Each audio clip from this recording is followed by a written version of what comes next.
What's with people trying to talk to me when I'm streaming? I swear to God, guys. Swear to fucking God. Nothing happens all day. And then the moment I start streaming, everyone's like, hey, we gotta talk to Ben Sam. Oh my God, wow. Such an amazing guy. I gotta talk to him. I'm not talking about you guys, by the way. Oh my God, I gotta talk to him. Oh my God, let's socialize now. It's a great time to socialize. Maybe it's because it's 10:30 at night and everyone's going to bed. But sometimes it doesn't feel that way, so. Good. Good evening, Bendy. Good evening, Worm. Hope you guys are all having a wonderful evening. Tonight, guys, we're going to be doing the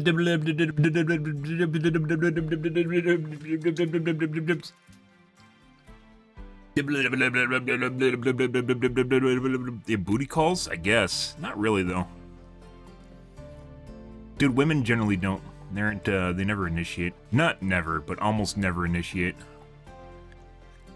They'll pretend, like, if they want a booty call, they won't tell you. They'll just kind of nudge you constantly. I hope you notice. And then pretend that they don't. All depends on who your SO is, I guess, your significant other. Good.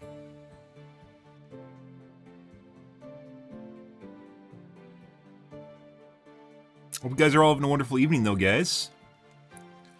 Tonight, guys, as I mentioned, we're playing Dibs. I think we're going to be doing some Nemesis. We might do some Doctor tonight. Last night we had some pretty chill games. We had some cheating going on, but it wasn't super bad.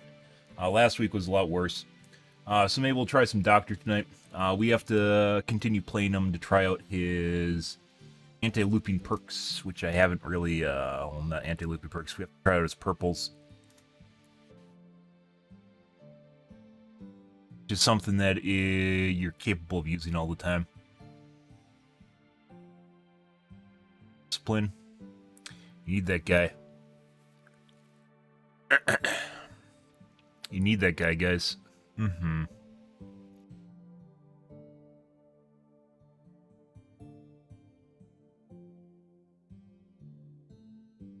I don't want to dump another 2 mil on him until I figure out whether or not he's good or not. Or he can work at high MMR or not. If he can't work, I'm not going to play him. He just doesn't work. I don't want to play, 2/3 of my games running against people that aren't high MMR, or I can actually, do well against, and then running into a third of squads that I can't do shit against. That's not a good place to be. Has to be a killer that works at high MMR.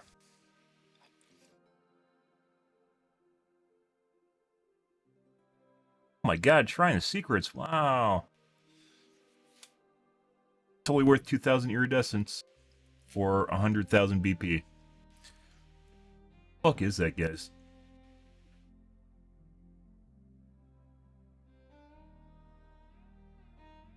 I don't even give you the purple version of the perks anymore. They give you the whittled down version of the perk. That's hilarious.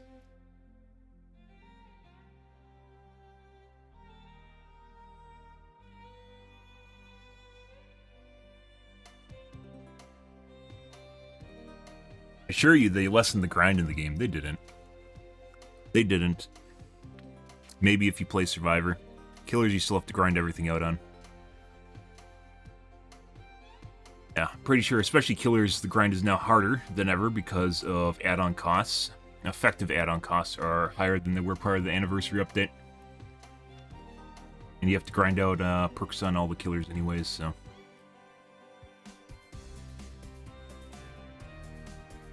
kind of pointless. Survivor, on the other hand, you can now play any Survivor you want, because the perks just go across the board, right? Oh.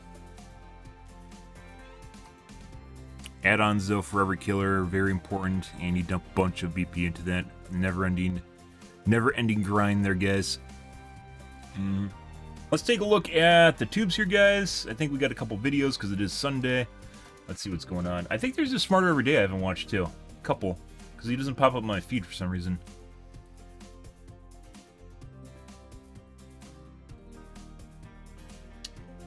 Yes, best ratcheting. Oh yeah, the best ratchet. I want to know.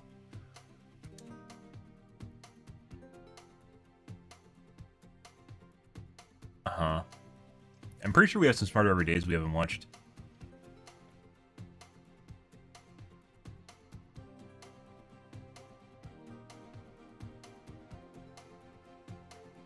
Kinetic gears.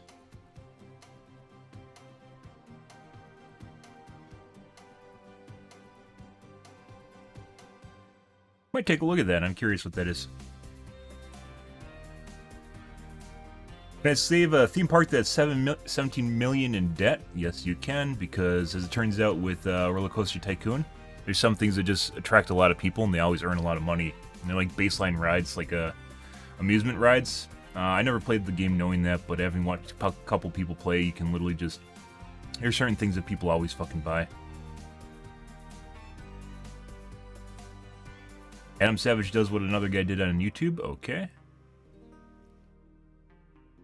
Oh, I mentioned yesterday, guys, by the way, the new season of Cobra Kai's out. It's alright. It's not as good as last season. I think the last season was pretty good. First season was pretty good because it was mainly a joke.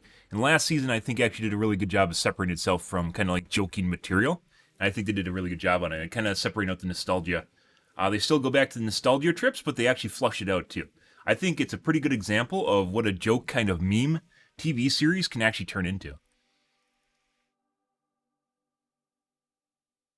Oh, coffin arrives. Wonder if it's kind of smelly at this point. They parade around for so long. Yeah. Well, it's kind of weird, guys. Like watching the fallout from the Queen dying is there's all sorts of weird shit happening right now.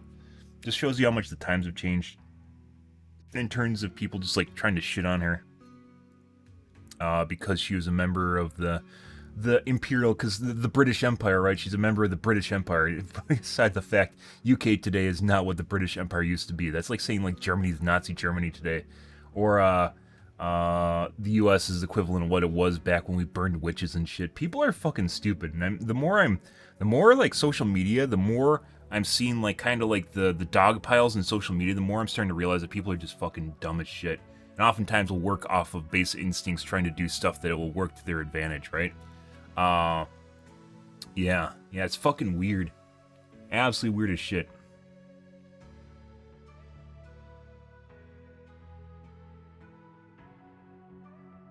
Yeah, it's like conceptually, like reading some of these timelines, like people seem to not think that the world has changed in like the last 100 years. And that's pretty absurd. We went from like having polio and smallpox being fucking everywhere to them basically being eradicated for the most part. Yeah, the world has absolutely changed. Like 100 years ago was Industrial Revolution. This is even prior to this is World War One. Like that's a long fucking time ago. And then between World War One and World War Two, a shitload of shit stuff changed. And then after World War Two, a shitload of stuff changed. And then we had like the Civil Rights Movement in the U.S. And it's only been like the last 40 years of which things have kind of toned down and been really relatively level-headed. So like when people like go back like 100 years and pretend that it's relevant today is just, yeah, it's not. It's not in any way, shape, or form. Yeah, because you used to be part of the British Empire, which you aren't anymore, but yeah, good for you guys. You got a free holiday. It doesn't matter, like, right? You know, the Queen, who cares? A queen has basically no power anymore. And then there's people trying to surmise that like her being like she just has like a political position at this point, like, or he now has a political position, right? The Queen is dead, long live the king, sort of thing.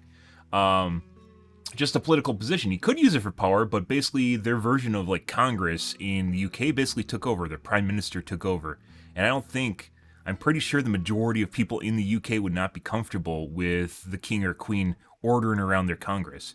Yeah, it's not really smoke and mirrors. It's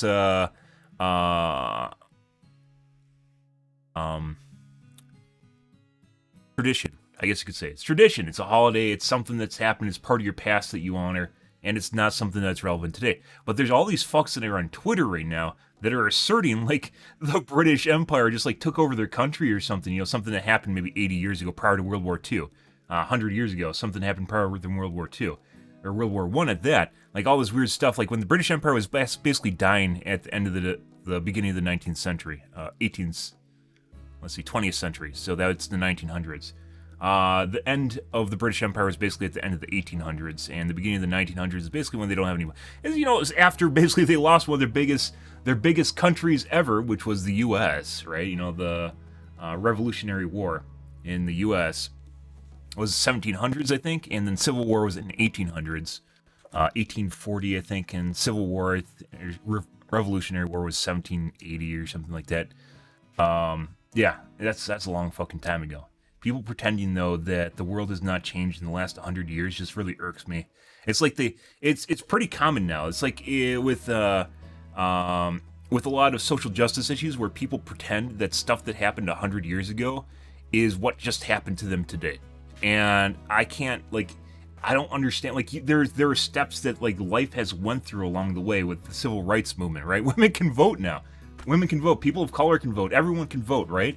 Assuming that you aren't getting stopped for a mail-in vote or something stupid. You can all vote. Like, it's, yeah, like, people aren't secondhand citizens anymore. People like to make you think that they are secondhand citizens, though, and they aren't. And it's pretty obnoxious. And then there's, like, people blaming the British Empire and for what's going on, and I don't even know. Like, they literally look for anything to latch onto and just try to suck dry for their own. Once again, this comes down a lot to people just perpetuating their position. It's a power move at this point. People are trying just to make themselves look better. And it's getting kind of obnoxious because oftentimes they'll use, like, it's like watching a wolf in sheep's clothing where they'll pretend like they're part of a group of people that may not be getting things. And to be fair, there are issues. I'm not saying that there aren't. People that might be getting targeted, but then like when they look at you, like ask for like particular issues that are going on. Obviously, there's problems with the police right now. I'm not saying that there aren't, because there definitely are. That is something that needs to be tackled in and of itself. But like what's going on right now with Lord of the Rings and was it House of the Dragon, Rings of Power, Witcher even, and also Star Wars is kind of its own thing. Star Wars sucks though, so it's not really. Star Wars sucks a lot now. This other one.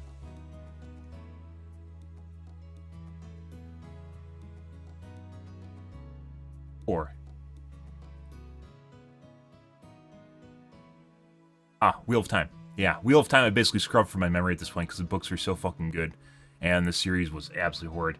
Like, they don't even, it's not even respecting the source material anymore. They change it so much to cater to whatever kind of demographic or message they're trying to send through political agenda. Basically comes down to political agenda they're trying to send in, which generally aligns with left, even though there's right political agenda too. But that's generally relegated to things like Fox News, right? But media is generally completely, movies and TV series are very left-leaning nowadays because people feel the need to inject it into their series.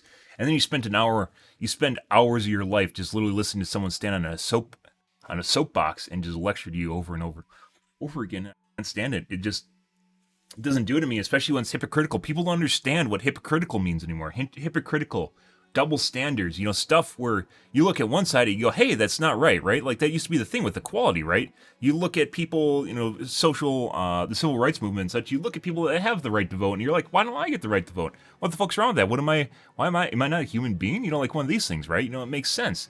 But now we've gotten to the point where you look at a double standard in the opposite direction, you say, hey, maybe, if whitewashing is bad, which is not white space washing, which is a term for covering something up, but whitewashing as in replacing black characters with white characters is bad. Maybe blackwashing is also bad, which is replacing white characters with black characters, which is really objectionable if you talk about whitewashing, right? But blackwashing isn't even called blackwashing anymore, by the way. It was for a little bit, but then they renamed it to race bending, or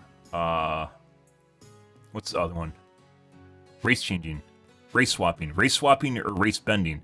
But I can guarantee you if a black character is replaced with a white one, it would be called whitewashing. But you call it blackwashing, and it's almost completely scrubbed. There's entire Wikipedia articles on movies that had whitewashing in it, but there aren't Wikipedia articles on movies that have blackwashing in it now. But apparently that doesn't matter because it's, I'm white, right? I'm majority, so. Like I said, it's no longer about equality. This has nothing to do with equality. It has nothing to do with good talent, good actors.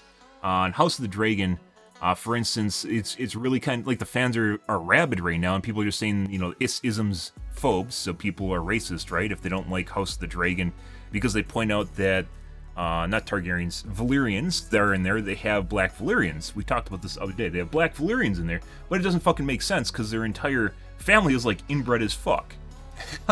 Yeah, pugs look the way they do because they get pugs to fuck other pugs. It's genetics. It's a way where it's like people don't even realize genetics are a thing. And if someone looks different, we talked about fucking the mailman.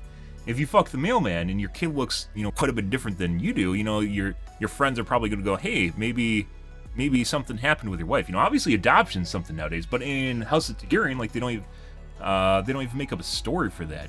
House of the Dragon, they don't even make up a story for that. They don't make a backstory about adoption or a bastard son or anything to really, to offset the fact that they have like albino Valyrians and Targaryens, and then they just have some black people in there for some reason, and then they don't even make a story to align with that. Or in Rings of Power, for instance, they got a token elf, right? A token elf in the Rings of Power, and they don't even make a backstory for him. And like stuff that matters. You could actually have representation and diversity if you make up a story for it. And Arcane does a really good job of that. For instance, we talked about Arcane before. It's probably one of the best case scenario of blending diversity and representation in the series and it not mattering because it wasn't about them. It's not about what their skin suit looks like. It's literally about the characters themselves, and that's good. That's what you want. When it becomes about the skin suit, when it becomes about superficial qualities, you lose a lot of interest in your series. You lose a lot of things that actually matter. I don't know, guys. But this is where we are now. People care about checkboxes and they care about your skin suit more than they do about who you are as a person or your character. And it's like we're going in reverse direction now. It's just the minority is getting attacked instead of the majority is getting attacked instead of the minority, which is fine. It's like She-Hulk, for instance. They have like an entire episode where they just the attorney just basically just banters and talks down to Banner, which is Hulk, just talks down to him, and because she had it bad being catcalled and harassed or hit on. Yeah, I don't know, guys. We're in a weird spot. Like I said, in this case, for instance, there's a lot of people that are coming out on Twitter right now to attack the Queen. And by the way, I'm not a big fan of the Queen or whatever. I don't care. UK, like they're an ally of ours. I don't have any problems with people from UK, just like Australia or China or Japan for the most part. It doesn't matter where your skin suit is from, right? It's who the person is for the most part. But in the case of what's happening with the Queen's death right now, there's a lot of people just coming on social media and attacking her because she is the leader of the imperialistic regime known as the British Empire. And the British Empire is gone, by the way. It's UK now. Yeah, I don't know, guys. Yeah, they aren't what they used to be, and that's probably for the better. But I mean, there's a lot of emperors. Gandhi or not Gandhi?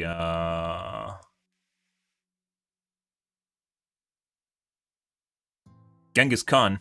Genghis Khan took over a shitload of the world too, and there doesn't seem to be people clawing at people from that area of the world trying to extract reparations from their governments. Maybe there are. Maybe it's just a Middle Eastern thing. There's a lot of problems in the Middle East, putting that aside, geopolitics.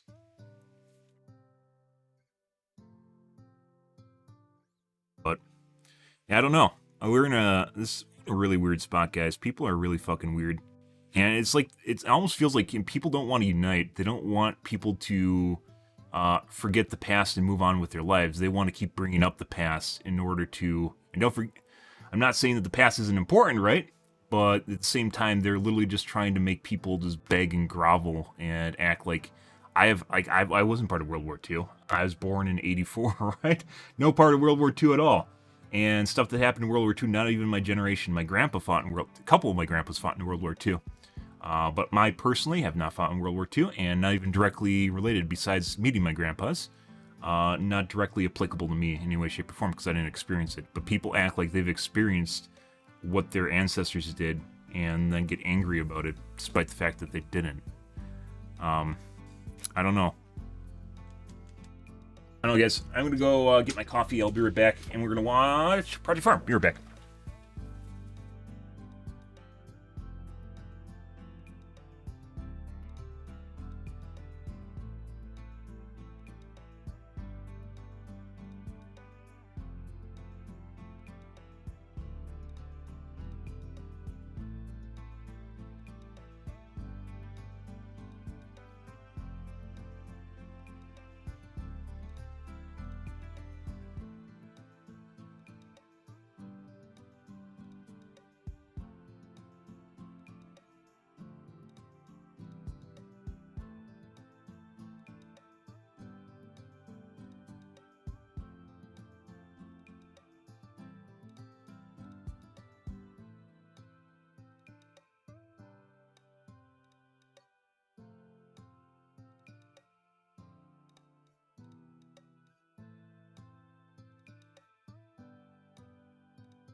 Yeah, a little bit serious discussion there, guys. It happens, but just like what's happening with the Queen right now, just like stuff happening in general in the world. I like talking about geopolitics or global politics. Because different things, different interactions across the world kind of apply to people everywhere else. And how different cultures deal with things is actually important. But yeah, just the like we have like the social justice people in the U.S. right now attacking the Queen for her being the British Empire, and I'm just like, yeah, the Queen is not the British Empire, and the British Empire doesn't exist. It does not exist anymore. That's gone. But anyways.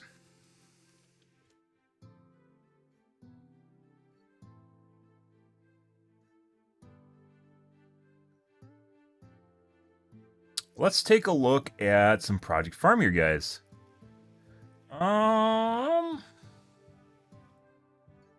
Trade Center rebuild, which is a homage because 9/11 just happened right on time. Let's take a look at ratchets, guys.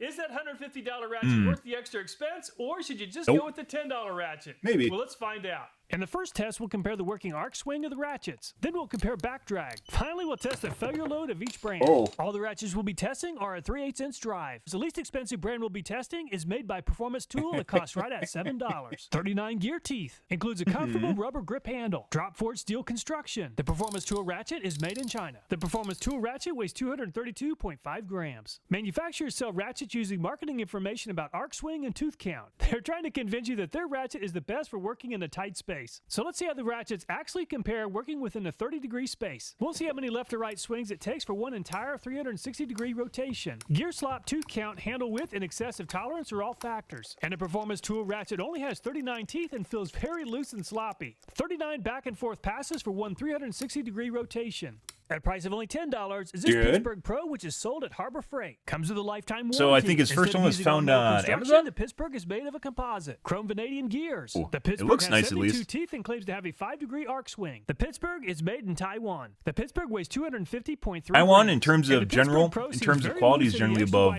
China. It's really taking up a lot of space. If you're just talking about a no-name brand, 10 degrees of progress at a time, not a name brand can obviously have back and forth passes is enough to take the lead from Performance quality Tool. control, which is what really matters. $2 more But than otherwise, they have to Pittsburgh put their is own ARES brand. Instead of quality 72, control this one things. offers 90. Includes a quick release. It also claims to have a 4-degree arc swing made of premium chrome vanadium steel. Includes a lifetime warranty. The ARES is made in Taiwan. The ARES weighs 305.1 grams. The smaller handle on the ARES is helping quite a bit, but it seems to have quite a bit of slop inside the ratchet gears. And the ratchet is making about 13 degrees of progress with each back and forth pass. And the ARES ratchet moves into the lead with 27 back and forth passes, or 9 better than the Pittsburgh. At a price of $13 is this SATA brand, made of chrome vanadium steel. The SATA is made in China. The SATA weighs 290.1 grams. The SATA is advertised as a 70-tooth ratchet, but there's a lot less slop in the ratchet gears. And the SATA is making a lot better progress in the ARES with over 17 degrees of progress with each pass. And the SATA moves into the lead at just under 21 passes. Not bad for a $13 ratchet. At a price of $28, or more than twice as much as the SATA, is this Cobalt brand. It's a quick-release ratchet with 90 teeth. Lifetime warranty. The Cobalt is made in Taiwan. Smaller teeth generally takes more precision and machining. Swing. The Cobalt is the heaviest yet at 307.2 grams. The Cobalt is performing a lot better than the first 3 brands and about the same as the SATA. And the ratchet is making this is like the beginning of the low-end home consumer brands. And the Cobalt like moves something into you find a at two-way Walmart? tie with the SATA at 20.8 back and forth passes. Like a $30 known brand. is this Craftsman brand. I decided to go ahead and throw in the Craftsman stubby since it would seem to have an advantage in many testing categories compared to the larger ratchets. It has 96 teeth and claims to have a 3.75 degree Probably arc means you swing. just needed the one. Craftsman is made in Taiwan. The Craftsman weighs 226 grams. The Craftsman stubby is almost too short for the test jig, but the added piece of metal will help keep the Craftsman within the proper work area. And the Craftsman claims to have an arc swing of 3.75 degrees and is performing the best yet at over 18 degrees with each pass. And the Craftsman moves into the lead at only 19 passes. Also, the price of $30. I mean, he could have flipped it over and done it from the Husky inside. Ratchet, designed for professional users. The Husky has 144 teeth and claims to have a 2.5-degree arc swing. Quick release button. Flush-mounted reverse Same lever to brands prevent now, guys. accidental switching. Lifetime warranty. The Husky is made in Taiwan. The Husky weighs 328.2 grams. The Husky claims to have 144 teeth, the most of all the brands. And the Husky is making almost as good a progress as a Craftsman at around 18 degrees per pass. And the Husky crosses the finish line at 20 passes, or just 1 pass more than the Craftsman. At a price of $31 is this DeWalt brand. Most of the other wrenches in this price range have at least 90 teeth. The DeWalt has 72. The DeWalt is made in Taiwan. The DeWalt weighs 305.7 grams. The DeWalt has arguably, though, if it has bigger bigger teeth, the potential there is for higher amount of force before it's going to fail. The job at 24 but it really depends on the ratchet mechanism that they have. At a price of $31 is this 0-degree gearless quick release ratchet. The 0-degree weighs 302.6 grams. It claims to have an arc swing less than 1 degree. Quick socket release, nickel-plated chrome vanadium body, magnetic roller engagement. The 0-degree is made in China. Works in extremely tight spaces. The 0-degree claims to have less than 1 degree of arc swing and is performing the best yet at over 20 degrees per sweep. And the 0-degree crosses the finish line in 17.5 passes. At a price of $34, doesn't even sound like it has a ratchet in there. Which has 90 teeth. It Make me wonder how well compact head design is how reliable it is. The failure on it. Standard ratchets. Low profile head and flush-mounted on-off switch to allow for better access in tight spaces. High-strength pawl for increased durability. Enclosed head designed for extreme resistance to dirt infiltration. The gear wrench is made in Taiwan. The gear wrench is very light at 231.9 grams. And the gear wrench has a very narrow handle, which is giving it a small advantage over several of the other brands. And the gear wrench is making very good progress at around 20 degrees per pass. And the gear wrench moves into second place behind the 0-degree at 18 passes. At a price of $35 is the Milwaukee ratchet. The Milwaukee has 90 teeth and it has a 4-degree arc swing. But not a power profile tool. Design and flush directional lever for better access. The Milwaukee is made in Taiwan. The Milwaukee weighs 357.9 grams. The Milwaukee's handle has a larger diameter than a lot of the other brands. And the ratchet is making around 16 degrees of progress with each sweep, and the Milwaukee crosses the finish line in 22.5 passes. At a price of $36 is this Williams brand. The Williams has 72 teeth. Chrome-plated finish that's corrosion-resistant. The Williams is made in USA. The Williams weighs 306.8 So obviously the size of the grams. handle could determine how many degrees it could go But to. the ratcheting gear set seems very well engineered, and the ratchet is making just over 15 degrees of progress with each pass. And the Williams is finished after 23.7 back and forth passes. At a price of $36 is this Tecton ratchet. 90-tooth gear produces a working arc swing of just 4 degrees. Bias drive direction switch ensures the ratchet gear is engaged at all times. Quick release drive tang locks securely onto sockets so they don't accidentally fall off. The Tecton is made in Taiwan. The Tecton weighs 297.62 grams. And the 90-tooth Tecton is making a little bit better progress than the Williams at around 16 degrees per pass. The handle diameter definitely seems to be a factor. And the Tecton crosses the finish line in Seems like you started to figure out that the passes. handle is At a actually price making of a difference in $40 these is tests this after Icon the fact. Pro, which is sold at Harbor Freight. 92-tooth gear. I think what you'd have to do is change the size of the inner jig, depending on the size of the handle, and then set up the jig for the normalize it for the size of the handle. So increase or decrease it depending on the size of the handle. The heaviest yet at 348 grams. The Icon Pro claims to have an arc swing of just 4 degrees. For a 90-tooth ratchet, the Icon is doing a terrific job at around 20 degrees of progress with each pass. And the Icon But would that crosses be the finish line at 18 passes and moves into a 2-way tie for second place with the gear wrench. At a price of $53, Not reliable. Wera brand. 72 fine pitch teeth allow for a small return angle of 5 degrees. Forged ratchet for satin high finish. robustness and long service life. Slim design for work in even very confined spaces. Applicable scenario The for Wera real is life made in the because Czech if you have less Republic. The room to Wera weighs move, it's always going to be the same amount of 317.3 distance you can move, Just right? like the Icon So Pro, the Wera it is really a doesn't very matter if refined you're and smooth normalizing ratchet, for it and the because Wera that'd is just be making the just over synthetic 19 scenario. degrees of progress with each sweep. And the Wera performed Because almost this as is, good as if the you can Icon imagine, in the this is gear in wrench. an engine bay here, guys. This amount of space is always going to be the same. So if you have to wrap your hand around there to move it, right, you're going to just take up more space with your hand, and then such you're going to move less anyways. So even if you normalize for the handle, that's probably the best case scenario is actually just what he has, right? At around 18.7 passes. At a price of $90 is this SK Tools brand. Precision crafted 90 teeth with an arc swing of 4 degrees. Low profile head allows access to the tightest spaces. Includes a lifetime warranty. The SK Tools is made in USA. The SK Tools weighs 300 grams. And the SK Tools ratchet is making over 16 degrees of progress with each pass. The handle diameter is a little bit larger than some of the other brands, and that seems to be a factor. And the SK Tools crosses the finish line in 21.7 passes. At a price of $129 is this Snap-on brand. Ooh. Technology ratchet design features Snap-on used to be a hardcore 17 brand name in the US, and they kind of went the way of the shitter. 4.5 degree arc swing. But I'm glad he includes it because there's a lot of people that swear by Snap-on tools, but it's usually like the old version of Snap-on, not the new Snap-ons. There's a lot of tools in the US that kind of went that way when they became an international brand name. And it's definitely performing very well for an 80-tooth ratchet. And a Snap-on is making 18 degrees of progress with each back and forth pass. And a Snap-on performed better than average at 20 passes. At a price of $150, the most expensive brand we'll be testing is made by Mac Tools. 90 teeth and a compact head design with an arc swing of 4 degrees. High polish finish. Ergonomic metal handle reduces fatigue during use. The Mac Tools ratchet is made in USA. The Mac Tools weighs 462.5 grams. The Mac Tools has a small diameter handle which is helping it work very efficiently. And the ratchet is making over 19 degrees of progress with each pass. 18.5 passes or just a little bit better than the Wera. If you're looking for a ratchet that offers the best working arc swing, the 0 degree ratchet came out on top at 17.5 passes. However, the gear wrench and the Icon Pro finished in a close second at 18 passes. Wera there. Mac Tools Craftsman. 18.5 and Wera 18.7. A ratchet with a lot of back drag really makes removing and installing fasteners in tight spaces a challenge at times. If you have a really, let's imagine you have a ratchet mechanism inside the bolt, right? You'll have the inner, basically, gear, and then you'll have a pawl on the side of it, which has teeth on it as well that grab onto the teeth inside and goes like this back and forth. And it'll go over the top of the gear in the center.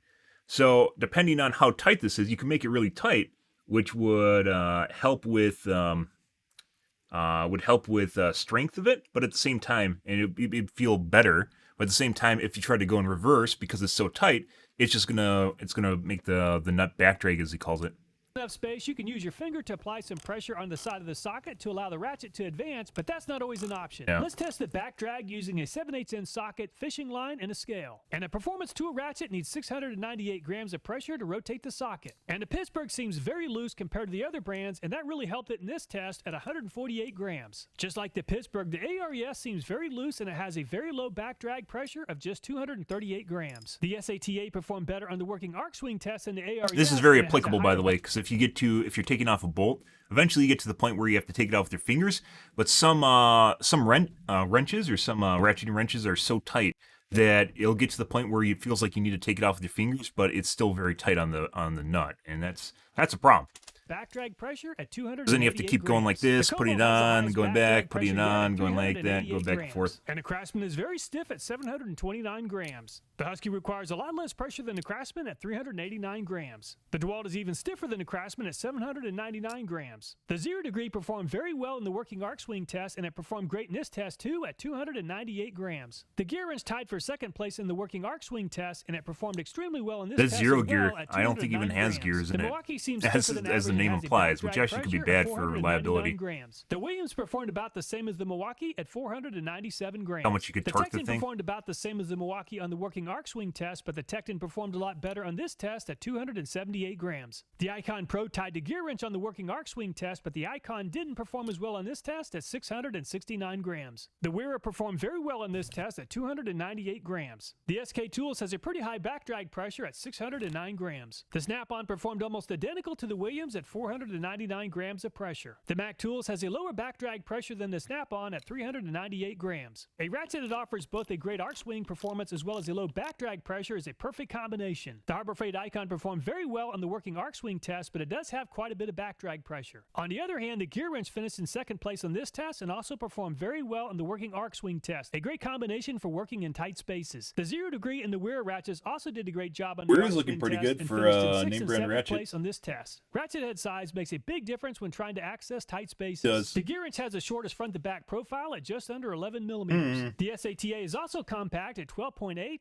SK Tools 13.4, Wera's Wera down there, too. 13.5, and Husky 13.7 I paid an extra $20 for a The better ratchet with the wrench. slimmest side-to-side profile is the gear wrench at 25 millimeters. The DeWalt, SK Tools, Wera's still down there. Mac Tools, Craftsman, Gear wrench and is a Tecton pretty are good also spot, though, pretty too, narrow just at under value-wise. 30 millimeters. If your hands are greasy or Gear oily, wrench it isn't can a very sometimes be a well-known challenge name to brand. change Maybe I'm just a directions loop. with a stiff directional lever. And the performance tool is extremely stiff at 1,561 grams or almost 3.5 pounds of pressure. And the Pittsburgh Pro is very easy to work with at only 187 grams. The ARES That also performed means about the same as the potentially you Pittsburgh could Pro at accidentally flip it, which also would 199 suck. grams. And the SATA But at takes the same time, it could 227 mean grams that of if it pressure gets to change lubed up, you directions. won't be able to The flip it directional nearly as lever easily, on the which I've had Cobalt is happen easy to before. work with at If you get oil or 217 something on it, it grams. becomes And very the difficult Craftsman to is flip pretty those stiff things. at 431 grams or about twice the pressure as most of the other ratchets. And the Husky is extremely stiff at 653 grams or about 1.5 pounds of pressure.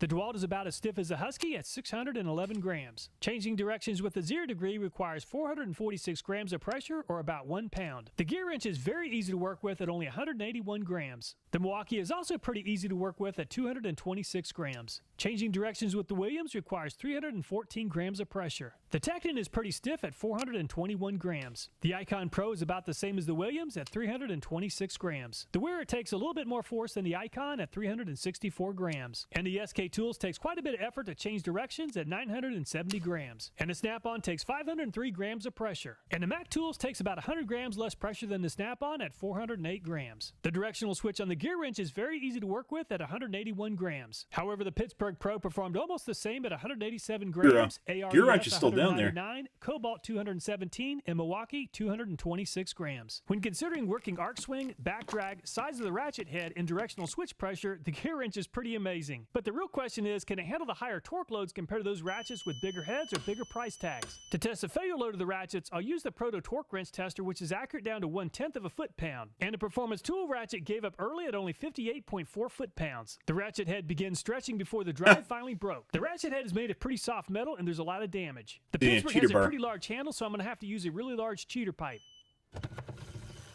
And the Pittsburgh handle is a little bit bent at 246.5 foot-pounds. And the Pittsburgh lost a little bit of strength on the first attempt, and the drive broke this time at 239.4 foot-pounds. The gear experienced some damage, but the pawls held up just fine. And the ARES made it to 267.2 foot-pounds, or 21 foot-pounds better than the Pittsburgh. And the ratchet experienced the same failure as the Pittsburgh with the drive breaking where it attaches to the gear. And the teeth on the drive gear are still in great shape, but there's some damage to one of the pawls.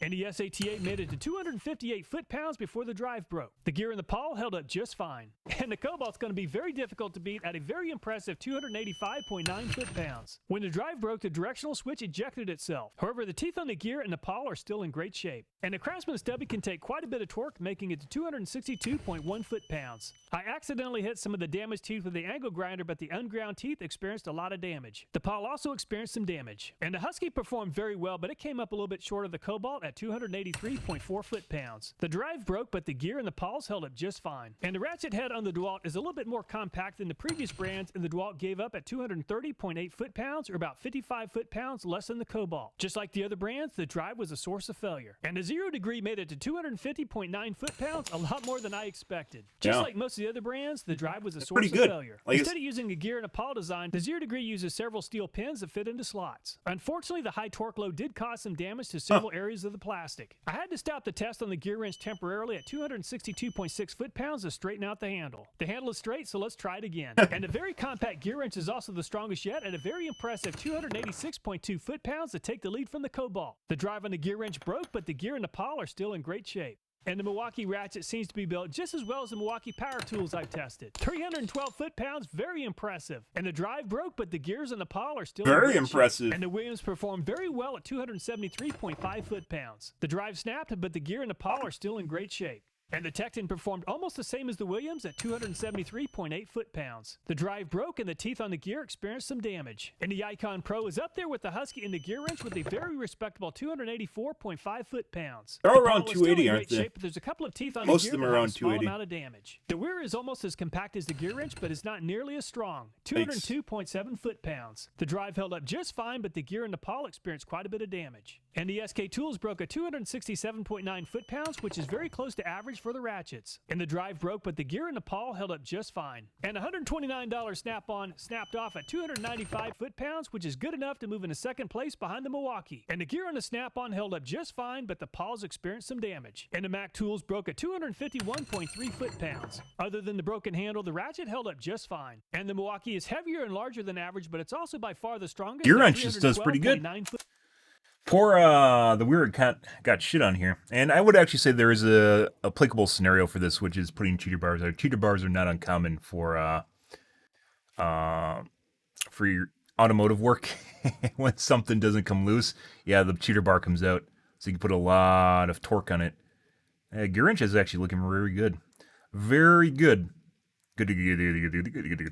Foot-pounds. Snap-on finished in second at 295.4 foot-pounds. The gear wrench is the most compact ratchet in the lineup, but it still outlasted most of the larger ratchets, finishing in third at 286.2 foot-pounds. Cobalt finished at 285.9 and Icon Pro 284.5 foot-pounds. The ratchets are organized from least expensive to most expensive, and the gear wrench easily won this showdown, earning an A+ in every category. It's also a great value at around $34. If I had to buy just one ratchet, the gear wrench would definitely be it. The Harbor Freight Icon performed just as well as the gear wrench in the working arc swing test, but it's less compact and not quite as refined as the gear wrench in several categories. If you're looking for a very affordable and good value ratchet, why not consider the SATA? It outperformed many more expensive ratchets. I'm really impressed with the gear wrench. I'm surprised at just how well it performed compared to some of the more expensive brands. There's like some of the brands you think would actually Cobalt's a pretty well-known brand.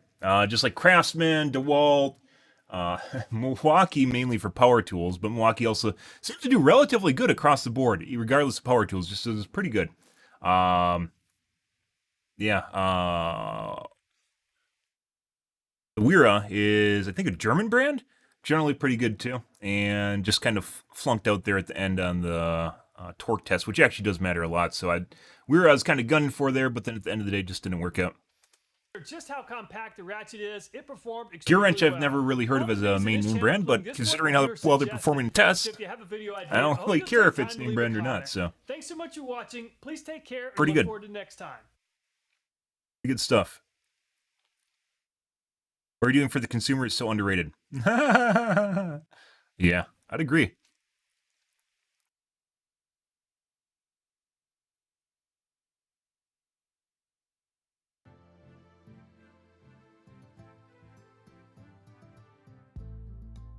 Although I rarely comment on YouTube videos, your videos are super valuable. I'd agree. He does a better job than Consumer Reports. Much better job than Consumer Reports. I don't even think they do a good job at what they do anymore. And then they're also subscription-based. Worth noting, some of these tools have a lifetime warranty, such as Husky, so that should factor into your value aspect. I'd agree with that, too. But if it just breaks and you expect to warranty it constantly, it's not worth your time.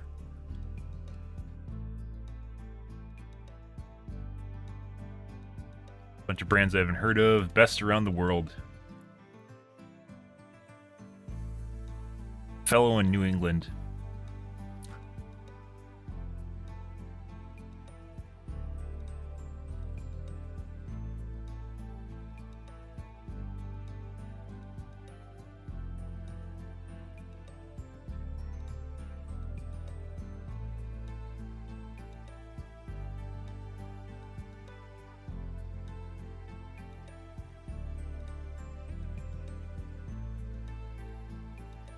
Oh, someone using his actual name. I guess his name is Todd. Makes you wonder sometimes if these people actually know him, or if they're just using their name just to kind of fuck with them.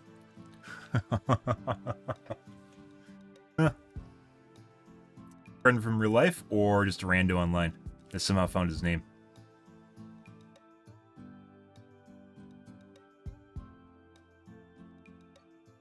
Stuff. Overall, don't really have any complaints. It's just a good test in general.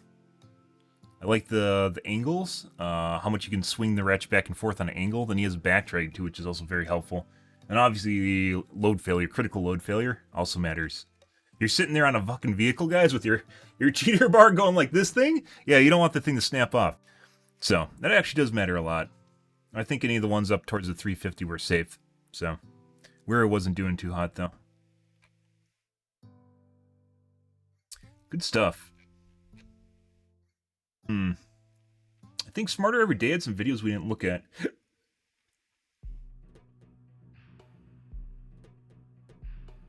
Austin, there he is.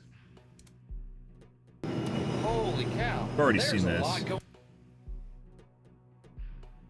Watch it again, I just want to look at his channel.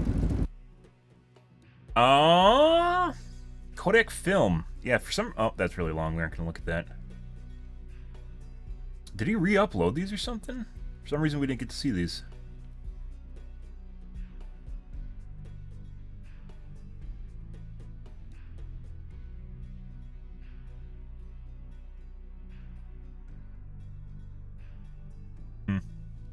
Let's take a look at a Smart Everyday video. This is pretty long. That's an hour. I'll have to do that different Hey, day. it's me, Destin. Welcome back to Sup, Smart Destin? Everyday. I grew up here in Alabama, Did like you? most kids in the area, learning how to catch lightning bugs and putting them in a jar. It's a magical memory that most of us share, but today on Smarter Every Day, we're going to try to capture that childlike joy in a new way because we've been invited to do something very, very special. Let's throw the family in the car and let's go get smarter. I just want to go home and play I'm Fortnite, How's it going? Dad. Nice God, to meet I just you. want to go play This is Robin Fortnite. Taylor. He invited me to come see the I'll get you synchronous McDonald's fireflies afterwards, son. that I've never heard of. What do they do? Just stick with they it. synchronize their blinks.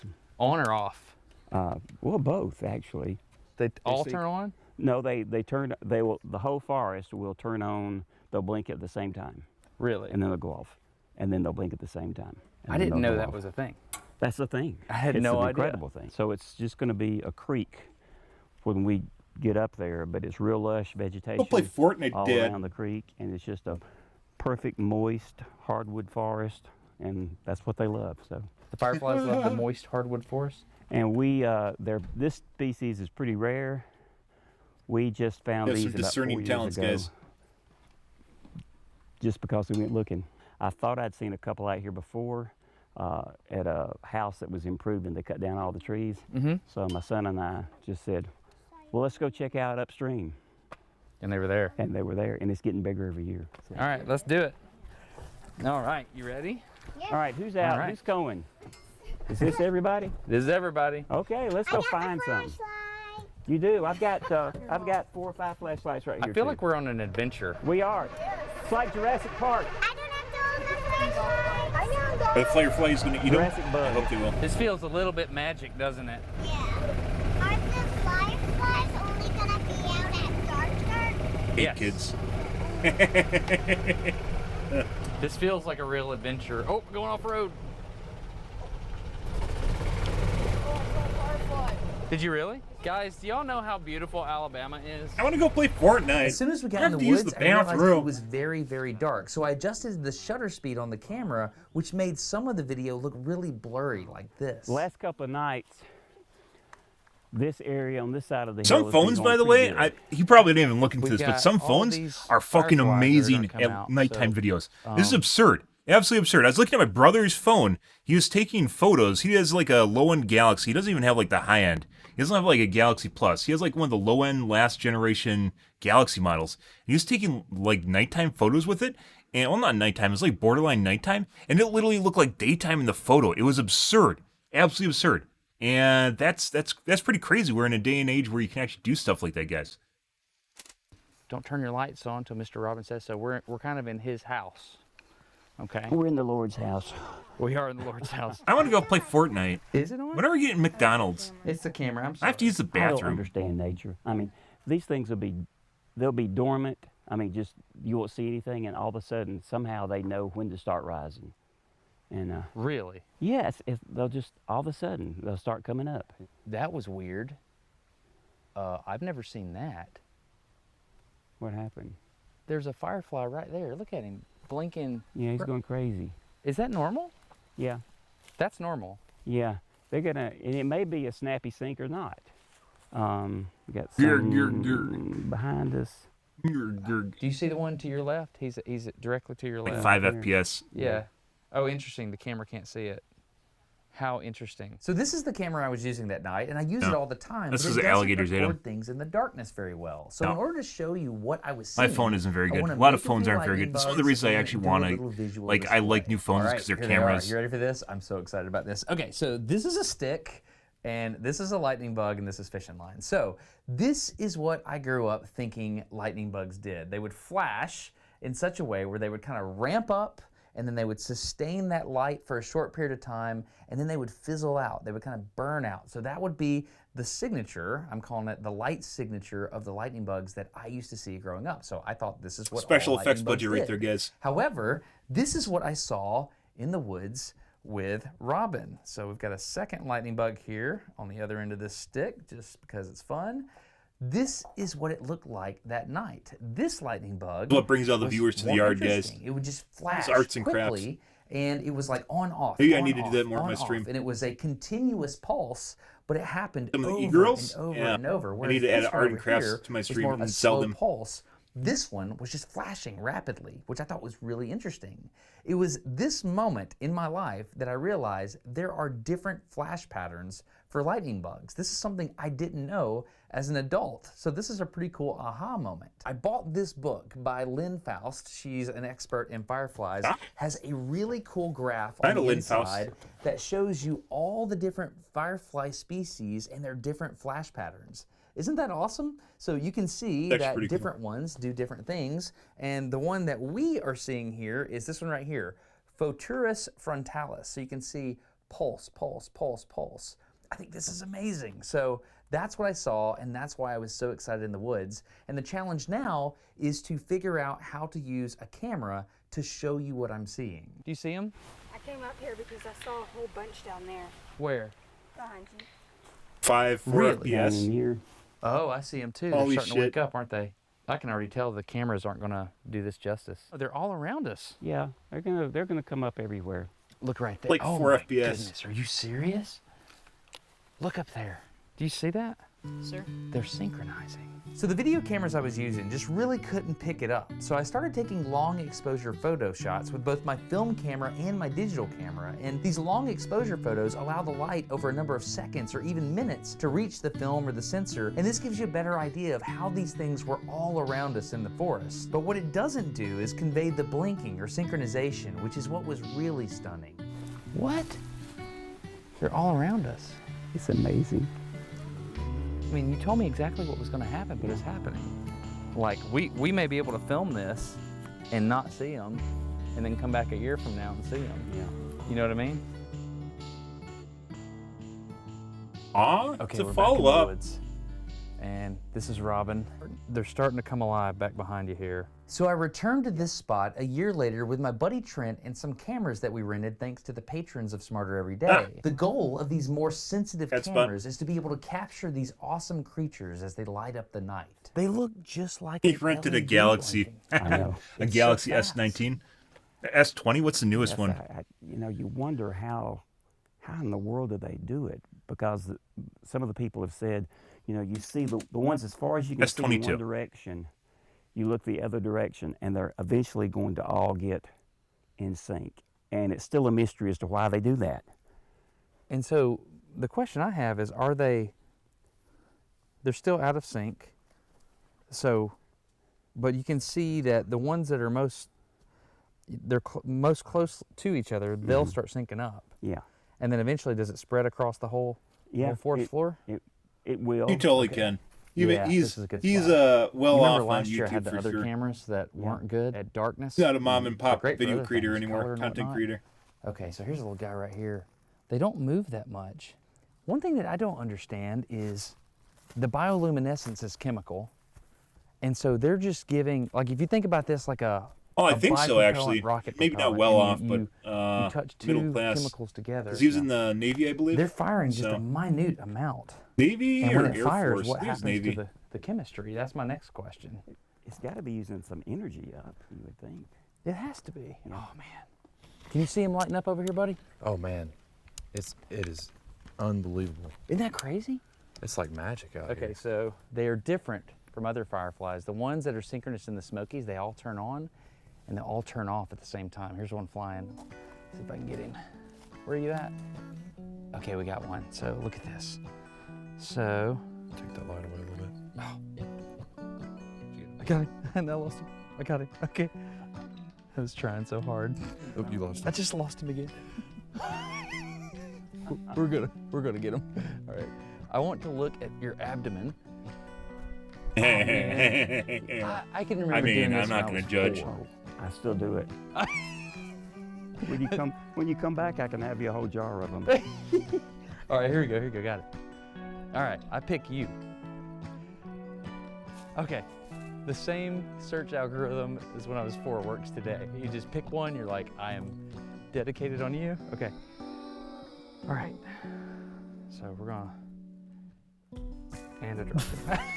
That was amazing. Turn off the light, maybe, or move the light. Maybe he's still on the ground. Oh, he flew up. Okay. All right. Robin, I'm making an embarrassment of myself. Okay. So people watch your channel. Very delicate so we don't damage you. All right. Hey, ladies. Check it out. That is very He's fast. very still.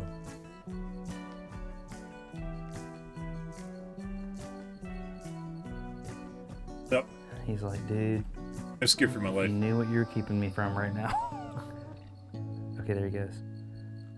That is very fast. Okay, we'll let him go. See, let him fly. Okay, time for the construction paper lightning bugs again. I love this so much. This time, got the legs Special involved. effects, guys. If you can see that, there's a lot happening down here. All right, so here's the question: how do they synchronize? And the He really answer likes is those lightning scientists bugs. Don't know. Don't But what touch we you guys. do know is the synchrony starts in one part of the forest, and then it spreads to other parts of the forest. So here's a question: what would happen if we provided that optical drumbeat, so to speak, by using LEDs in one section of the forest? Would we be able to get them all on the same beat frequency, and how long would it take for them to catch on? So we tried that with LEDs. We have a function generator right here. We have LEDs that are soldered to a BNC cable, and they're chartreuse LEDs, so they look like the lightning bugs. And that's about the size of a lightning bug abdomen. You know what? We need to compare. Approximate size of the LED, approximate size of the lightning bug. You got that? Good, because he was done. All right. They look just like the lightning bugs, man. It's working. Do you see that? Am I making that up, or is it actually working? On the left side of the creek over here. I see it too, dude. It is totally working. Are you seeing this, Robin? I see it. I'm trying to come up with a less scientific explanation. The camera's not doing it justice at all. We got to figure this out. Okay, I'm not crazy. This was actually happening. This is the function generator that we had out there. This is the mode I had it set in. I'm going to hit run here, and you can see that these things start blinking. This was happening. I don't know why. I just did a really poor job of being able to capture it via video. These are called snappy syncs, so I know it was working. No, here's how I know it was working, because when we ramped it up to like 10 hertz or down to 3 hertz, they broke synchrony. But if we went back to 5, they would come back in. I don't know if I had the shutter speed set incorrectly on the camera or what, or maybe it was a massive case of cognitive bias, but for my money, it felt like it was real. So I would love for this to be studied more in the future. That being said, the next night we came out with more cameras with the goal of just capturing the beauty of what was going on out here. Okay, we're back. We have image stabilization on the camera this time. That's good. This is the Canon ME something. What is it? ME20FSH. Okay, all that. This is like a see in the dark kind of camera. It can actually do infrared. This is the other thing we have. It's a pan tilt unit, and you can set keyframes. So where do you think we should set this up based on where they are? Yeah, maybe it's just right Right here? there. Yeah. Okay. We have no idea if this is going to work. We finished setting up the video camera, and Robin and I started taking still photos as the light started to fade away.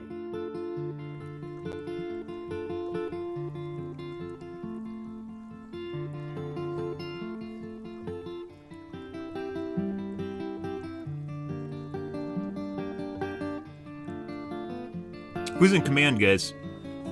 Who gets to Robin, set this the is beat? downright magical. This feels like childhood. I love it. I do too.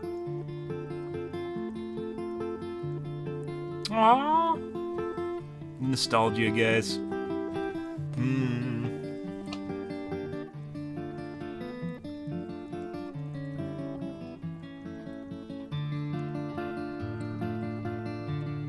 I've got about 4 or 5 in here. Yeah.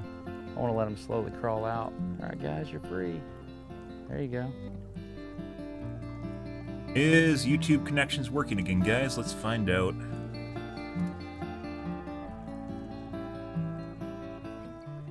Still broken. Monday. We're gonna export videos on Monday. If it's not fixed, Monday stream tomorrow.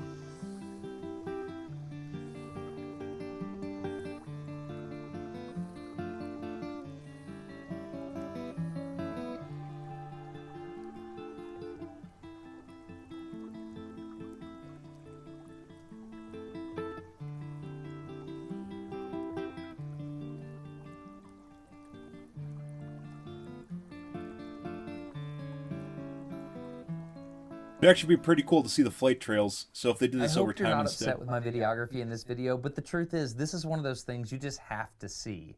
Now, if you want to see it for yourself, you'll be tempted to just Google synchronous fireflies and drive your car straight to the parking lot that Google tells you to go to. I encourage you not to do that because these things are all over the place.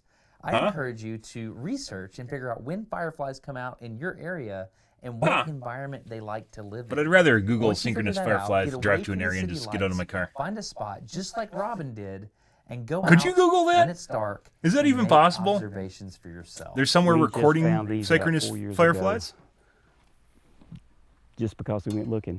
If you do that, maybe, just maybe, you'll find a population of synchronous fireflies there in your area, and you'll be treated to one of the most beautiful displays of light you've ever seen in your entire life. You have a childlike wonder about you, don't you? I've tried to never grow up. Does that sound weird? Aw. Not at all. I got that from my dad and his brothers. Is The Smoky stay Mountains, active just and a lot of references to the Smoky Mountains. just get out and do things and enjoy yourself. So Yeah. You're good at it. But I want to play Fortnite, I Dad. appreciate it. I want to play I'm taking notes, Fortnite. Robin. This episode of Smarter Every Day is sponsored by Kiwi Co. And Kiwi... Oh, something landed on me. Co has written off the first... But, I probably look pretty goofy. Did you get it in infrared mode? Yeah, it's in. Okay, do I look stupid? Not really. Okay. All right, so check this out. I'm gonna try to unlock this phone with Face ID, and you'll see the Face ID project on my face. You see that? Because I can't. That's pretty cool. So I'll unlock it. And this is pretty cool too.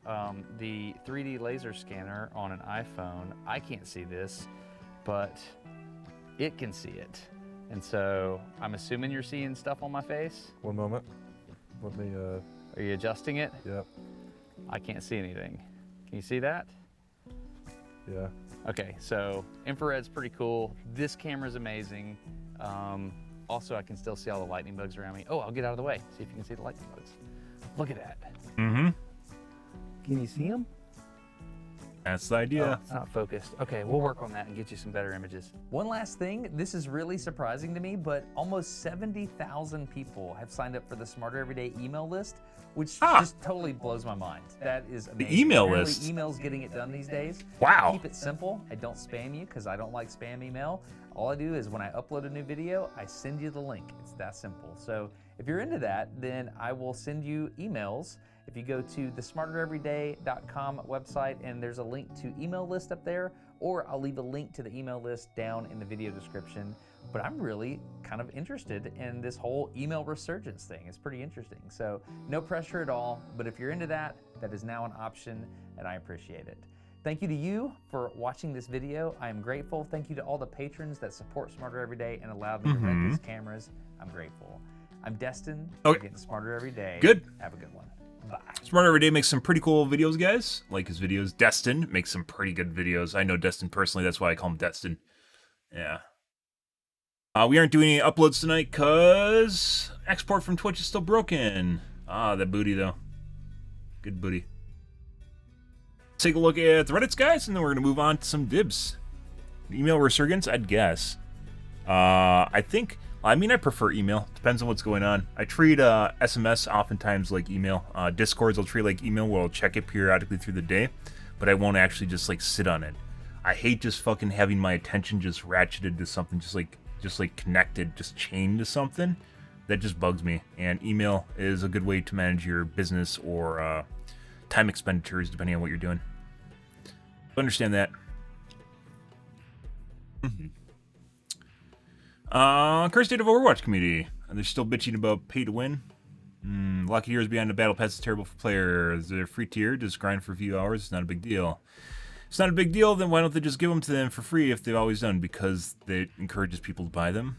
Encourages people to log in and play the game. FOMO isn't encouragement. Fear of missing out. What? Not that guy, by the way, the guy that made that.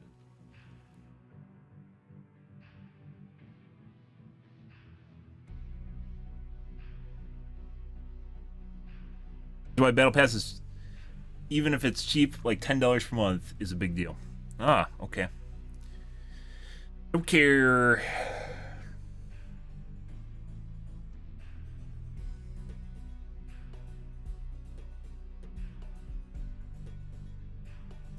Insanely based Genji player. Hey Genji, I'm not listening to you. Come with me, stupid, at all. You mean absolutely nothing to me. Do not speak to me. Okay.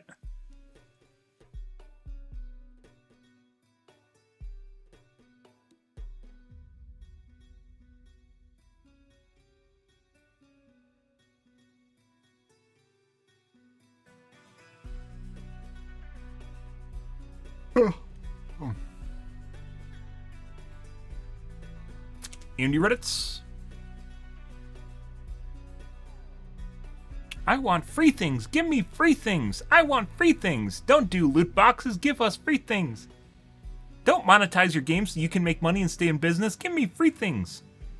Jesus Christ, guys. Meanwhile, League of Legends has $20 heroes. Not all of them. They go down over time, but yeah.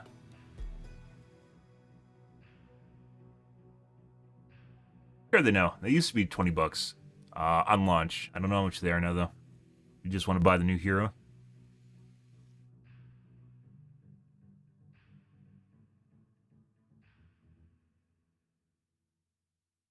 AMD's new naming scheme for mobile CPUs seems purposefully confusing. Naming schemes are generally confusing.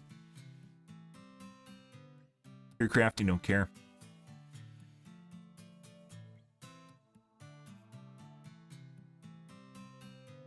DVD Reddits. Oh, did we get was my comment yesterday rated down? I want to see. How much was it rated down?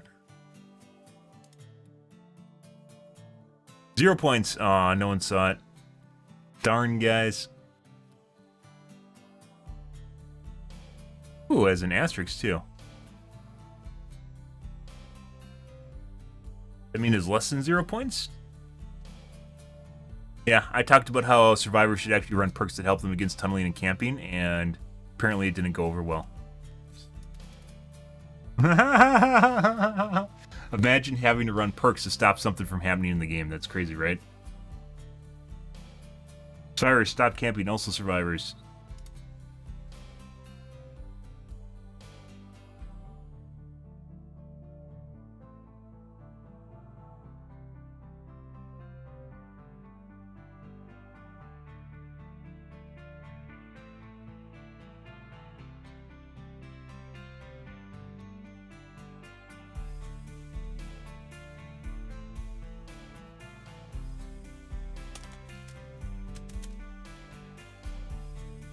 I thought this was going to be a reference to them not actually running anti-tunnel camping perks. Silly me.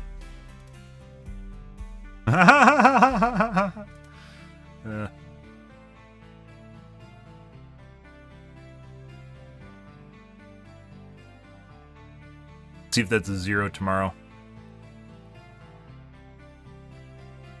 Here's a balanced map, by the way.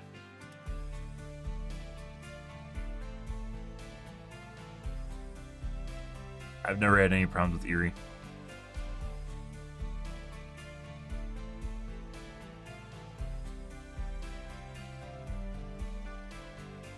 Okay, you're playing against shitlords? No. Them. Wandering in the open in straight lines, guys. Check that box. Yep, got them good. Yay. For some strange reason, they couldn't figure out how to hide behind rocks. Who knew? Who fucking knew? Crazy. Nerf Huntress, by the way.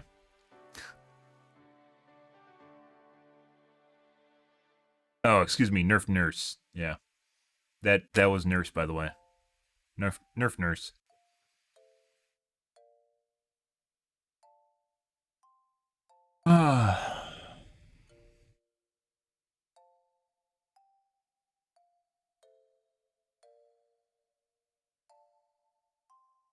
Standing next to a hook waiting for the killer is not helpful, do gens. What? Hey, look, guys, it's someone that uses distributions. Wow.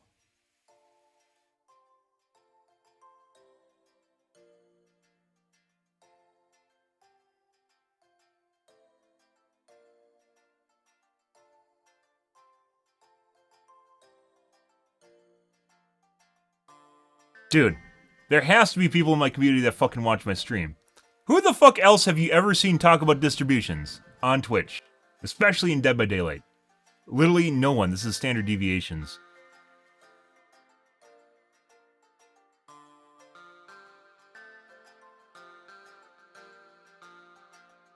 People can suck my dick.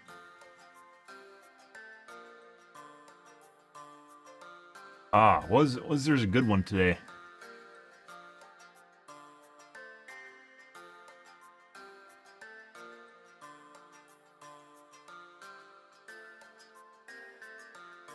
Oh, remember how I was talking about with the... remember, guys, when I was testing out Executioner, and I was talking about ways of getting people in the goo in the poo, because they would constantly just fucking run around it, because it's another one of the downsides of playing Executioner, because he's actually really shitty and there's a lot of ways to counterplay him. Remember when I was playing that, guys, and then I was talking about ways of actually infecting people with the poo? Have you ever seen a streamer drop someone in the poo in order to get them infected? Because I did today. I was watching Winter for a little bit again, and yeah, notice that little gem. I've never seen anyone else do that before. Good. And by the way, I watch Winter relatively common, not that often, but relatively common because there's no one on at night. It's either Survivor sympathizers, which I have no tolerance for, so people that literally just jack off survivors and talk about how hard they have while playing Killer, which is not interesting in any way, shape, or form. Or people that are playing at streamer MMR, so they aren't really playing against good survivors at all. So it's tough to find an in-between. Survivor sympathizers are killers that are survivor sympathizers when they just get face rolled are tough to deal with. I was watching, also watching Tofu play, and he is going against some really easy players. I was like, yeah, no. Yeah, no. Yeah, no. No, that's okay, no. No, yeah, no. No. We had a guy using Breakout that broke out someone yesterday in 12 seconds. That's pretty impressive. Yeah, that was also, yeah, Breakout is 13.3 seconds, guys. Not 12. And that was rounding up, too. Was also the sus player. That was a Kate yesterday and Gideon, I believe. Right, guys. Let us play some games. Don't have to drop the kids off at the pool just yet. Maybe they'll be later tonight. Yeah. Might as well, guys. Also, checked EU today to make sure that the Ireland server still exists, and it does.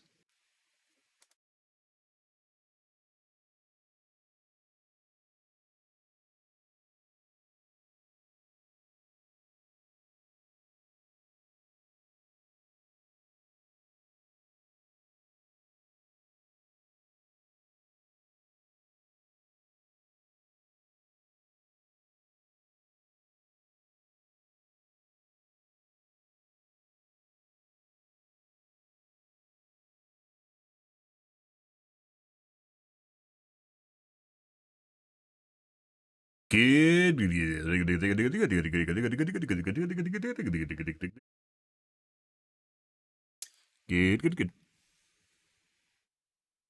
All right, let's change categories here, guys.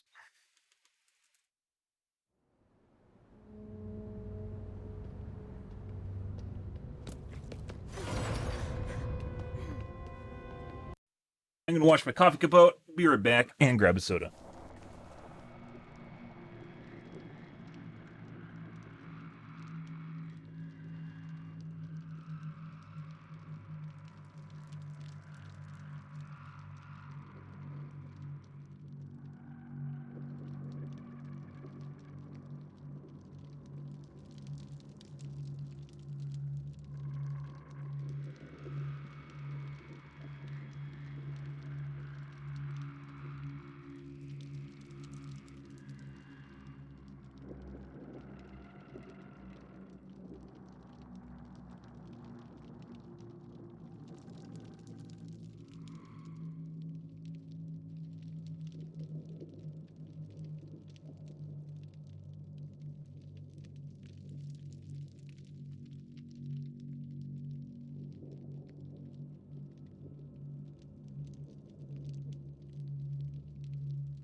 Righty.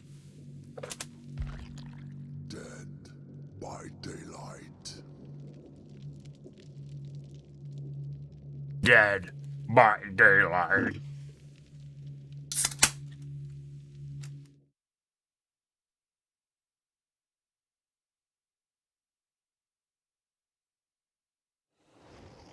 Okay, guys. Let's see. We might play Doctor tonight, we might not. We'll see how things go. Obviously, we're going to start playing Nemi-chan, because he is... Yo. He's the go-to.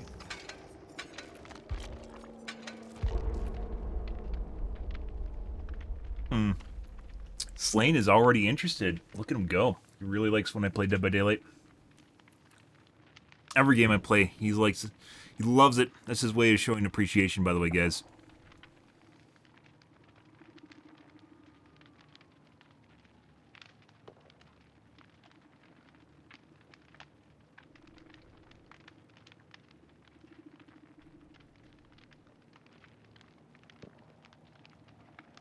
He's very particular. I played a lot of games. We just finished, we played Kotal earlier this year. We played Riftbreaker, and of course Dead by Daylight. Played Fortnite.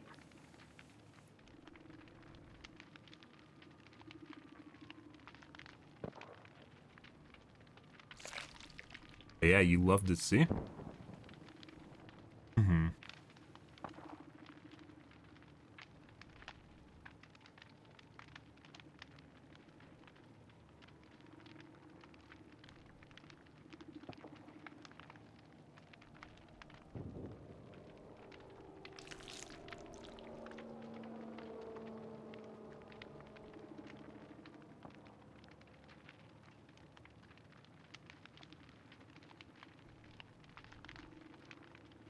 It is Sun Mun, guys, so be prepared for some sweaty fucking games here.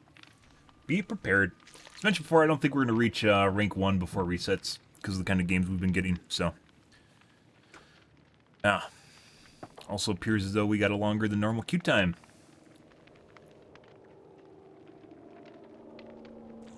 There we go.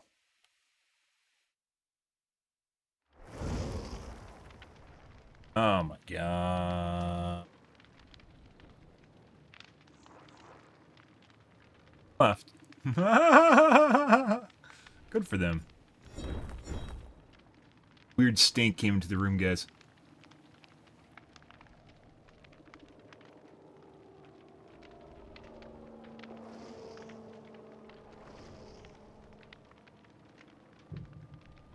Do I take multivitamins? Yeah. I change up what supplements I take, though. Depends. There's some things, for instance, your body doesn't normally get, but obviously there's some supplements you can OD on, too. Some things you don't get naturally, and you have to get them through, like, fruit. Like potassium, for instance, is found in a lot of fruit, but most people don't eat fruit. We don't need a lot of it. I was finding I was having heart palpitations because I wasn't having enough potassium. Boron is another one, but usually you can get that through certain meats and also through coffee. Iodine, but normally people get iodine through salt, right? But a lot of companies, if you get pre-processed food, they won't put salt or iodine into the salt. You mainly get it through iodized salt, as it's called, right? But I don't even use, I don't use salt on my food, so. I use spices, but I don't use salt. Salt is a big boomer thing, depending where you live in the world. I generally don't salt my stuff, though. I use pepper. I love pepper, but pepper's not iodized. B12 regimen, super B complexes, so it's a bunch of different B vitamins that are actually really good for you. Multivitamins, I found a lot of multivitamins will actually make me sluggish if I try one out. Like, you know, obviously I don't take more than the daily dose. I'll take the daily dose and it'll actually make me feel sluggish and tired. I don't know why. There's a lot of salt, I sweat a lot. Maybe you're looking more for electrolytes. I mean, salt will obviously help keep water in your body, but electrolytes helps minerals from leaking out of your body. If you guys are curious about that. When you sweat, it removes minerals from your body too. First sucks it out of you.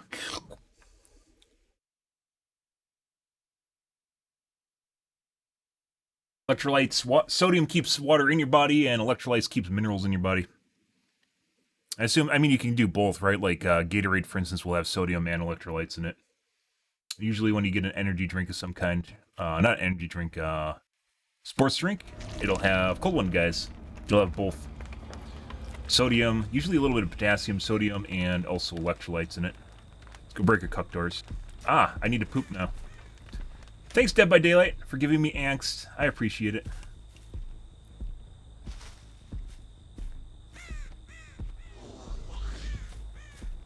Not even joking, this game will definitely make you regular. So they're on the gen in front of us, guys. Or on that left one. There. Drop for me.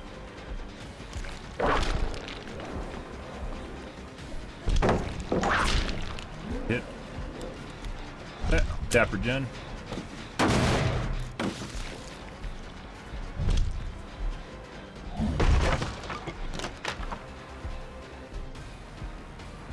Back. Seems fast. Yeah, she is. No. No. The guy should have came back. She did not, actually. Waiting for the mag to come back. Okay, I'm off for a first game. She's probably going to pre-drop early. No. Hey, buddy. Wow. It's a really shitty loop right now. Phase 2. Okay. Tap the guy's gen. That guy came over to finish that guy's gen, by the way. Leave? Nope. Good job, my dude. Here, let me tap it for you again.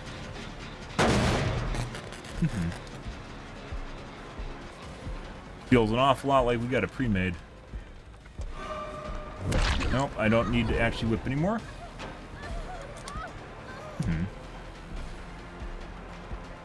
Waiting.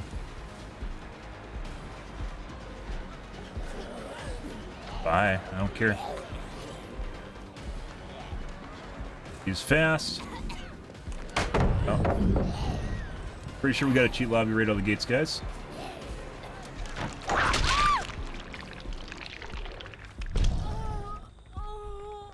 Kinda right. Second most done gen, yes sir. Let's go back to this one. This has a Nia at it. She's finishing the guy's gen. These guys seem like they're coordinated with each other despite them actually coming into the lobby at different times. So, hey buddy. They're definitely coordinated. I don't know what that means. Pre-drop? No.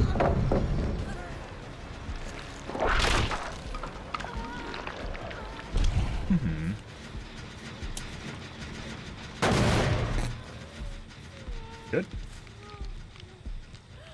That guy's gonna linger because he's so full of himself, so.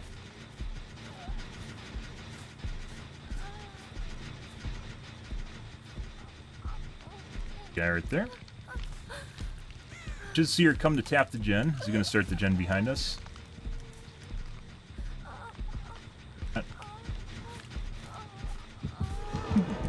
Oh, I better go way over there, guys.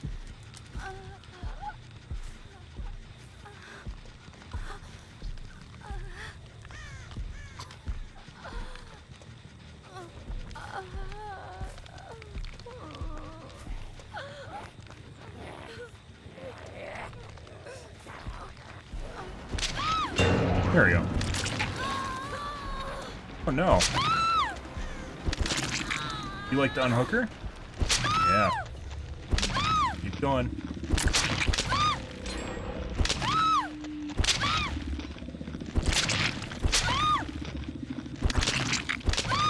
She's not even trying. There we go. Uh-huh.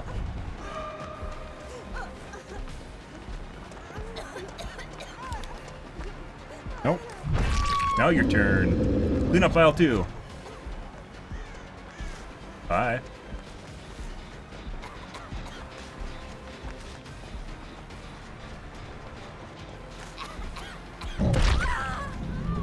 She's in a bad spot for her too. She has to play country now. Yep. We're gonna go opposite direction.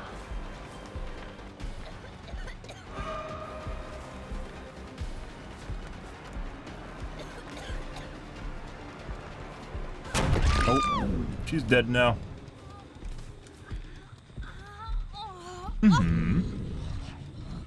Yeah, multiple guys here are definitely cheating. That, Rebecca's cheating. Who's this? The Nia? The Nia's also cheating for sure.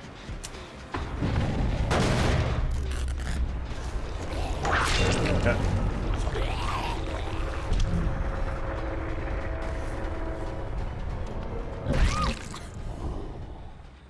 Wow, the skid. We might get slapped here, guys. We'll have to wait and see. Yeah, this definitely feels like these guys showed up at different times. It's not the first time, by the way. We've definitely had cheaters that show up at differing times in the lobby. So, yeah. You don't unhook in front of me, you should. No. Why not? Not. Zombie's controlling this. He is probably going to go for an unhook to show me good. Yep. Bye. Thanks for taking that protection hit for Nia. I better go after the Nia now. Huh? Balanced. Not the play.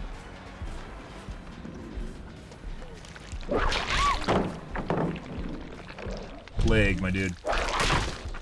How'd you like the desync on the chick? She dropped the pallet as she's going to the ground. Good for her. Here's the other guy. Cut. DS now she has it, which she doesn't.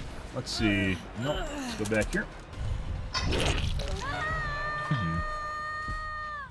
Yeah, tap the gen, double back. Oh no!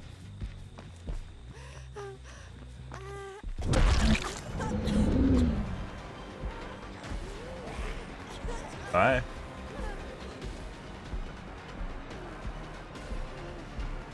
Balance. Full regression on this gen.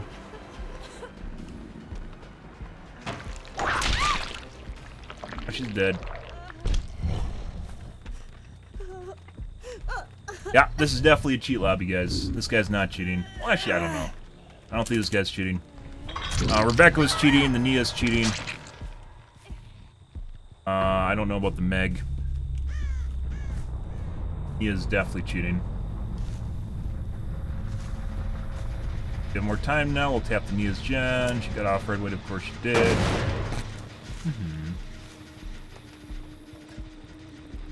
And push her the other way. It's gonna take a while. That's fine.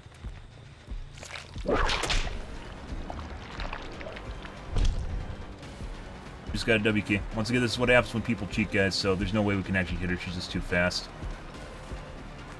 Probably gonna pre-drop. No. We're gonna go over to the other guy's gen now. This is gonna take a while. As I mentioned earlier, this guy's definitely cheating, so. Almost full regression on the gen. Oh, he is going over to do that guy's gen. Actually, I don't know. We might want to leave her up. If we leave her up...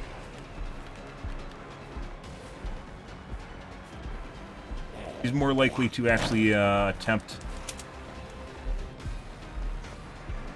play. But at this point, she's so full of herself, we have to go after her. Good job. Fucked up the gen. Yeah, she has a lot of distance. She's running like a 108, 107% speed hack, I'd say. Oh. Oh.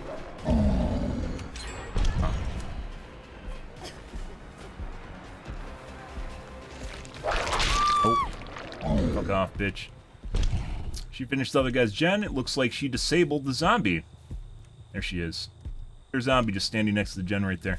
Good for her. Your turn now.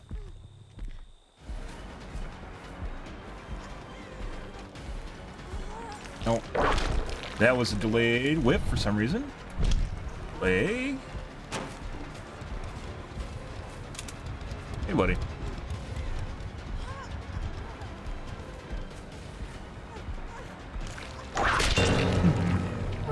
fucked up.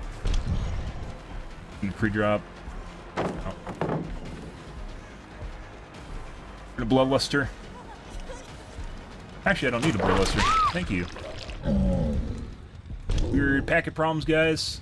Hence the indicator in the top left, so I guess. We're gonna bleed out Nia.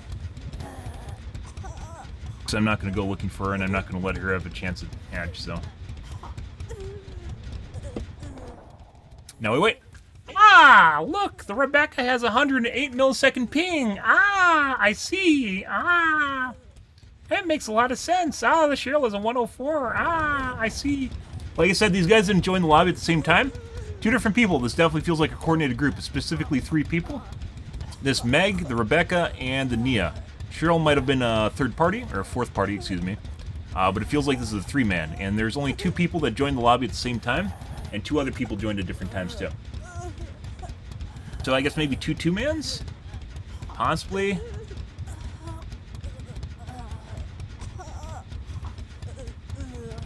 We're gonna wait for bleed out though. Nia was running like a 108, I'd say. Yeah, very, very fast, 107, 108. Rebecca, I would say, is also running like a 105 to 106. That's more than enough to fuck you up, though. If I wasn't fucking Nemesis, catching that Nia probably would not have happened. It would have been very, very difficult. Lots of pallets. For some reason, the packet indicators are gone now, guys. Isn't that ridiculous? Packet loss or whatever indicators are now gone. The game's over. We could potentially hook her and then go after because we got AFK crows now. Notice how the zombie's disabled by the gen. I don't think we're going to, though. Actually.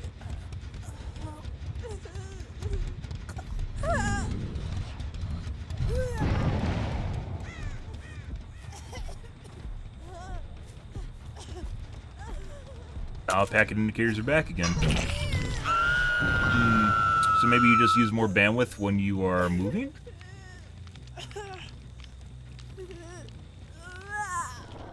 So all here, guys, watching people bleed out. Do you have hatch? No.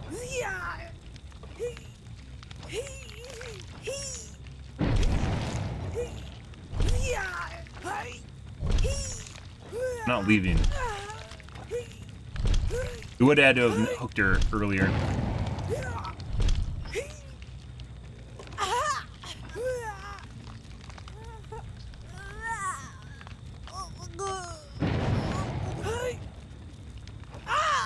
Fine. She's dead though, so it doesn't matter. So it's actually too late to do anything with that information at that point, but you can't predict when people are going to have AFK crows or not. Surprise! The zombie just broke it next to the gen, guys. Weird, huh? Literally just turned off next to the gen. Never seen that before. I have. Mm-hmm.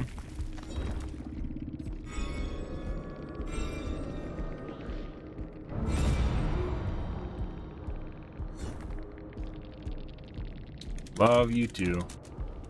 Are you asking for my Cash App? Is he saying, is everything good in the house? Casa is house, and BN is good. I think he's asking in Spanish whether everything's good in the house. I like my mind. That's how I forcade. Yes, I enjoyed myself. Are you okay? Are you asking because you actually want me to ask how you're doing?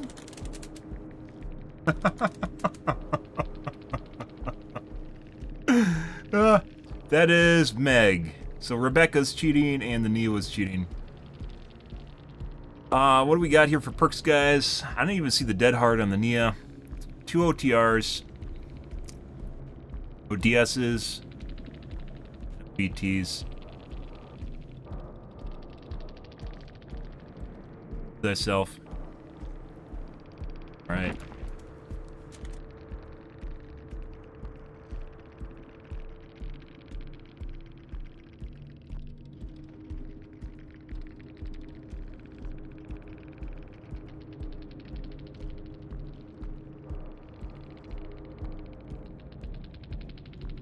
Ringleader was the Nia.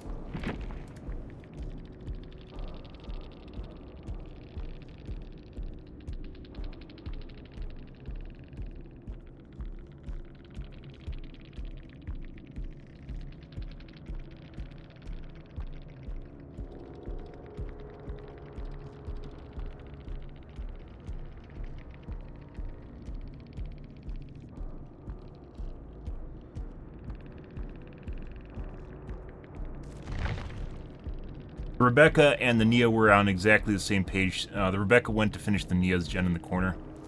I believe the Rebecca joined later than the Nia, too. These guys weren't together. It was the Cheryl and the Nia were the two there in the lobbies to begin with. Huh. Ah, thanks. I'm having a good day.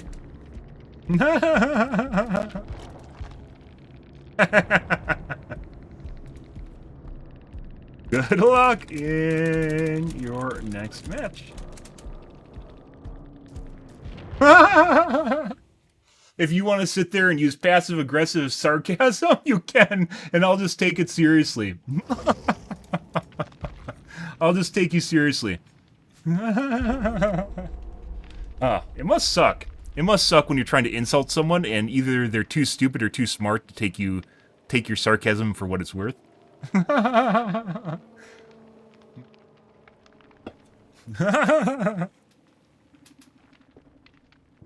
Oh, he's a nice person. He's asking how I'm doing at home. That's great, right? He's caring. Loving and caring individual. Oh, yeah. When survivors start doing that stuff, guys, you know that's when you had a good game. Should I stress poop now or should I wait? See how long it takes to get my next queue. Let's go visit the bathroom, guys. I'll put on some lovely music for you guys. Oh, fuck you, game. That last queue was like 6 minutes.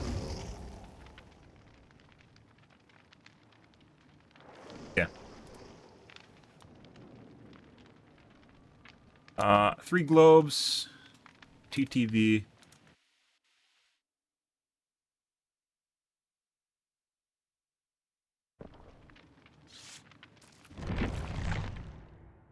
Here, guys. I'm gonna use the bathroom real quick here.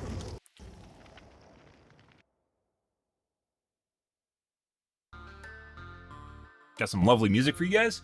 You're back. One moment.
Alrighty, kids.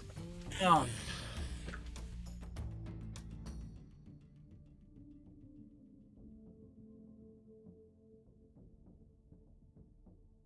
to our next game. Ah, lovely music. Ah, lovely music, guys. Need to repaste my GPU. You guys probably can't hear it, and it makes my voice sound hollow because it's drowning out a lot of erroneous, airy sounds right now. I don't want to repaste my GPU, though. That takes time.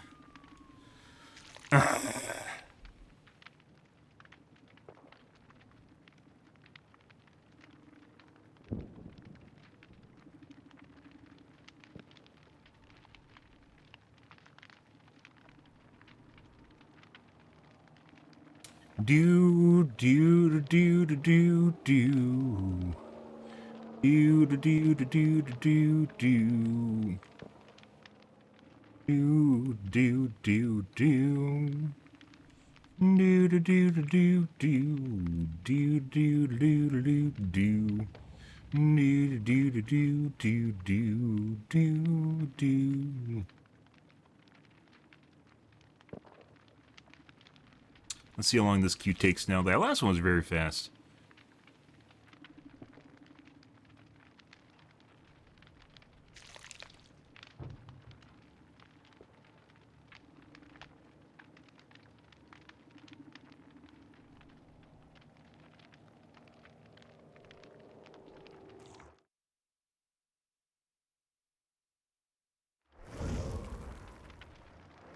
Pretty good.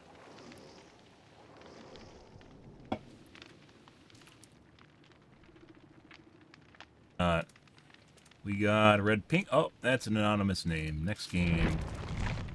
Let's try doing something real quick here.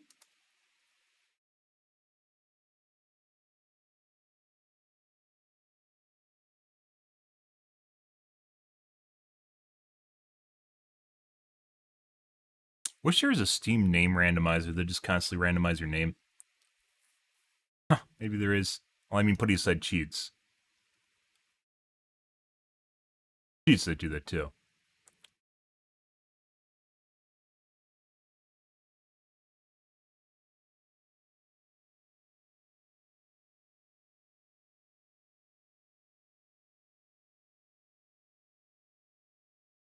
Yeah, that's what I use that.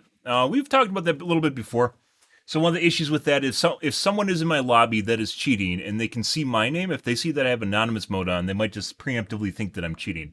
That actually kind of seemed like a trend earlier on, but now it doesn't seem like an issue. I just have streamer mode on all the time. The problem, though, is if someone is cheating, they have potentially could see through the streamer mode in the first place. So does it really even matter that I have streamer mode on and I still need to rotate my usernames? Unfortunately. And then, of course, after the game, they can see your name, too, by looking at their recently played friends list.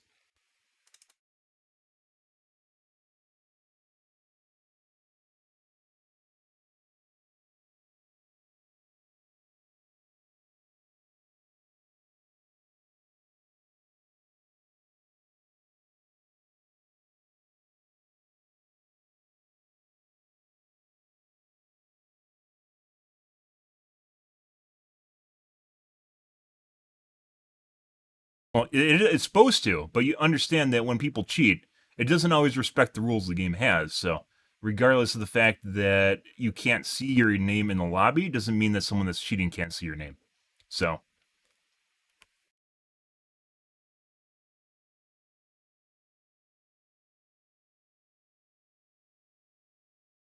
yeah, and putting aside the fact that if someone's in your lobby, they can't see that you're anonymous till after the game anyways, so it shouldn't matter for normal people when you play against them. If they're a survivor, on the other hand, you can see when they're anonymous. They'll just show up as their user, as like Meg or something. And you can reveal their names in the lobby. You guys are curious why I still use the screen.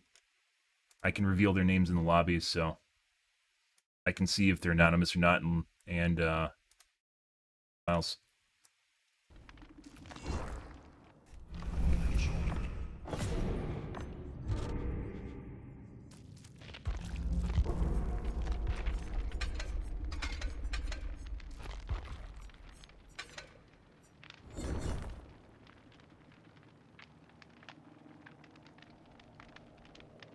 But you can't see who they are, and you can't see who they are after the game either, unless they reveal their names or they say it in chat.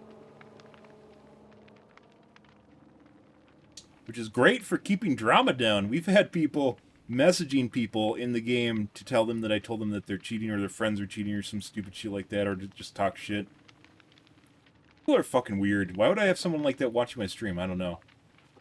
And by the way, that's still a bug. If this window's open and you click ready too fast, it'll make the sound like you click in when it doesn't. Nope. We've played a couple already. 2? 1. I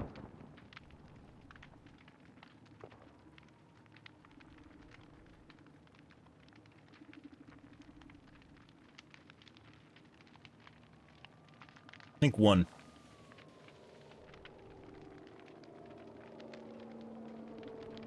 And it had 2 cheaters in it, but it didn't seem like it was targeted. Well, one of them kind of did.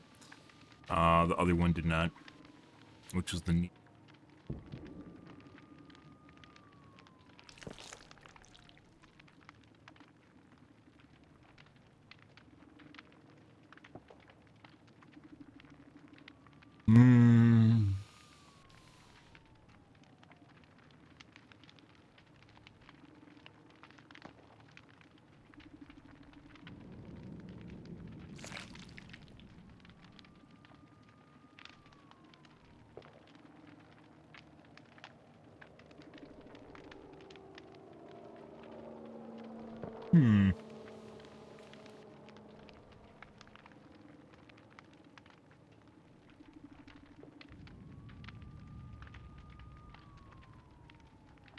Also long queues, apparently.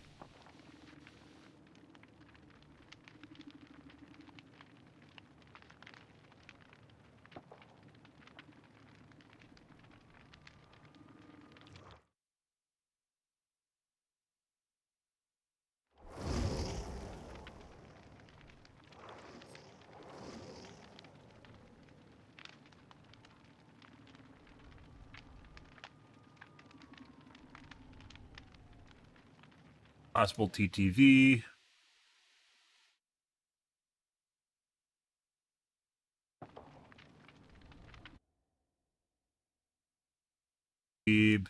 /furry.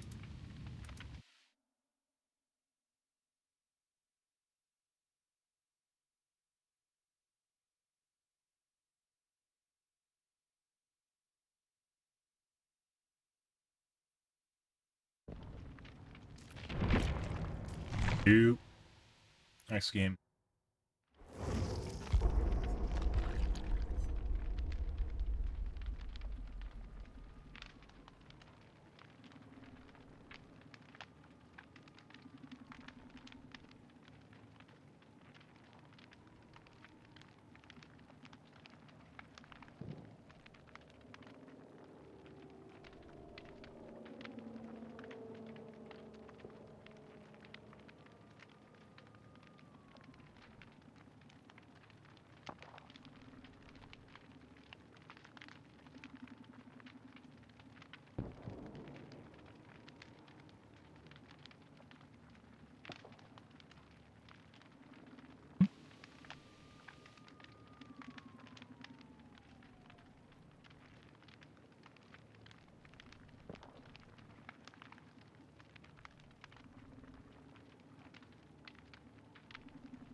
level 65.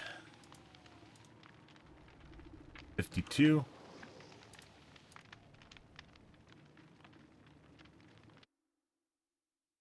Private profile.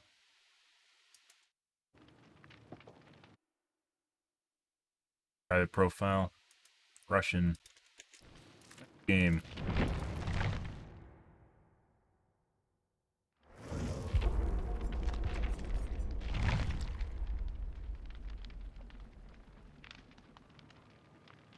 We slow queues tonight.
Weeb.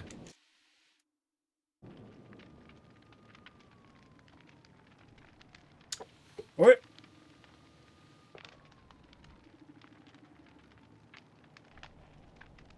Kind of a game will we get this time, guys? What kind of a game will we get this time? What kind of a game will we get this? Probably.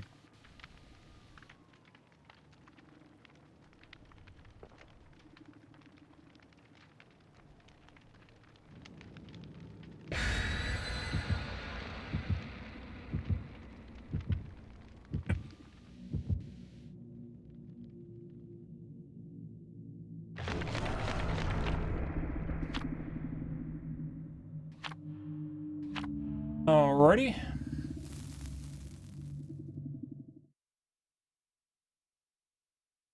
Got some pudding. If we get really sweaty games, it is Sunmun, and Sunmun is notorious for its degenerate hour. At least on my channel. So if we get some ultra sweats here, we might not play Doctor, but I do want to play Doctor tonight.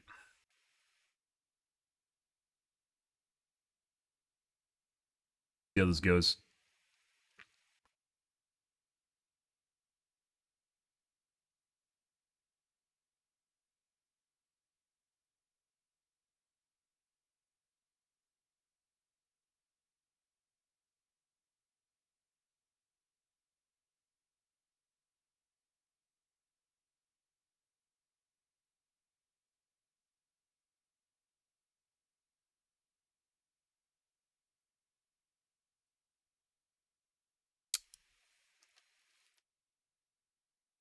Seems like globes to me, guys.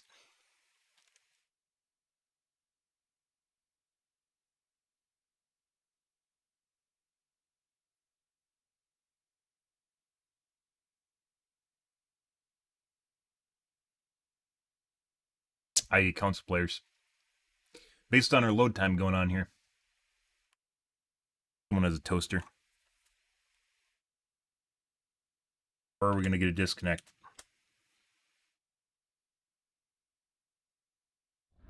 Ormond. Uh-oh. Or did we get a cheat lobby? Let's find out. Break a cuck doors.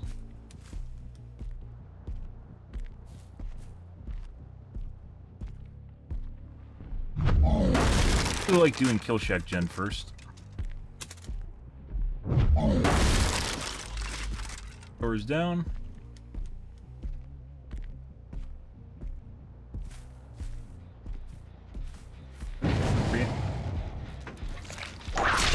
Ah, thank you. How do you know?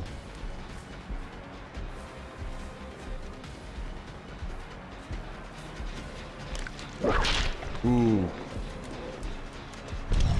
But I want to kick that gen. We don't have time to kick the gen, though.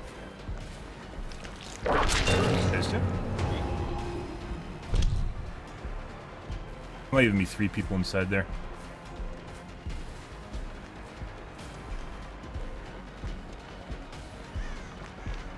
Very greedy. Nope.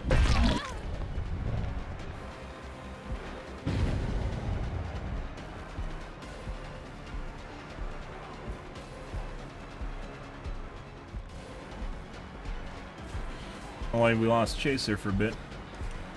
Hey, buddy. Were you trying to protect Hitter?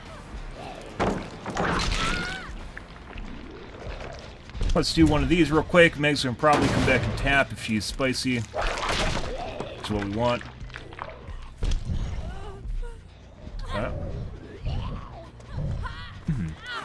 No, not really.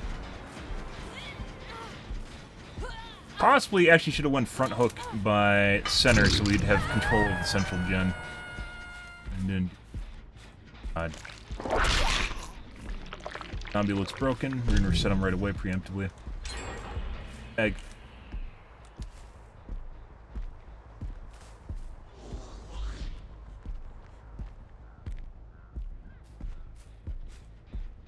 Huh. Did they give her reassurance? I don't think so. She wasn't close enough.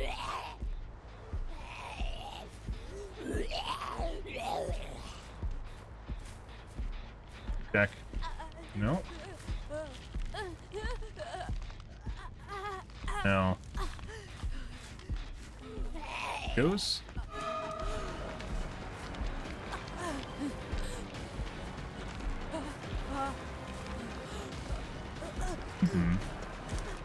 Oh, the guy's probably here. He's trading off. No?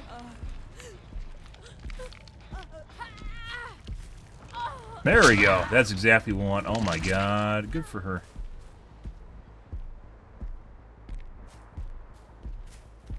There we here, I heard. Heard breathing. Blocker? Sure. Well, we're gonna wait her out now. So. Ah, there's the Meg.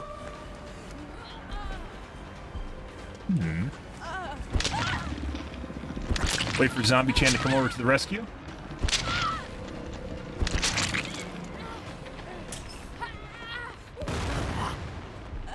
Nope.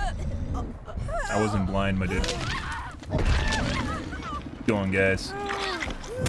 Beautiful. Blind the zombie, though. Alright. Get ourselves a Hattie.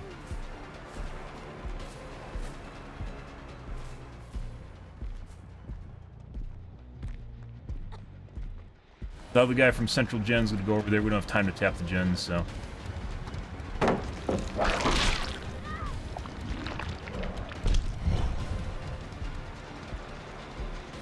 I'd really love to tap the gen right now. We don't have time though.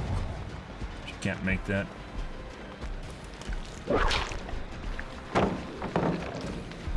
Good balance.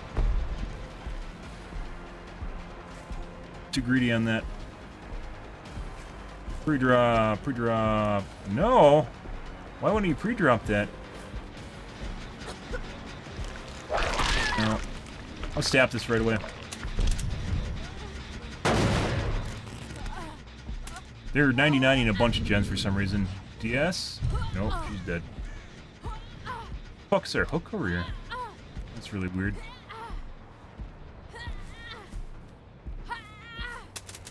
We did have KD. Let's go through Thentil now.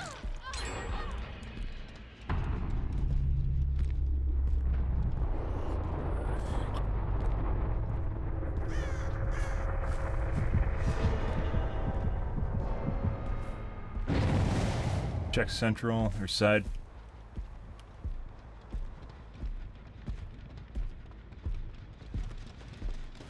I want to chase her. Guess we're gonna chase her anyways.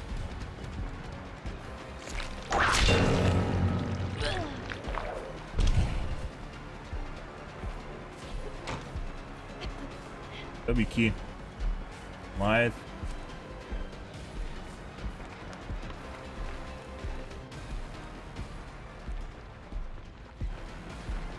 Exactly. So she went upstairs. There's missing erratic scratch marks. Yeah. Very weird. She traded off with the guy down here. For some reason, her scratch marks were just missing. Drop. Yeah.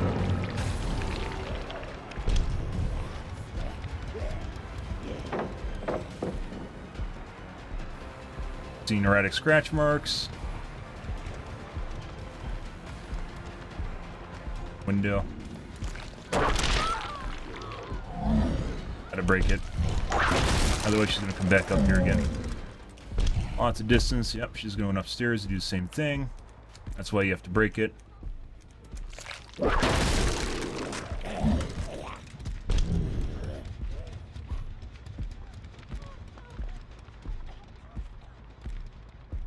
Not in chase for some reason.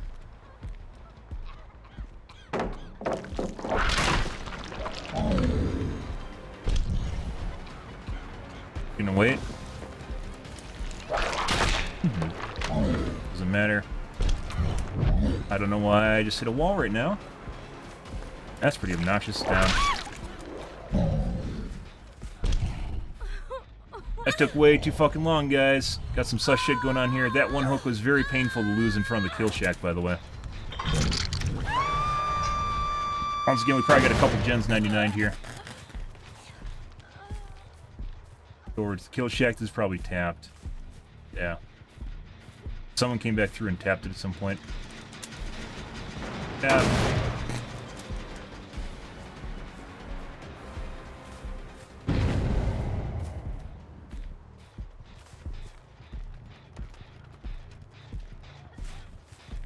Guy, I'm pretty sure is cheating. Yeah. Hey, buddy. That's definitely cheating. Drop. No.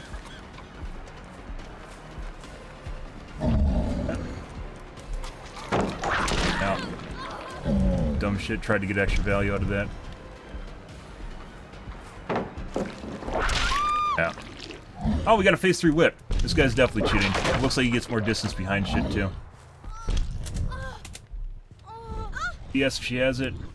No. Okay.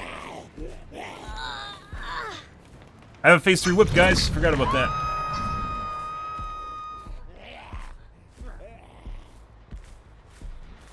Kate came back again for whatever reason. She keeps touching this gen. What? Okay, bye. W key. Nope, I'm trying for heal for whatever reason. Very fast. Very, very fast. You didn't even do a good job on that. Okay. Alright. That was a mistake on your part. Dead now. Not sure why she got out there, guys. Huge, huge mistake. Check her gens now. 99 in the corner. Let's go through the back gens here. Rebecca very certain is cheating. 99 tail. A lot of progress. Tuck door.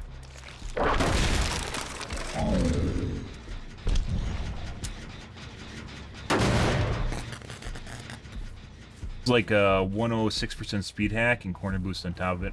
Let's go check the gen in the corner here.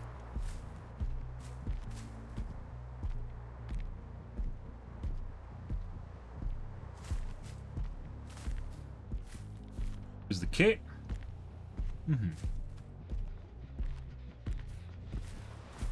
Push her reverse. Do you think I left the kill shack?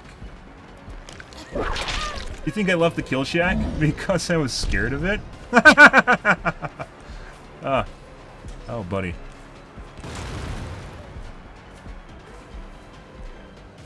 She's very fast, too. Yeah.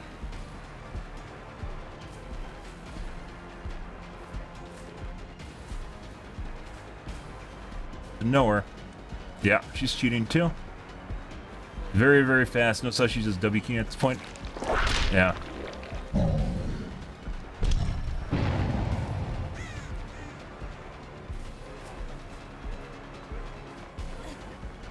Yeah, this is 100% speed hack on top of very fast speed hack too. Nope. Tough pitch. Alright, let's go say hi to Meg. Not before we tap her gen though. Oh, actually, it doesn't have any progress. It doesn't matter.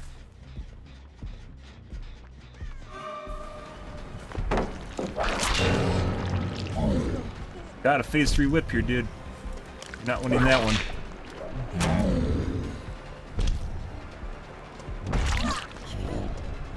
Yeah. Oh no, not the pallet again. Let's see if we can feed her to the zombie. Lots of W keys. Reverse polarity.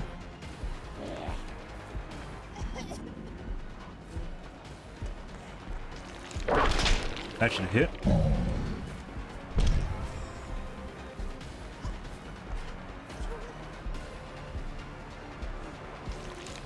That's definitely gonna hit. Okay.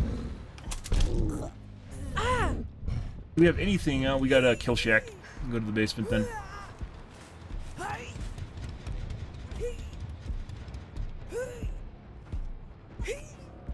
So the Kate's definitely cheating. The Meg's possibly cheating.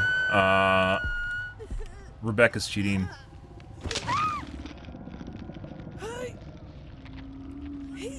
Is Hattie the only the normal one? Oh, she's stage 2 already.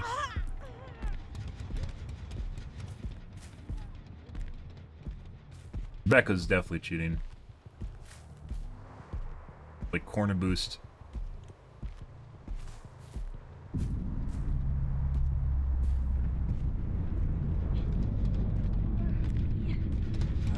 Ah. You're waiting for the hatch to spawn literally right on top of you? No. Make sure we move her. Hatch has spawned there on more than one occasion. Mm-hmm.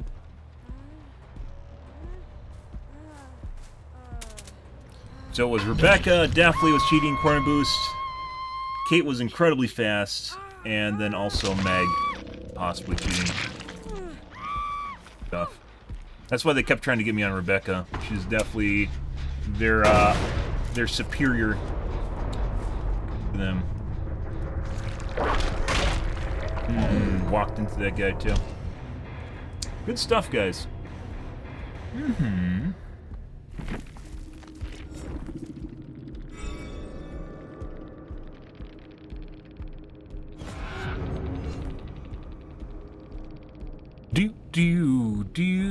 Oh, Saboteur. Who had the erratic scratch marks? Was it Kate? I think it was Kate. But she does have lightweight, but she was missing a whole swath of scratch marks exactly at the bottom of the stairwell when she went upstairs and traded off with Rebecca. Kate's also cheating. But she has a perk. Once again, people run perks just to cover up the fact that they're cheating, so... Yeah. No OTRs, no DSs, no BTs, no reassurances.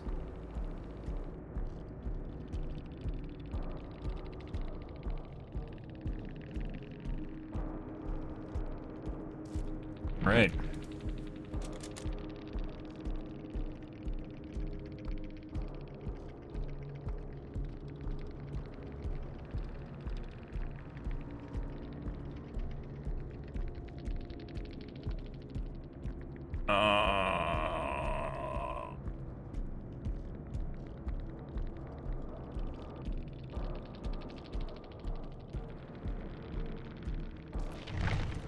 I'd even see as faster than Rebecca, but she didn't have corner boost.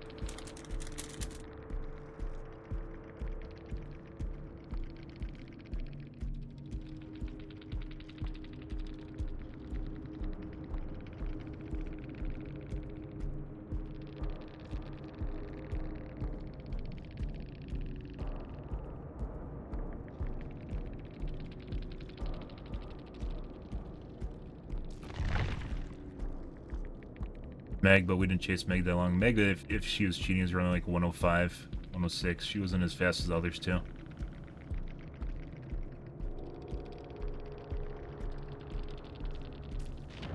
Next game. Fun. Well, maybe we aren't going to play Doctor tonight. Yeah.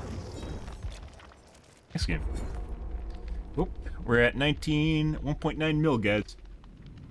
I think we're going to go put our next bout of points back into Nemi. Maybe... I don't want to put him Doctor. Who do I want to play after Doctor? Spirit? Whiskers. Maybe I should actually buy Whiskers and start leveling him up. I'm hoping they fix some of the bugs on him. But he's not quite there yet, so...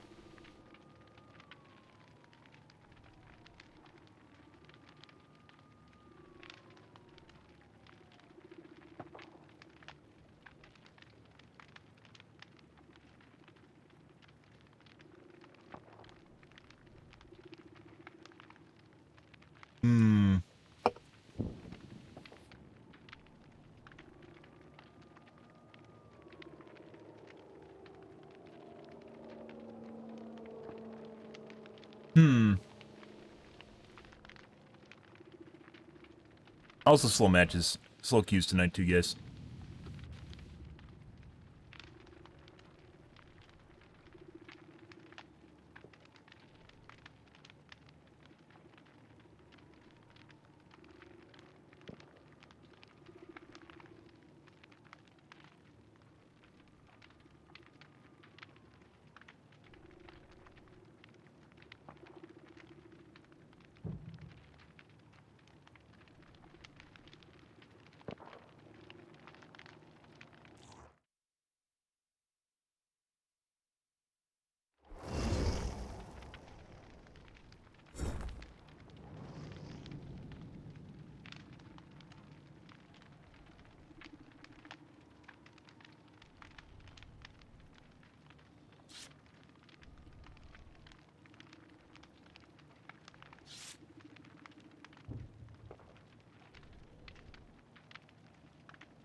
RPD, guys.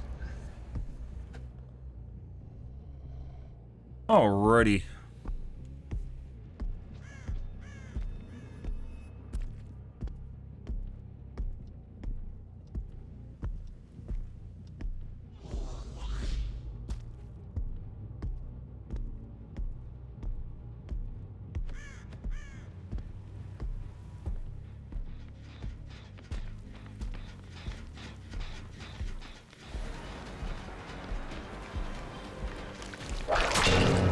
Hey, Steve. How's it going back here? Good sprint burst, Steven. That's not going to save you, though. He was just walking casually away. Ah, hilarious. Nice job. Come on.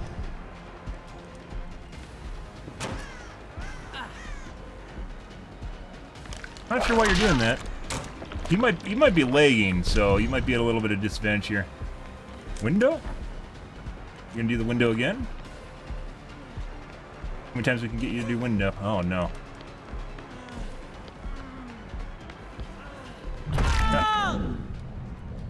And we have that gen that I'm pretty sure they immediately double back to. Yeah, we got a hook out here. We're gonna go here.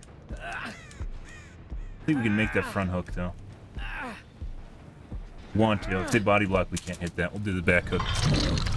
We'll do the back dungeon hook. Tap. We're gonna go wreck the pallet here since we missed it. Pretty good. Probably on main. Gen's over in the corner.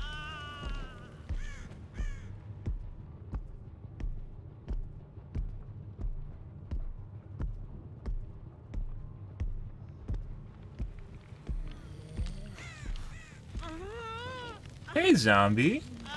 Hey, zombie. Good, zombie. Good, zombie. Yeah. Bad, Steven. Bad, Steven. Bad, Steven.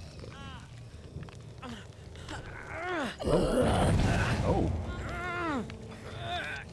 About to go stage 2.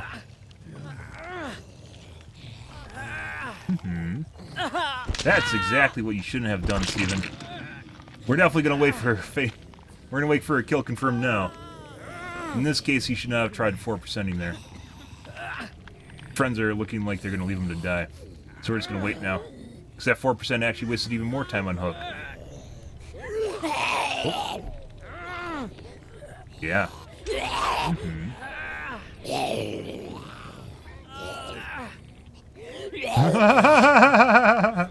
Come on, Fang. She can't actually get down over. She has to vault.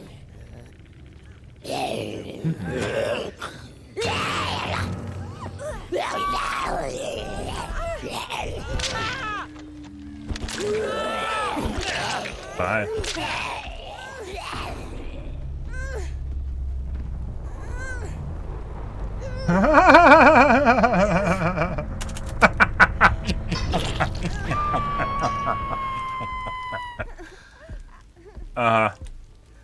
Pretty sure Nia's still over there, by the way. Double back, reverse the polarity. Poor Steven.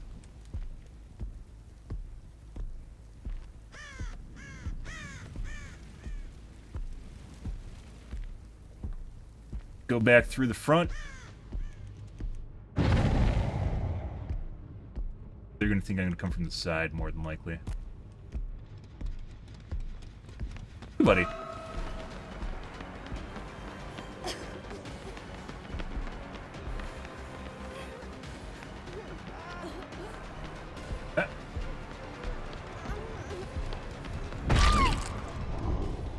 Corner.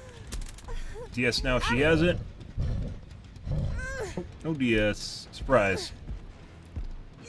We're gonna go downstairs. That upstairs hook looks kind of juicy, but it's too close to the pallet, so. Second most done gen is over there.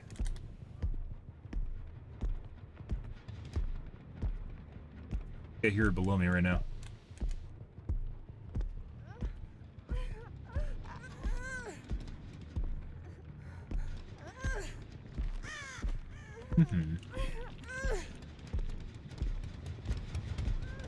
Both of them are. Looks like she's going to do that. Gen in the front, top gen's locked, so. Hit it out.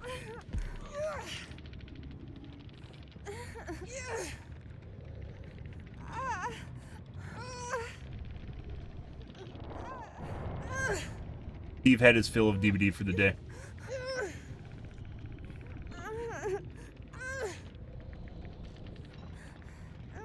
Break my zombie? Oh, okay.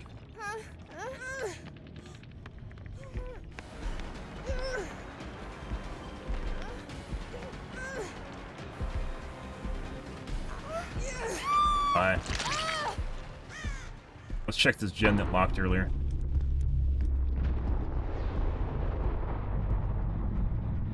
Yep.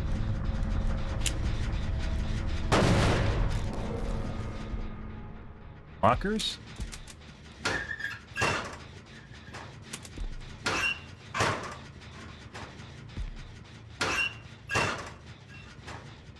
The sculptor around the hallway too.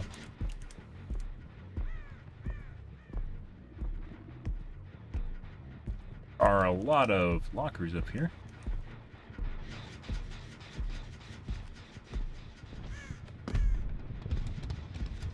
You know she was over at this gen, so we'll go to this gen too.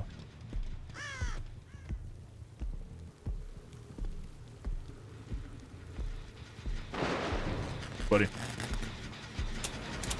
Active chase and gen regression. Beautiful.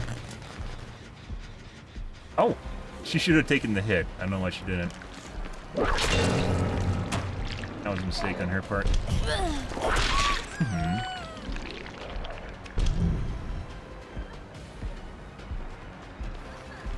All the guys probably back on that gen right there.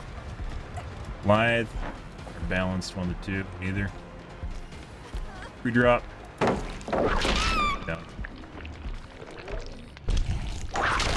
Pallet, we gotta get rid of it. Stairs again.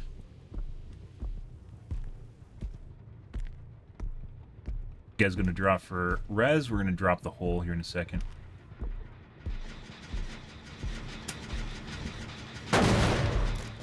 Slide.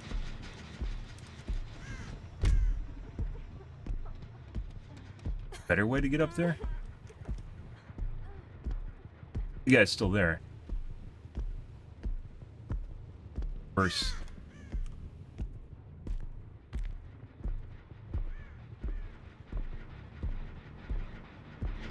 Yeah. You might have just hit immediately. Let's check the lockers all over again.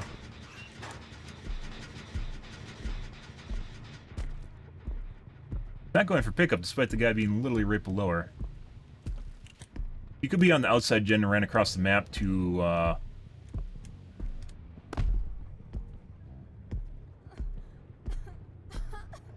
cap that guy's gen.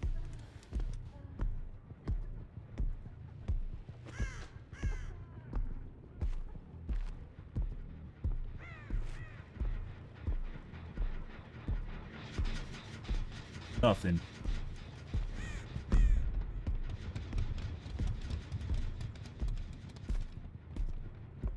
Pretty sure she's upstairs in a locker. And she just never left.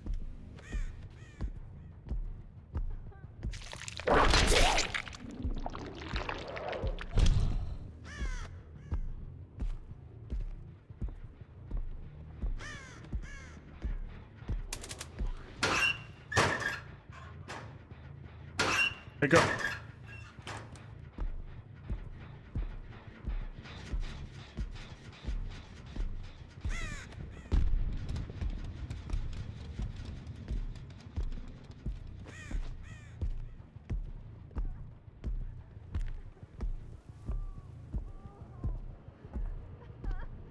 Basement. That's good.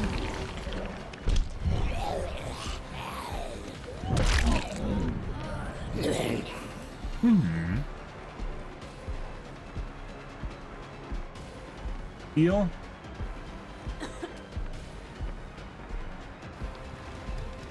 Drop. Immediately double back.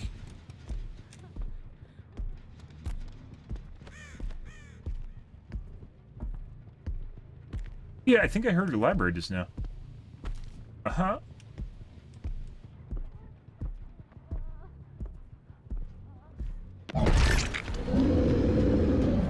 Guy's not ready to be picked up yet.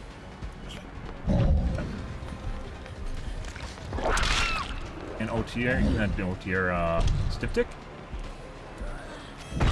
Nope. It's like she's trolling her with that add-on. Good.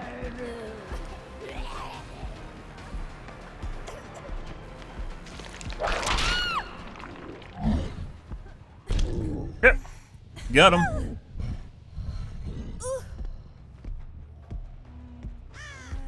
I'll wait for 4% of deliverance.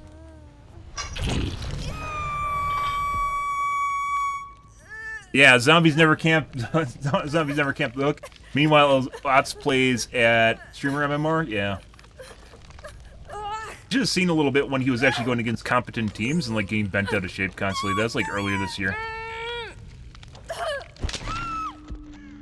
I forgot to give the Fang the tentacle. I'm sorry, Fang. That out. We're gonna wait for the other guy to die so she can't 4%.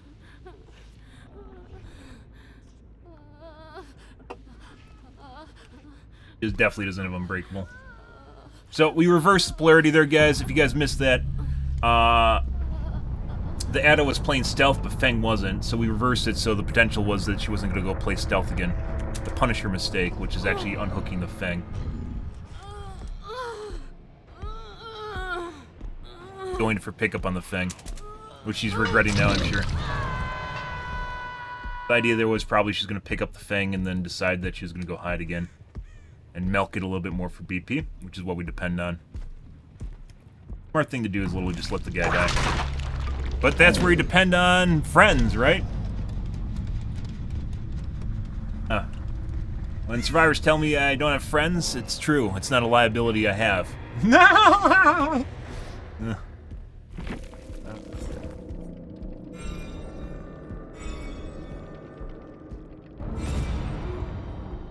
That's a normal lobby. Sweaty, but normal lobby. Poor Steve died right away. His friends didn't even come for him.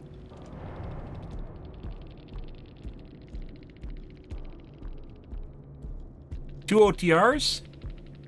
How did Feng take a protection hit, guys? Soul Guard? How did our Feng take a protection hit? She does not have a Styptic. Dead hard.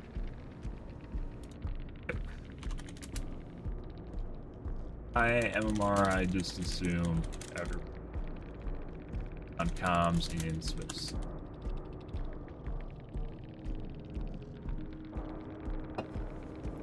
You guys let poor Steven die instead of diving into the zombies.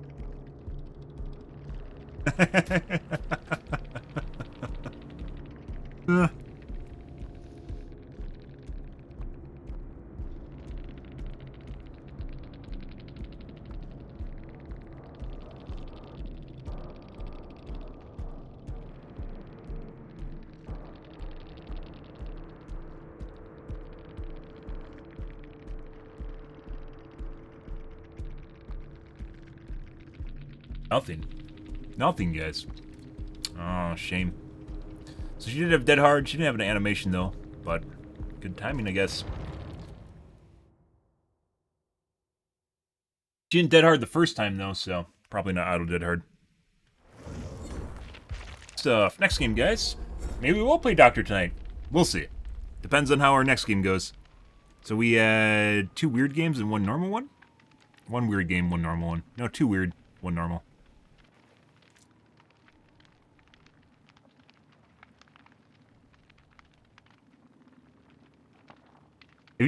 If you want to lose hope in humanity, guys, just like look at your social media and look at like any of the comments on energy problems right now mixed with climate change. If the general synopsis is just everyone wants oh, there's Black Mermaid too. Everyone wants cheap fuel prices, and like no one noticed fucking weird ass weather that's going on right now. What has been going on.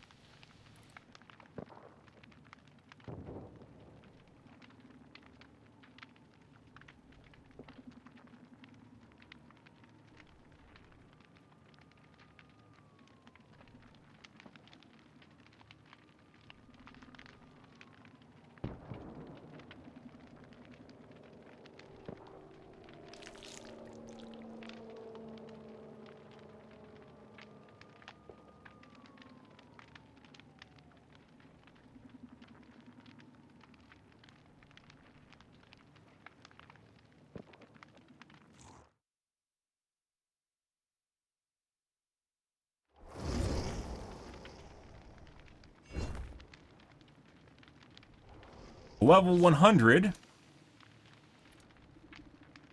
Level 73. I think we're dodging this, guys. Pretty sure this is a streamer.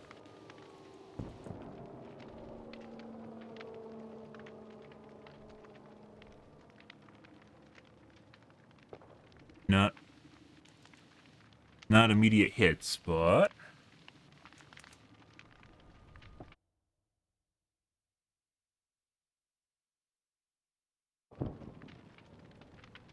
Definitely a pre-made.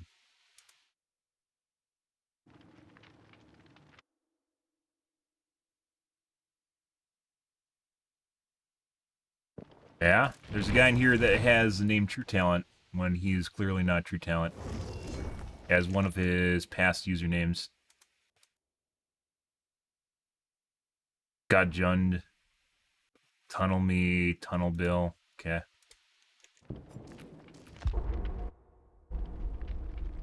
I'll be.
Mm-hmm.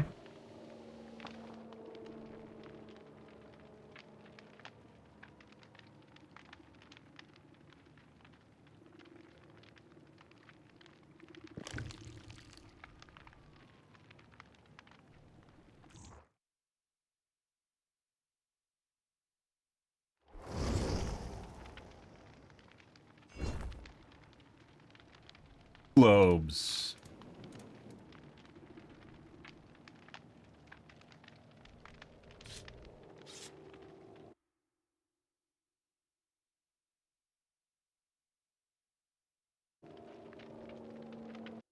Globe now. Grass names. We aren't gonna dodge.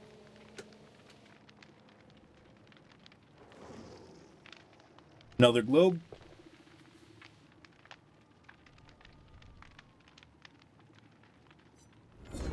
Challenges up.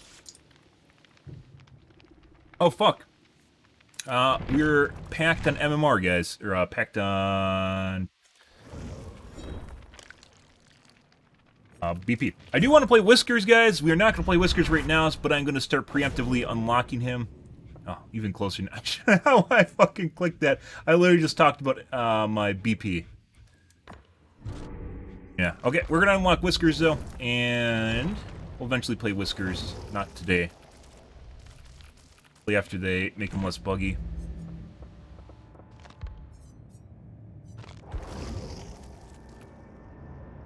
I mean, Oh. No, that's spade currency. I think I just bought a pack earlier. It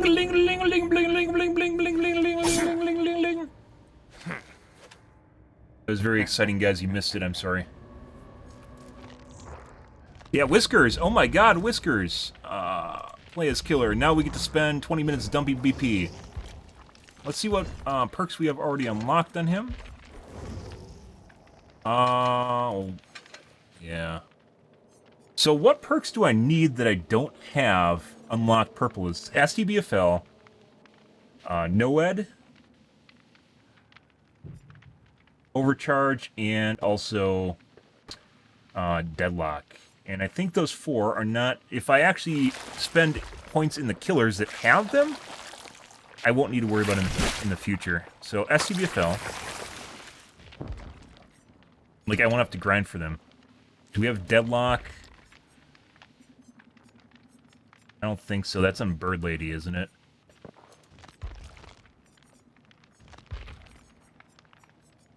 It's like the one benefit of the anniversary update.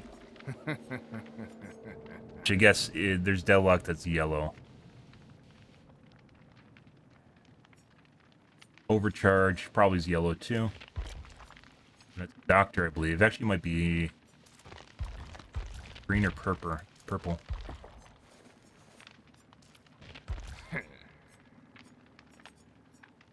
Purple now. And then what I think is either yellow or that's Hague, right?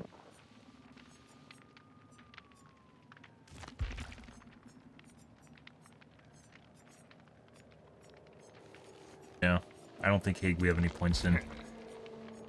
So there is some benefit to actually leveling up the killers right now, so I won't have to grind for them at all. I don't think it's really going to matter, though. I think we're going to get the perks unlocked pretty easily regardless. Yeah, one of his perks is alright, which is Superior Anatomy. That's the one that allows him to vault faster.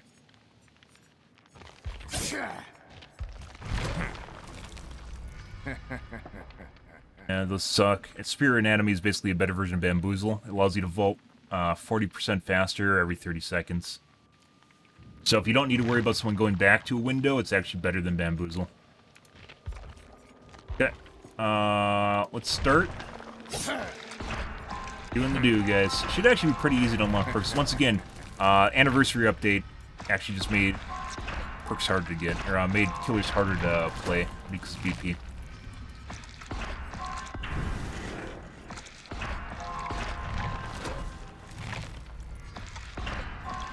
Add-on BP in the killer tax.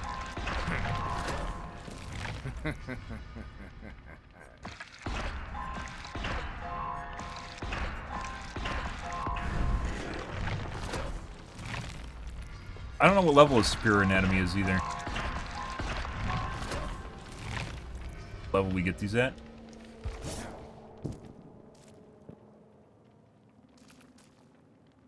Oh, you have to get... Okay, so it's not once per prestige. You have to get to level 3 to get the level 3 variant of the perk. Of all the perks. Okay. I thought it was one perk would be level 3 per prestige. Not.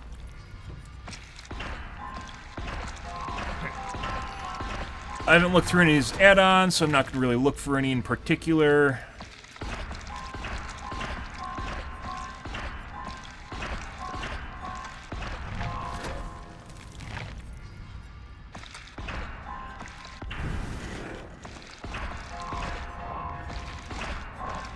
We had an option of 2 perks. Oh my god, that's the first time I've seen that at level 10. Wow, so interesting. Entertaining, guys. I probably should really look up his perks and see which ones are best. Add-ons, not perks. Add-ons. So I can grind them out.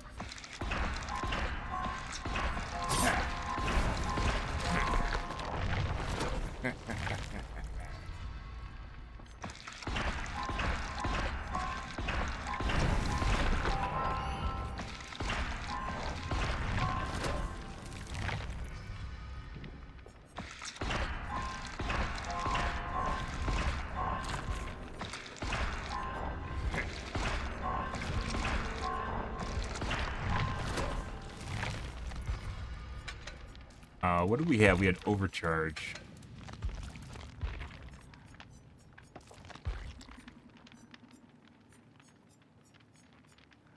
Doctor. There it is. And then Deadlock is only rank 1. We don't even have Noid.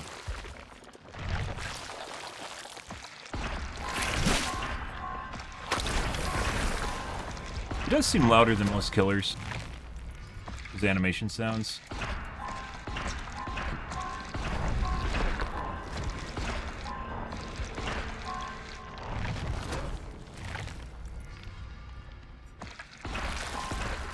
Deadlock 2.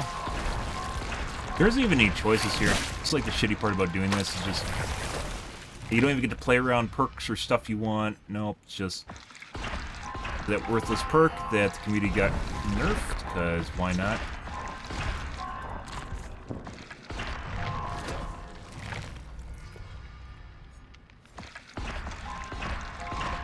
Little strength, I'll pick that up.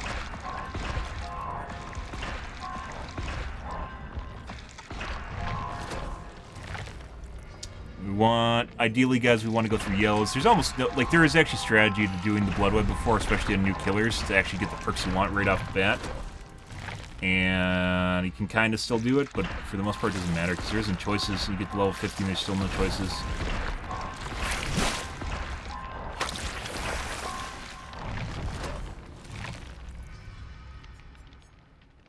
Yeah.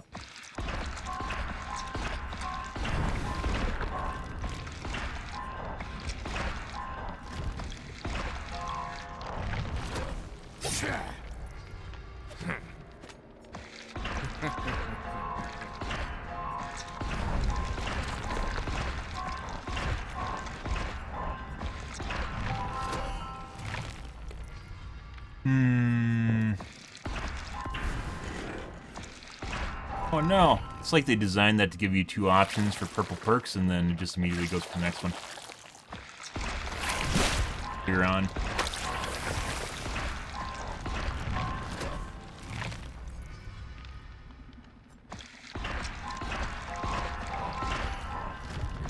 Xenophobia. We want to eliminate the purples first, or yellows first, then purples. We're still missing Noed.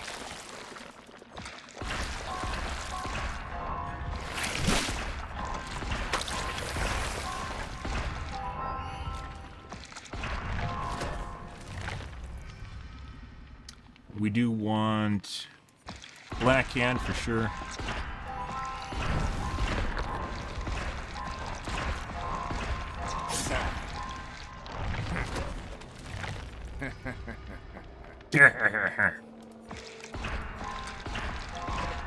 Limiting the yellow perk pool allows us a better chance of actually getting the perks we want. Noed. We have to seed it first before then we eliminate the perks. There's Jolt. Don't really care. I push it outside. There it goes.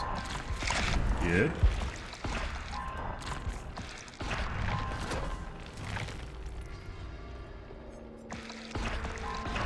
Devour.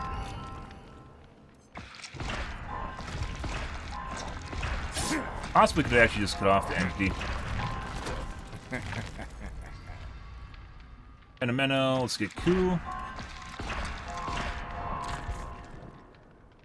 Pudding.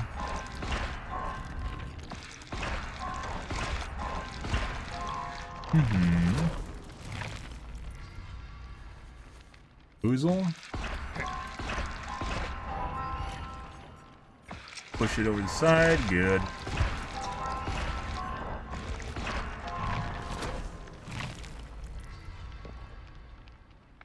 Nemesis. Want the pudding. Have it close early.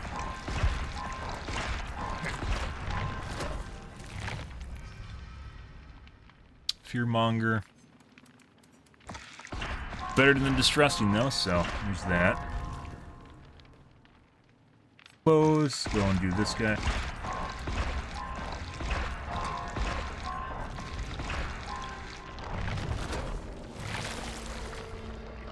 There's crows, we want that, but then it's going to take pudding, so we're going to go like that. Saved ourselves a pudding.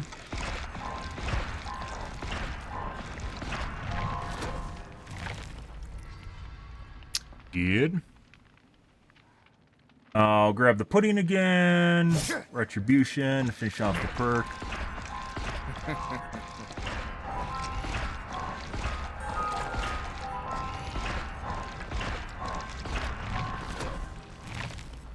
Could have actually started earlier, which I should have done. Thrill? I get. Push it outside edge and force it to close that early.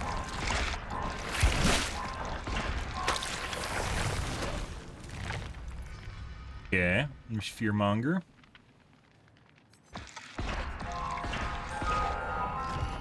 Push it outside.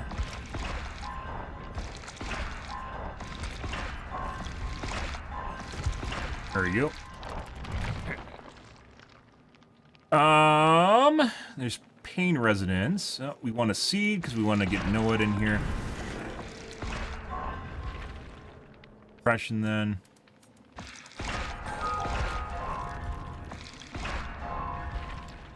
That's fine.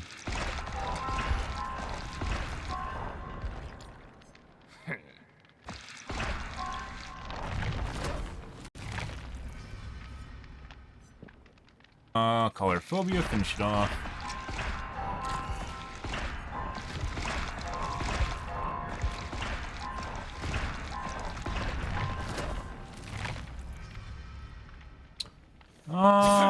There's Blood Echo. That used to be an oldie I'd run. Haven't run it in a long time, so I'm not going to really worry about that. Beat it anyways, so.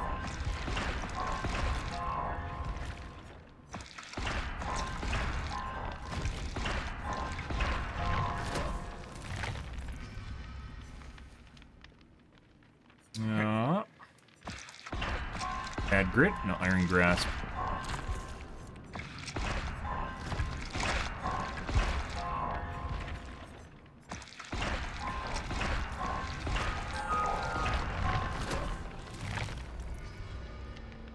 Brutal Strength. Haven't even gotten to the level 50 Blood Webs. We only have 3 perk options, guys, instead of 4.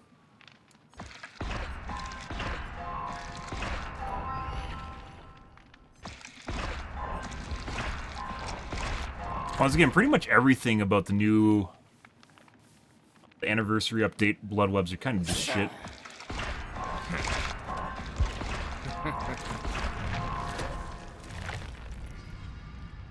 Waste more BP. Headlock! Thank God. There you are.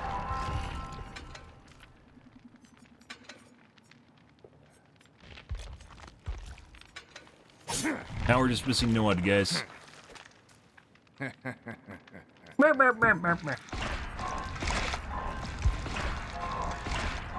Pudding! I don't even know what I'm looking for. I'm just picking random shit. Okay. I don't know if the Eries are even good. Some Eries are just shit for killers. Pain Resonance, we'll pick that up.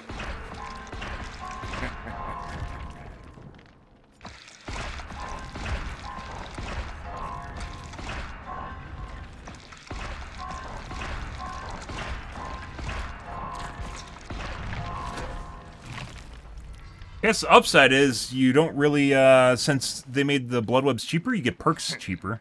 There's that. So it's even less important to level people up so you get the prestige level perks. Blood Webs are cheaper, so you have more options of going through perks. Even if you don't get the add-ons you want, you'll get the perks faster. Get our Black Hand, very important.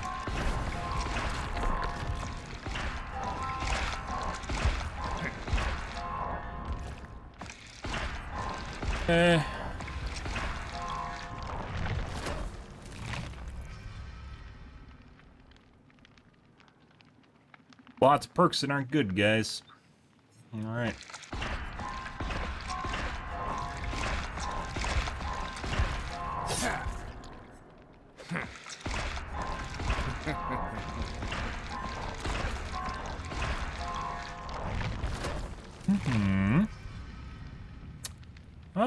Sloppy Butcher.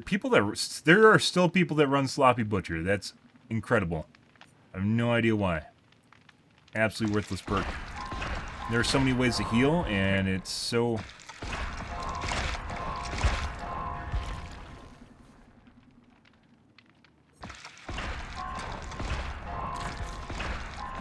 Done.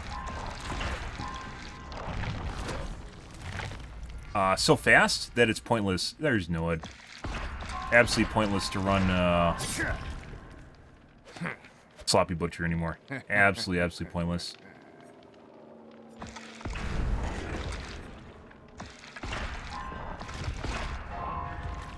We do want it... Actually, a ping pong around the bottom there. Well, that'd take more time than going up here and closing 2. Yes.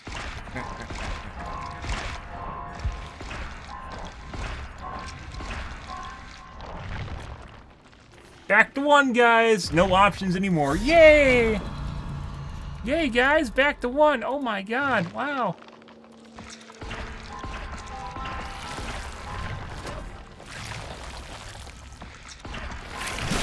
So, the fact that they devalued basically the price of each node makes the anniversary update where they allowed cross progression between perks, between killers, survivors, pointless.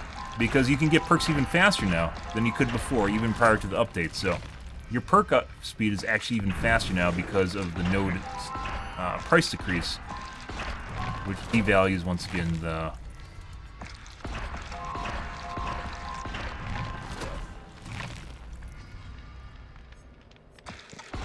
cross progression.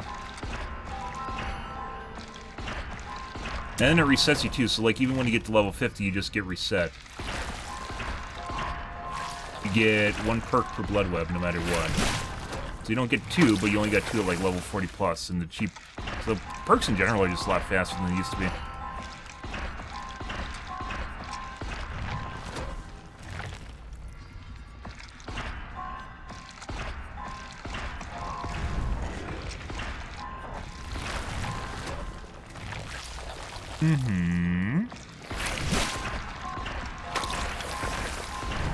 Now it comes down to add-on pricing. Yay!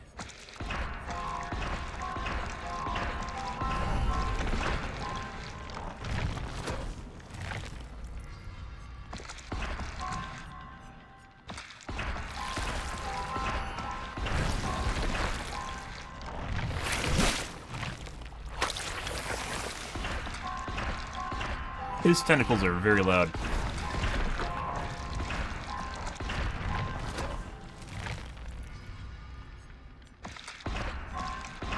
Push out the purples so we have a higher chance of getting greens that we need.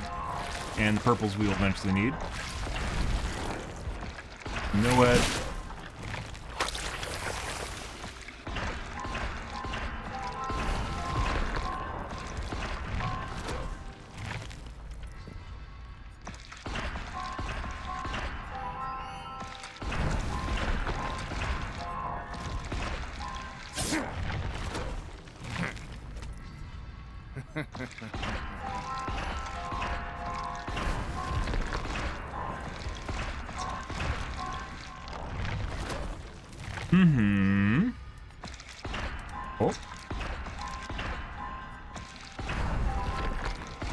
Oh, you cunt!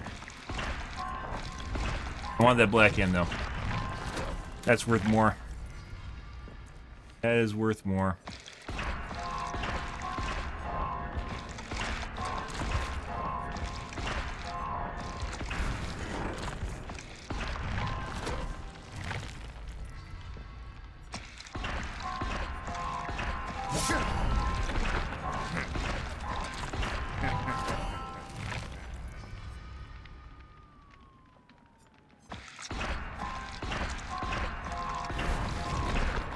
Puddings.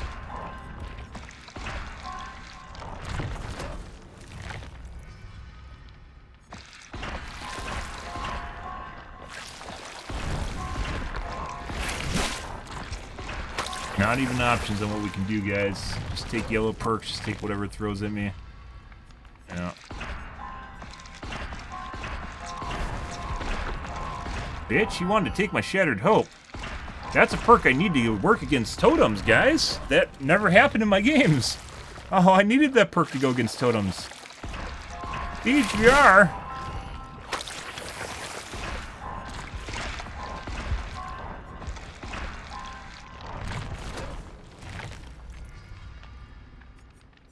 Monster Shrine that everyone jerked off about before the anniversary update and no one runs. Well. Which they actually made more worthless, arguably more worthless after the anniversary update. Why? Because now you can't really even use it in the basement anymore, because if you go to the basement and you sit in the basement, you don't get the benefits from it. So. Yeah.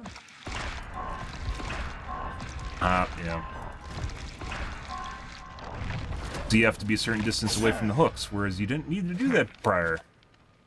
I wouldn't think that they made it worse, but they made it worse.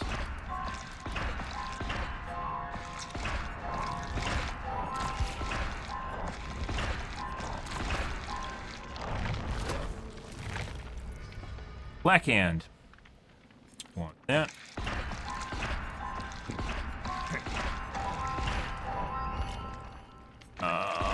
Yep.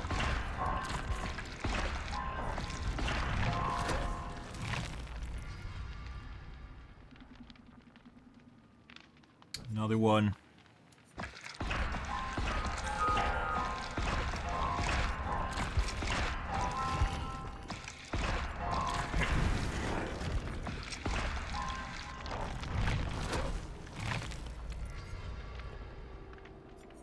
Urine might be useful.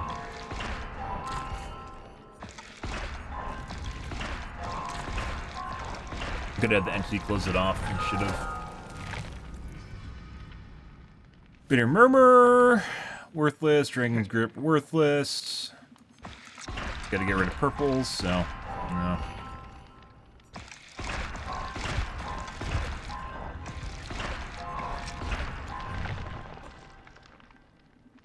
Dead Man Switch, still kind of useful. Want to go the top way.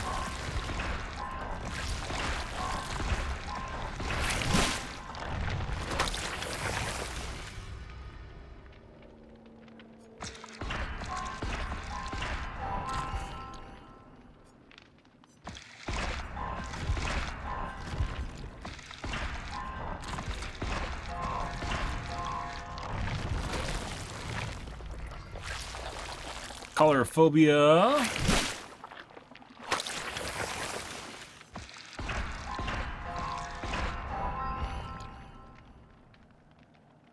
I'll just push it to close.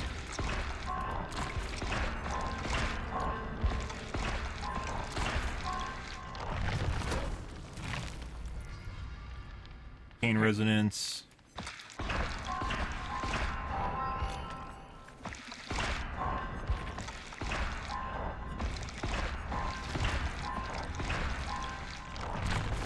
Cheap shit, guys.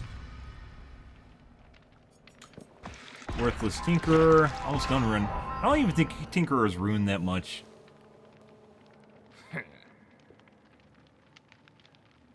Oh, you know it was. It only triggers once per gen. Yeah, they just destroyed it.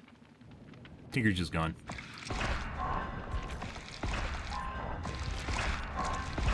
This effect can only occur once per gen. Yeah, that's done. That's why no one's running it anymore. Blood Favor. Let's see if we can get it to scooch around the side. And shut the other guy. There you go. Blood Echo and a Black Hand. Take that.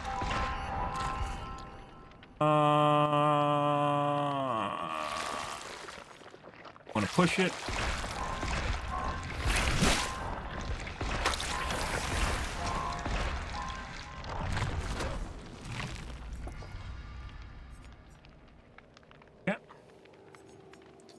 Mess. We have not seen Noed again since it first appeared.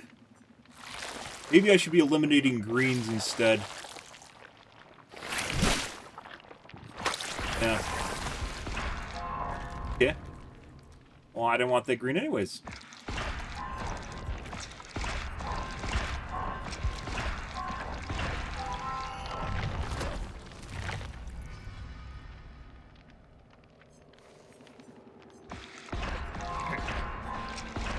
That's not what we wanted to do.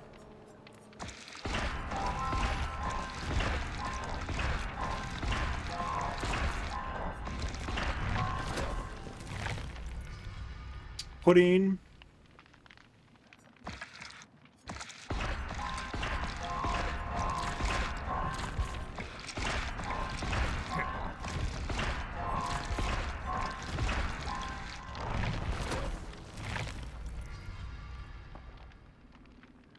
Yeah, we should be eliminating greens.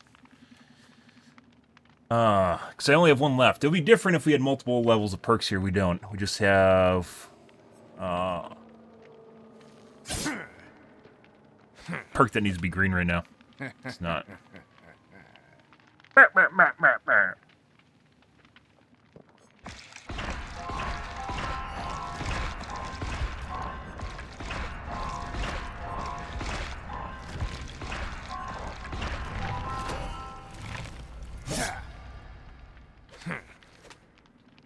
No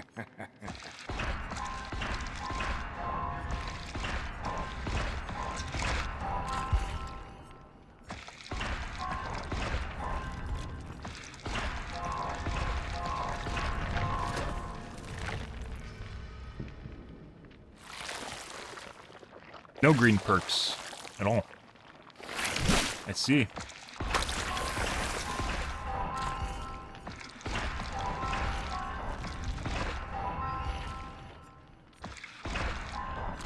Good.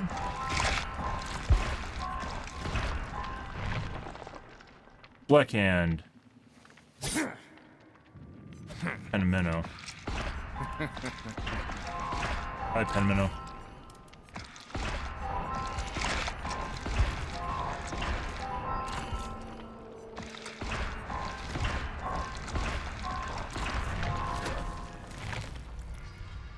Here it is.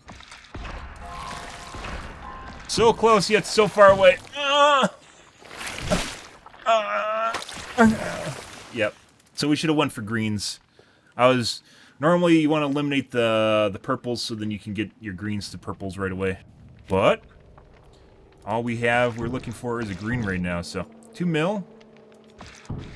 Got it. That's some add-ons and whiskers now. Yeah, I don't even know if we have all the add-ons. I have a photo of 2 of those. Tell me Black Hands 10. It's good. And this is only rank 1. Okay. Let's go back to Nemesis Chan. I'm gonna go take a piss though real quick. Be right back, guys.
Alrighty, guys.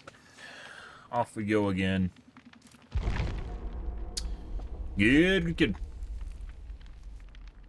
Dude, they literally, like, they took a relatively unfun mechanic in the first place, which was the blood webs, and they just made it less fun. They took something that was already not much fun, and they just made it less fun. It's like what they do to all the maps. Oh.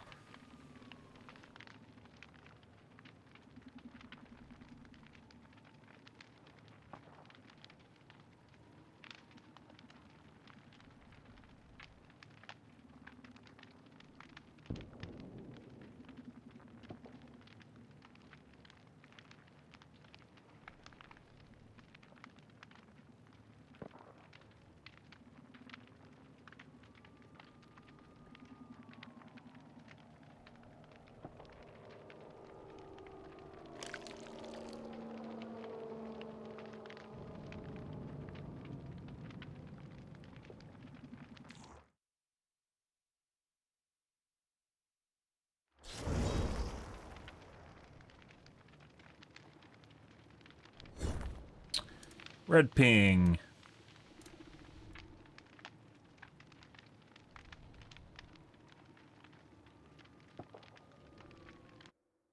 Globe. And digit says his name. 2 globes actually. Whoa. That's interesting.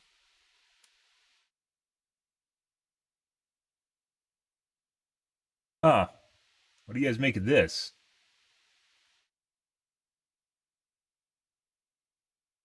Huh. This person has not yet up their Steam profile. If you know this person, encourage them to set up their profile and join the gaming. No. Okay. Yep, we're gone. That's like literally a fresh account right there. Like absolute. That's not even a rank 0. That's just an absolute fresh account. That is beyond fresh. Holy fuck. That is like literally that guy just opened up Steam tonight, but he has hours in DVD. Holy shit. I don't think I've seen one of those in forever. It's like you haven't looked at your profile yet. There's some sort of metric for that, but it's like literally just brand new account.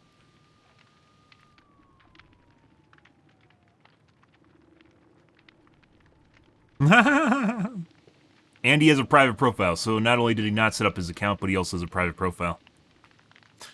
Huh, okay, dude.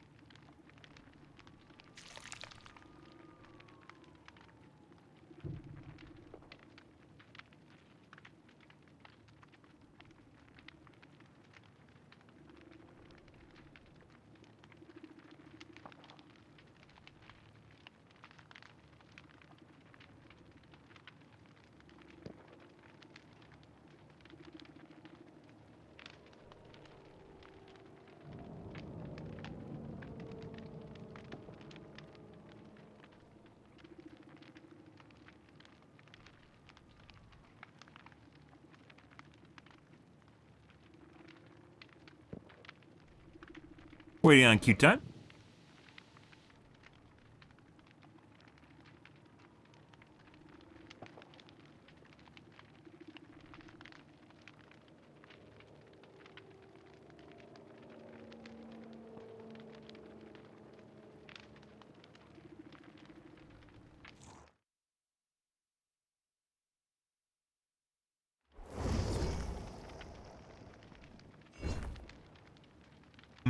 Yep. Globe. All right. One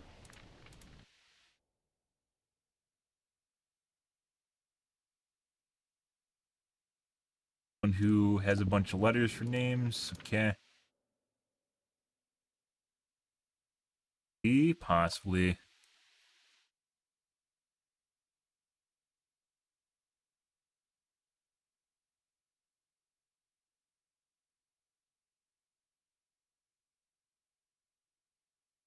Cream.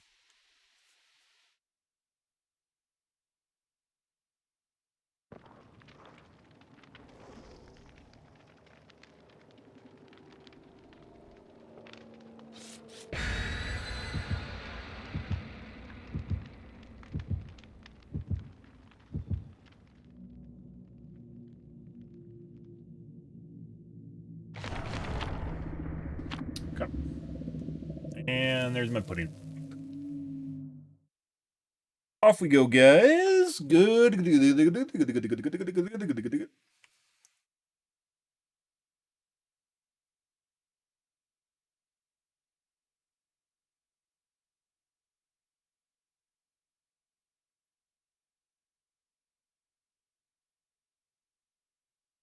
Do do do do do do do do do do do do do RPD again.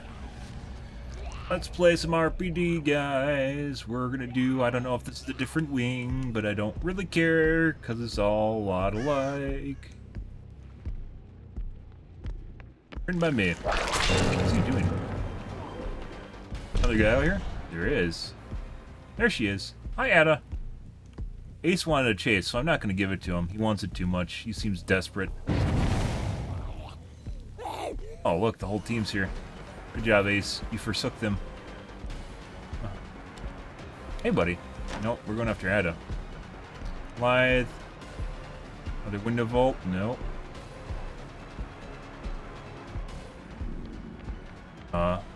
Go to the other side of the map. Check. Vault. Oh my god.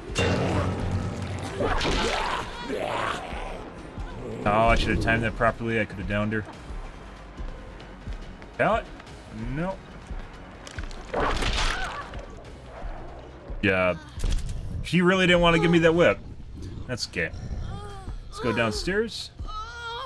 They're on the gen over there. We potentially could go into the building here, but I don't know if I want to do that, so. Ace really, really wants me to chase him. I don't really want to chase Ace, though. So, bye. That gen's too far away to go and patrol. We could have went in here. I should have went in here. Better idea. There's literally no progress on center gens.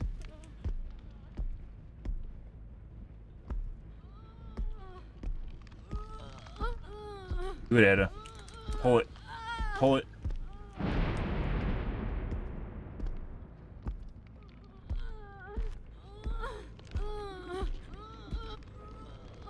At the library, top right. I think the guy's on the top here.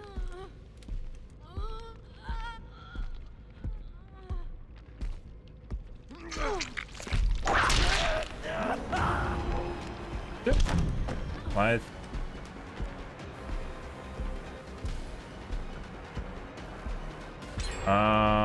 It is Shadow Step.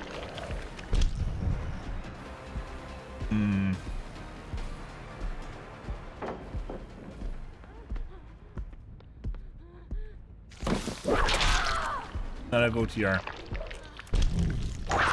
Think we can get upstairs? Let's find out. So I can take care of the totem. We believe we can.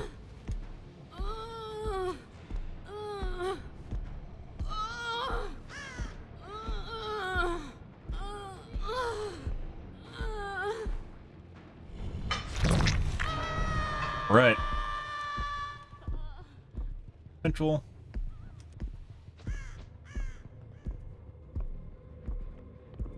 Downstairs. Oh my god. Well, that sucks. Go chase him. He's gonna go for unhook now.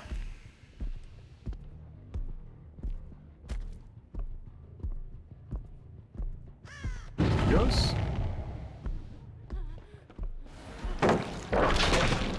Not for you.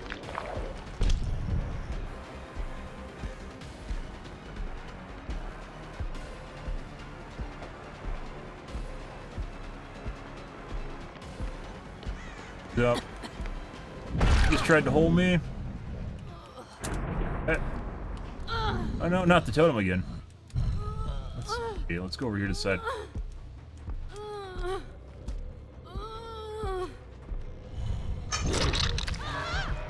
Office now?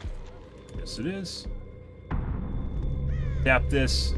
That's Ace again over by the zombies, just fucking around. 14 seconds. Tap top and center. It's where we want to go.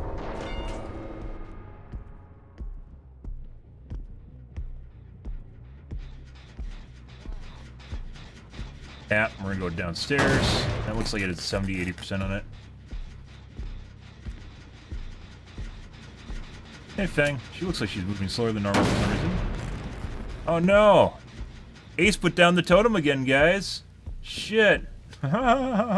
Actually does take a decent amount of time to go and actually put it out, though, so. On this map.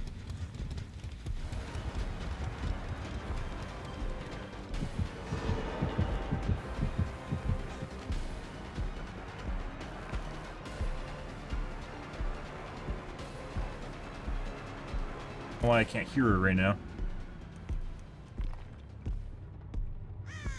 Fuck. Above me. What's going on with the scratch marks, guys? This is a different thing.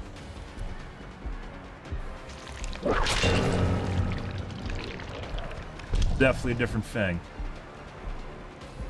They just did scratch mark replacement to get me on this guy instead. I think the other guy had a green shirt.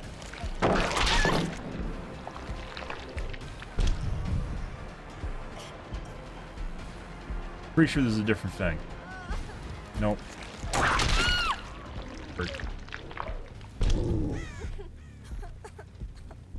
Can we get her upstairs on a hook in the hall? Yes, I think we can. Especially now with the new hook placement, I have more confidence in where I'm going. They readjusted them. Check this, Jen. Progress here. Nothing really.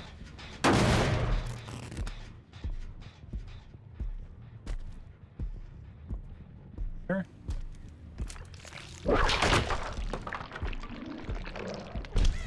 That's probably Ace kiting around my zombies.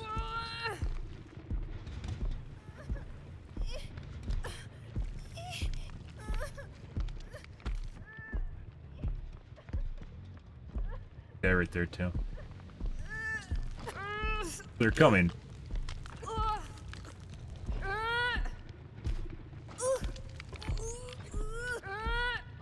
Chick, I believe, is upstairs here. Ace should be showing up here. There he is. Yep. Bye.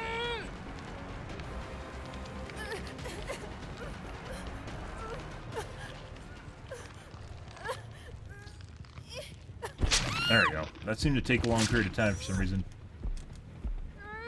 We need to reset one of the zombies.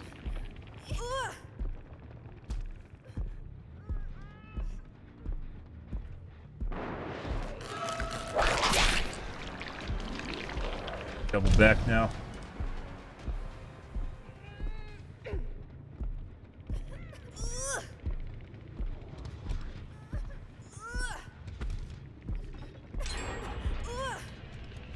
Wait for her to die now. We know where everyone is. Chick's up there, the Aegis is down there. Yeah.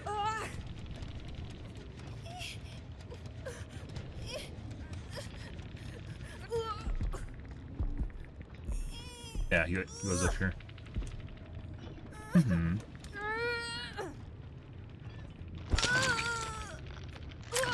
Hi. Yeah.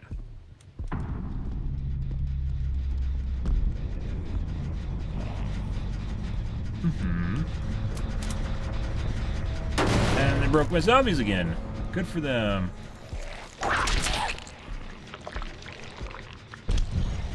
For some reason, I guess that's the thing. Both of them on the same person again? Hmm.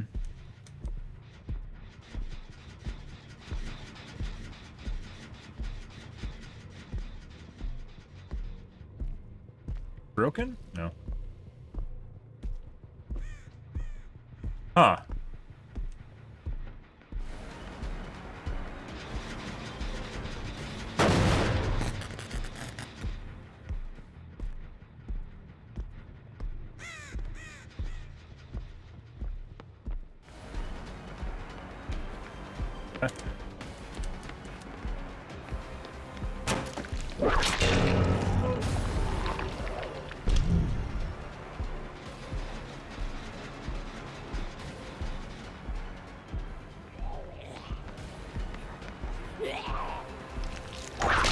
Yeah. That looked really fucking weird.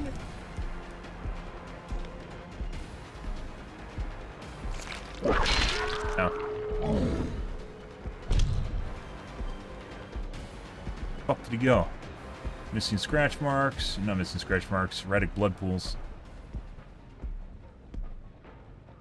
Holy shit, guys. Yeah. Just completely missing blood pools. Might be a 2K. Yeah. The reason we didn't go after the ace in the first place is because I'm pretty sure he's cheating, so. Diptic. Heal. Oh, full healing. He's down. Went to the zombie just now. Fuck out of here. That's a cheater. Good shit.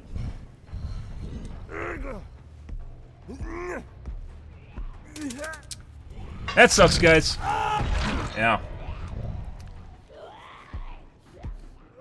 Erratic blood pools on the ground. That really fucking sucks. That lost us a lot of time right there. So that's a little bit different than erratic scratch marks, which is what I'm normally used to, where they're just missing scratch marks on the ground. Obviously, he had a totem here on top of it, which is hiding it. And then the blood pools were just missing splotches, every other splotch or so on the corners and areas. And then we had to double down and look at different areas for them. If he's smart, he actually would have got hit by the zombie, and he's not, so.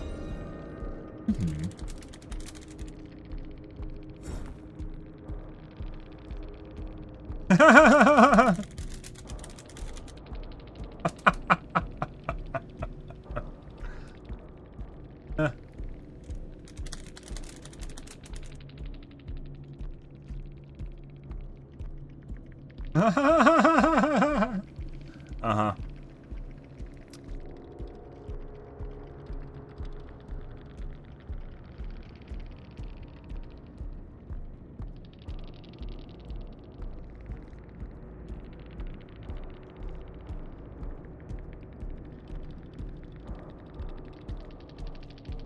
Uh-huh.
Ah, 3K bad. Unfortunately, not a 4K. For some reason, Ace's scratch marks are really erratic. Weird. Whole reason I didn't chase him in the first place. Fast and spins fast. Had him double back and quake dodge on a pallet. Shouldn't have even been around my whip.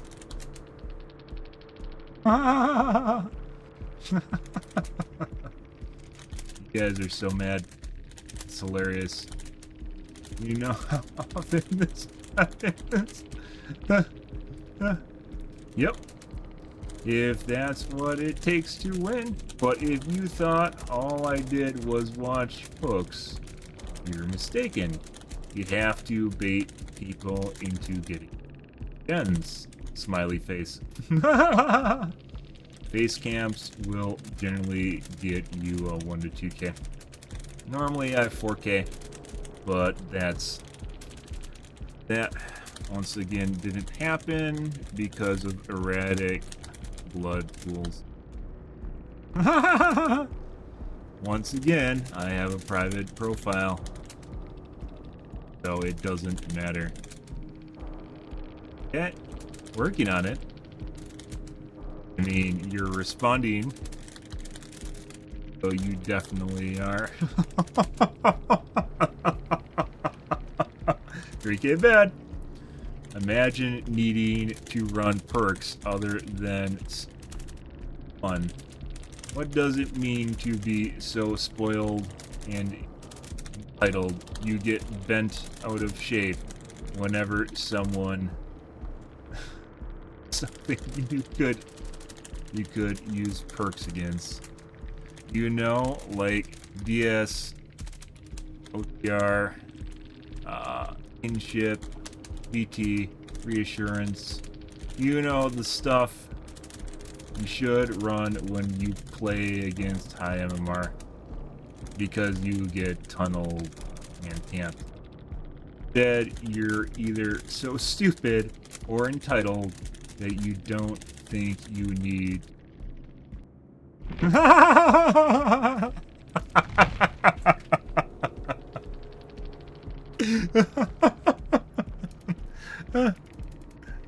You can't chase, so you can't get up. It doesn't matter if you can chase or not, guys. It takes too long.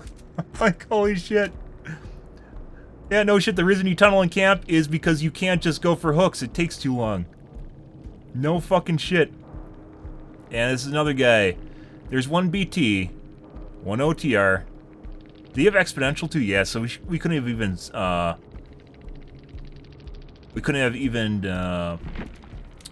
slugged him.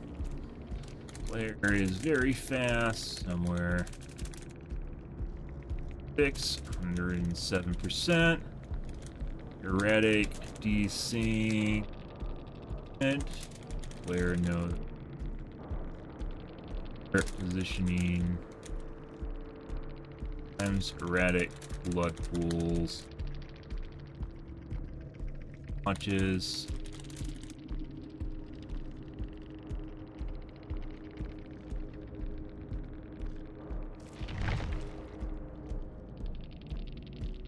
He had a med kit too. Where the fuck did he find a med kit? The fuck was that? At the end of the game, guys, he had a med kit, not a map. Someone found him a med kit with a styptic in it? Those guys are 100%. This is definitely a 4-man, by the way. Those guys are 100% on comms together. That guy was preparing the handle. That's why he kept running me around the same area. That guy was preparing the handle, waiting for him to show up. Good shit. You have a hidden profile. I'll be a man. What? So, if I didn't have a hidden profile, I would have a private profile. And what? They just want to see how many hours I have? And if they see your hours, one of the two things is going to happen here, guys, is A, they're going to say, lol, you're so bad when you have X number of hours because you have too many. Or B, lol, you don't have any hours, and as such, you'll learn to play at some point in your life. There's no point showing a profile to someone. Good stuff, guys. And unfortunately, we couldn't control the map better, but that's purely because of the location of the gens. That's kind of weird. It definitely didn't feel like the ace should have had the gen at that point, but once again, I thought he was cheating in the first place. The ace definitely seemed like he had way too much progress on that gen in the corner there, because he came all the way across the map a couple times, came across the map to try and unhook the Fang, right? But then, so he couldn't have been on a far gen. And the two close gens we had control over went over to the far gen, and that basically was done. Yeah. So I'm pretty sure he was either speeding up gens or was just giving him a shitload of progress, one of the two. That gen should have had no progress on it based on where he was in the map. Yeah. That guy was, like, you could see his legs were, like, desynced with each other, too. 4K guys, unfortunately, that's the way it works, though.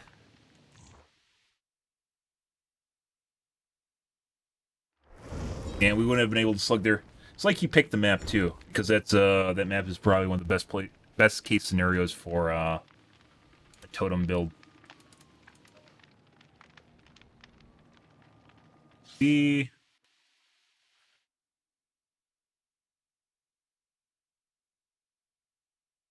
Next game.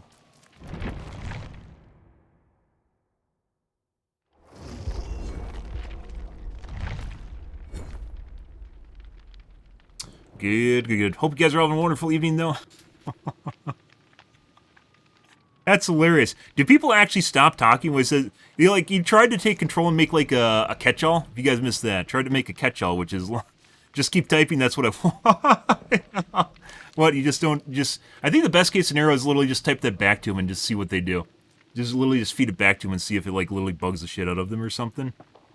Best case scenario, just make it a catch-all where just someone just does what you want them to. and then just do it back to them. I've had that happen before, and it's just fucking weird shit. It's like how people feed their own egos or something. So they think they have an upper hand in a conversation.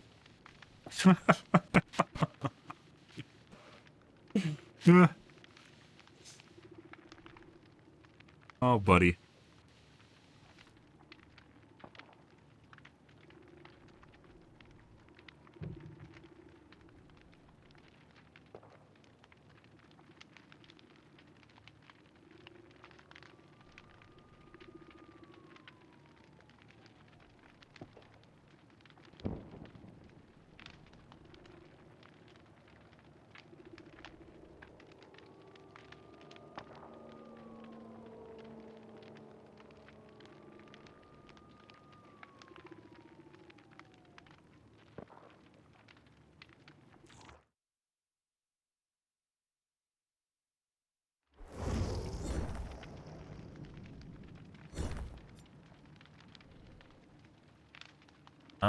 We got a weeb.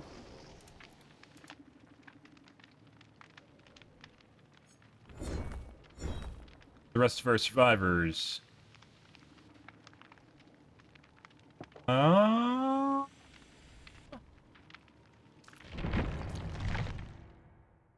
Hey, Smoke. Good evening, dude. What's going on there, guys?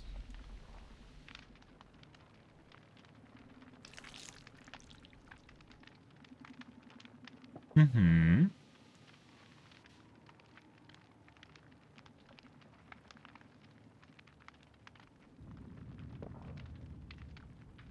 Do do do do do do do do do do do do do do do do do do.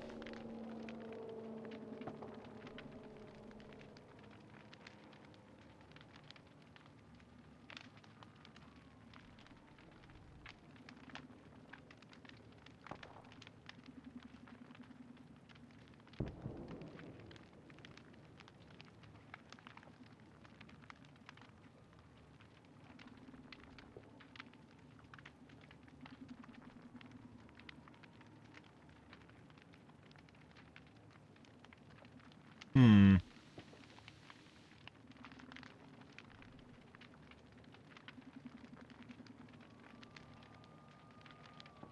Some people are remarkable, guys. It's actually kind of incredible how healthy some people can be. Just through genetics and just RNG. Like watching a little clip here about a guy that has eaten a Big Mac, 2 Big Macs every day for 50 years. And like it's like his breaking point in his life is the fact that he's eating a Big Mac for pretty much 2 Big Macs a day forever. I guess to each their own, right?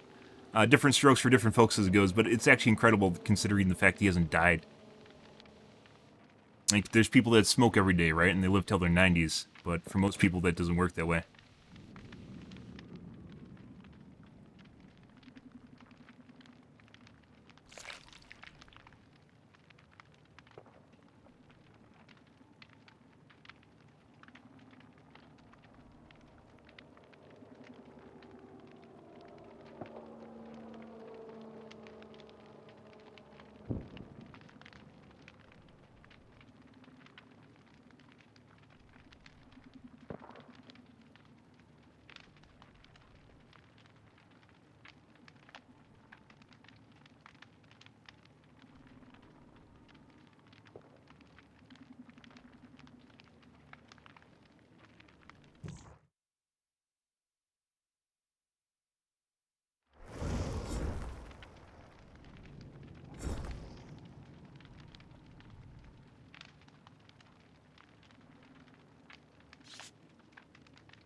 Four people, 4 steams, private profile.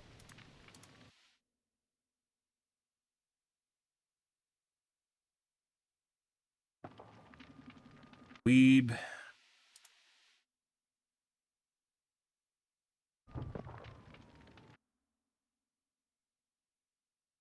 Played against this guy before.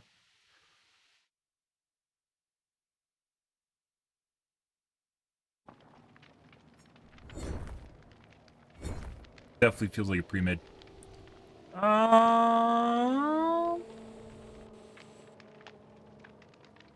We'll play it.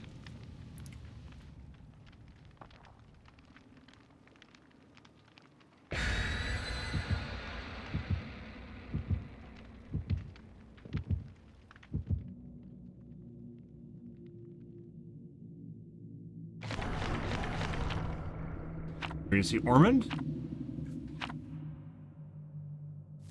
Hatch Kill Shack, Hatch Kill Shack, Hatch Kill Shack, guys. I'm probably gonna forget, but the hatch is at Kill Shack. Good.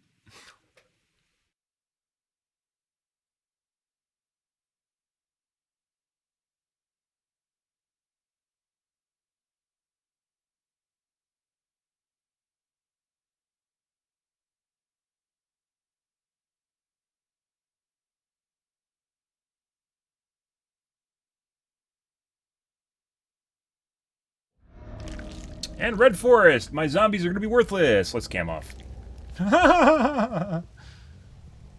Surprise, guys.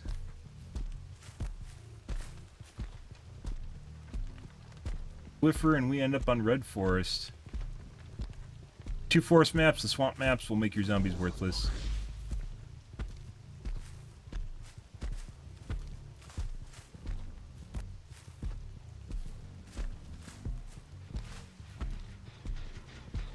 A lot of people here.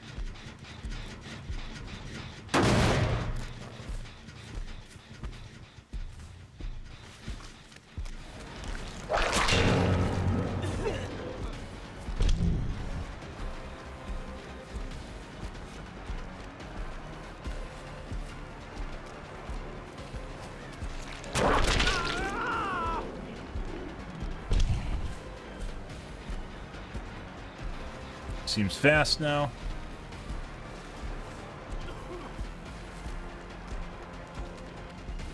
Drop.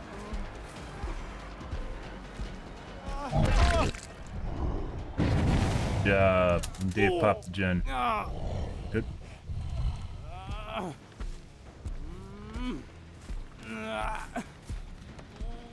Oh, hey, look, that gen's pretty far done too. Hey guys. A lot of progress on this gen. It actually just seems like it's sped up just now. Tappy back. I'm gonna go back to the other gen. No, I think David left though, so that works for me. Buddy.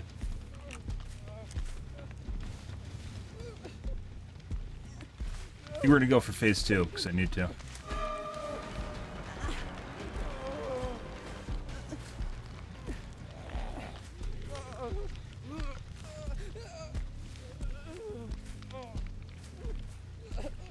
Is.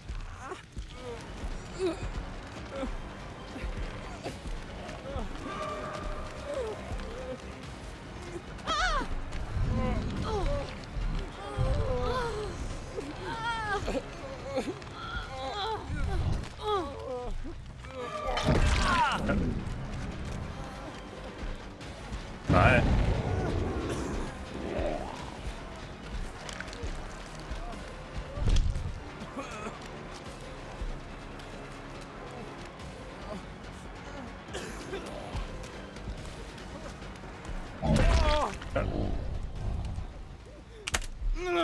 So far here for a slap, we'll see. Yes. Break.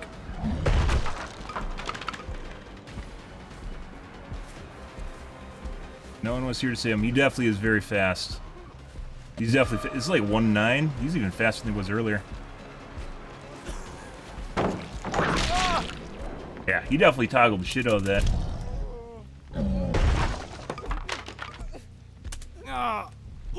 Yes is gone. Good. Alright, let's take this guy right here. And get a reset on the zombie. And then gen progress here.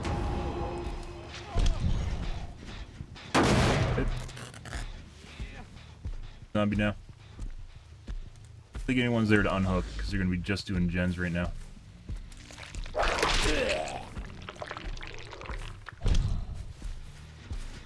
Hey guys.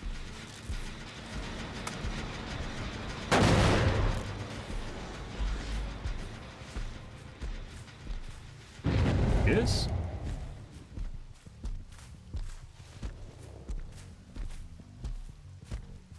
Broken up top.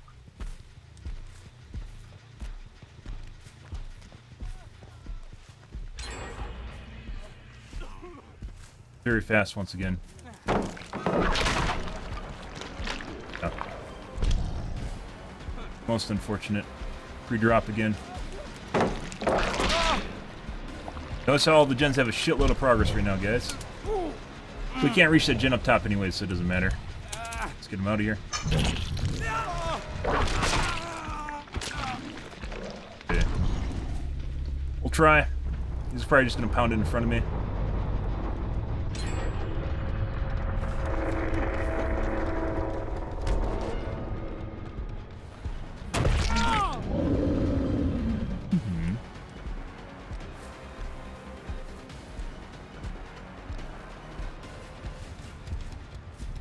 You guys are definitely doing gens faster than normal, with med kits at that. Bolt. Got W key.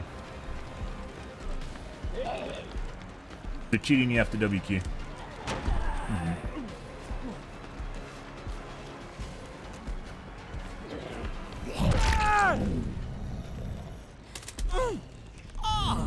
Got a W. There's no gens around. You took me to a dead spot of the map, so doesn't matter.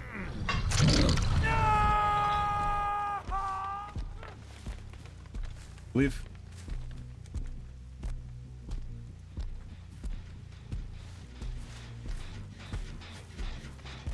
Tap. Already going for unhook. Surprise! Dead part of the map, guys. Guys already crossed the map. Pretty amazing, right? Probably teleporting too.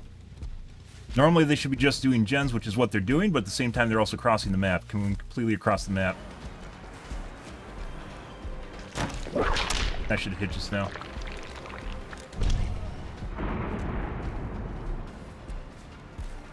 Yeah, he's too far ahead. He actually slowed down and stopped again. He's definitely cheating too. So Jake's cheating, and Dwight's cheating. And they're speeding up gens on top of it, so. Off, dude. Let's see if that guy's back here on the gen, shall we? We shall. We're actually on the gen over here in the corner. That's weird.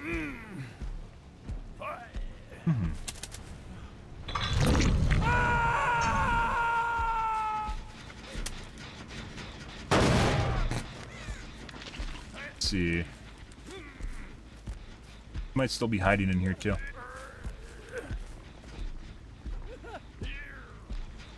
No, this didn't have any progress. She went and did the gen after she rescued him. Broken. Aggroed something.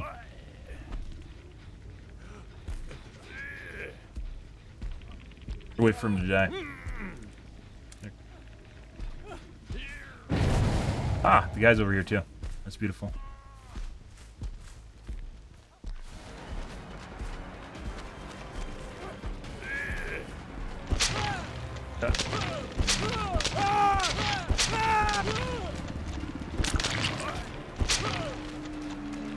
Gonna have to come over.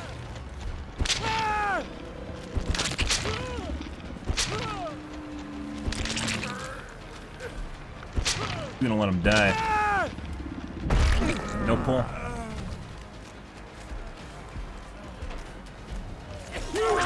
Ooh.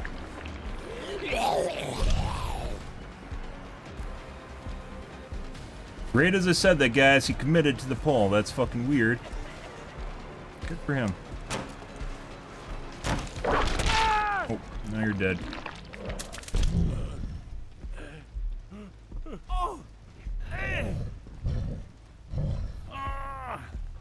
Go to that guy's gen across the map now, too. It's almost like you heard what I said. Almost. I guess he's back on his original gen over here. Yep.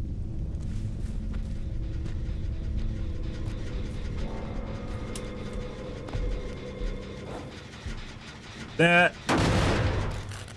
Probably Co, but it also might be...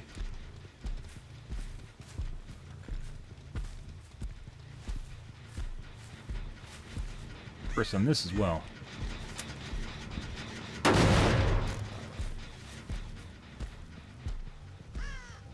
Back now. Might also be Shadow Step. Check the gen.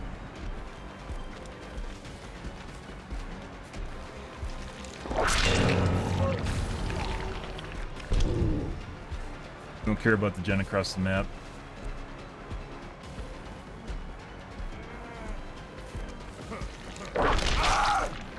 Phase 3 whip, guys. You are no match. Unless you're really, really cheating fast. Let's go check the center gen. The Adam might be on this one. I think she's on the corner gen. Yeah, she was on this one. Mm-hmm.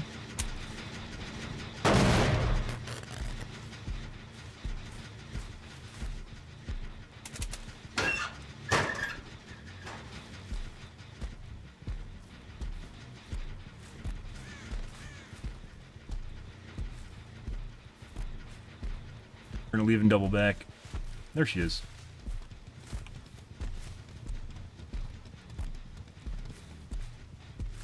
Mm-hmm. A long way around the map to get that much distance.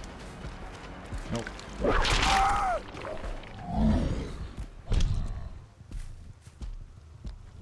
Your turn, Anna. Side.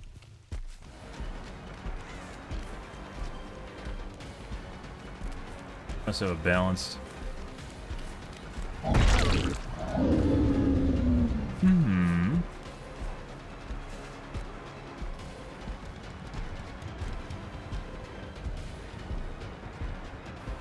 Fast too. Oh, she missed that. Had a vault with her. Window.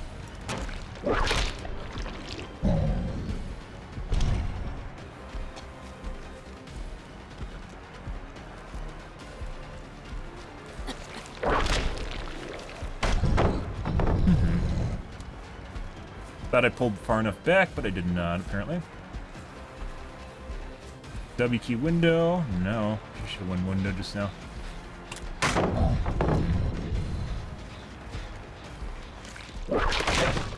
I did. Mm-hmm. Lots of distance again. She can't make that.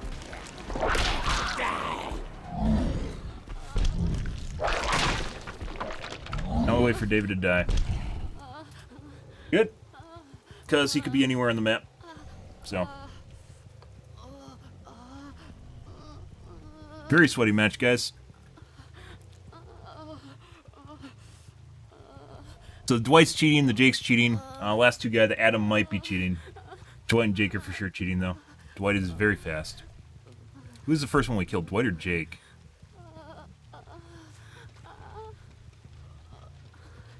Jake? There's a space in his name. Mm-hmm.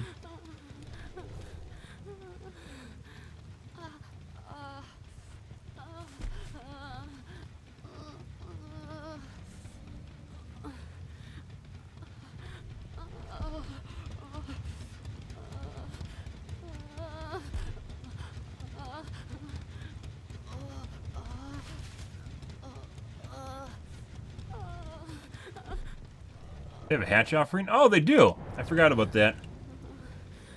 Do we want to hook her early? Wait for the David. We know where the hatch is, so might as well hook her now. He has a higher chance of 4%ing now?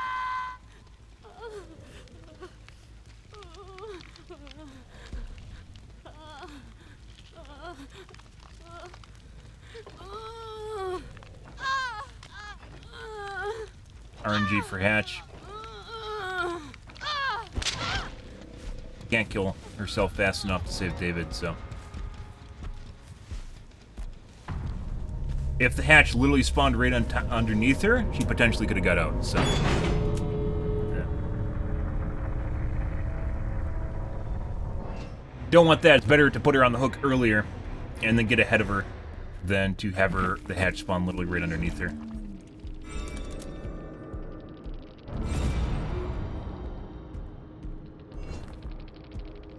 Skeleton key, huh? On the Ada. Uh-huh. Dwight was their second tunnel and somehow is 21... First tunnel, second tunnel, is 21,000 points. What was the second tunnel? He didn't have...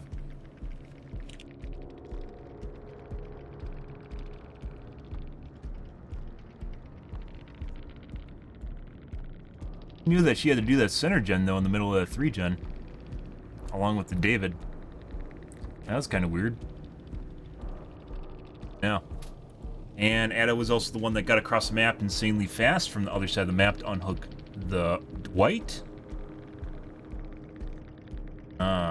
Jake definitely is incredibly fast. Started W keying across the entire fucking map. It took forever to catch him.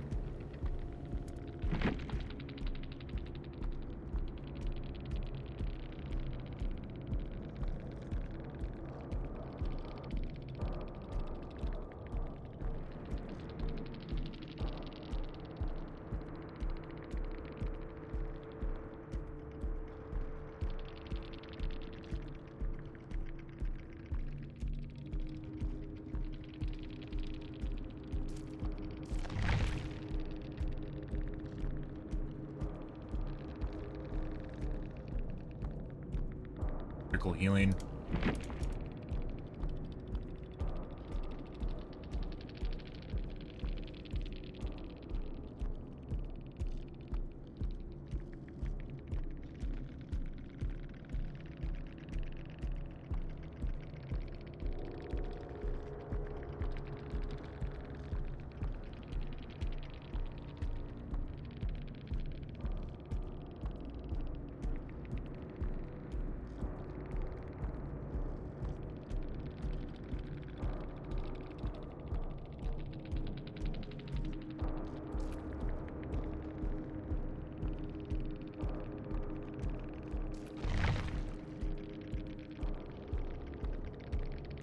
Ada was sus as shit where she disappeared on the map. They were just doing gens and then decided that they're all just gonna... She was gonna get off the gen immediately and go for an unhook when I was camping. Which is kind of fucking weird in and of itself.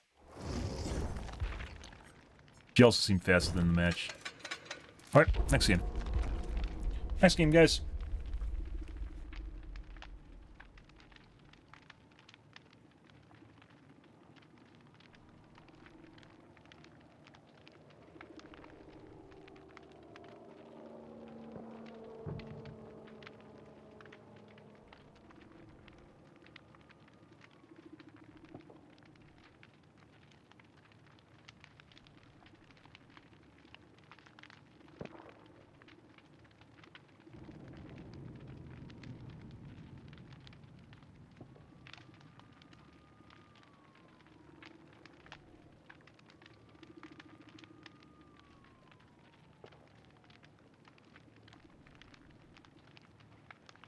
Europe's having a really tough time right now, guys, with energy crisis over there because of the natural gas line was shut off, the Nord Stream 1 from Russia. Interesting to see what happens if they get through the winter, how they get through the winter. Wonder maybe they might switch to, wonder what's going to happen if they switch to wood-burning stoves. Huh. That's probably even on the table. Even if you can get gas, let's say at your residence, or you can afford, or not afford, but you can get gas or you can get electric at your place, so you can use your electric heater, are you going to want to do that because there's other options on the market, right? Old school stuff, which obviously really hurts the environment. Wood-burning stove is absolutely terrible for the environment.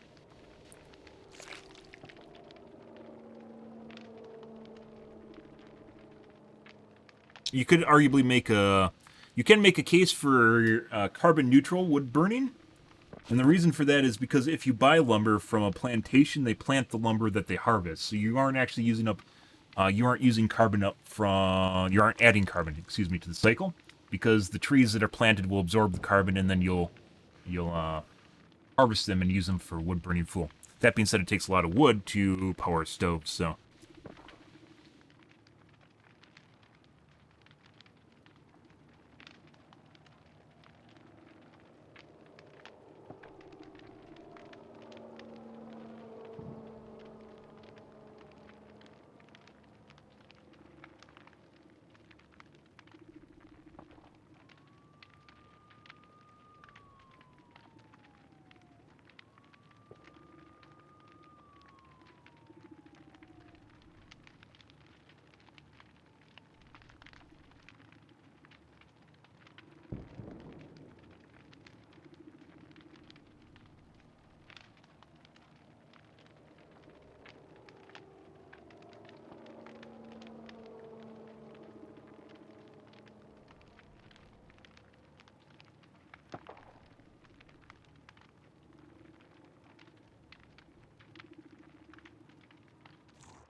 Yeah, and you could potentially actually trap the, if you have a carbon, you have scrubbers, you could potentially trap, this is a 4-globe lobby, we don't play these, you could potentially trap the carbon that comes out of the fire with carbon capture, but highly doubt homes are going to have carbon capture, so I don't even know, like, if you, it's even remotely economical to do carbon capture for a home, a residence, right? Yeah. But at the end of the day, I read an article on that where someone's actually making a case for burning trees to be, and it creates a shitload of smog too, by the way. If you guys have seen pictures from like Europe or big cities in the US in like the 1940s, it was pretty bad. London in like 1930s, it was absolutely horrible. Before natural gas took off. Absolutely terrible. But economically, it kind of makes sense. But from a carbon perspective, if you burn trees and you replant the trees, you're actually carbon zero. You're carbon neutral. Yeah, not counting, obviously, the harvesting costs, which you're going to use machines, right? Harvesting costs for it. Yeah. Still gonna... It's when you take carbon out of the ground, so in the form of oil, gas, any sort of fossilized remains, right? You take it out of the ground, you burn it. Turns into carbon that goes into the atmosphere. But if trees capture carbon, they turn it into wood. So you could actually just keep doing that over and over and over again and are relatively carbon neutral, right? I don't know if you include the cost of harvesting, if it would end up being neutral comparatively to natural gas.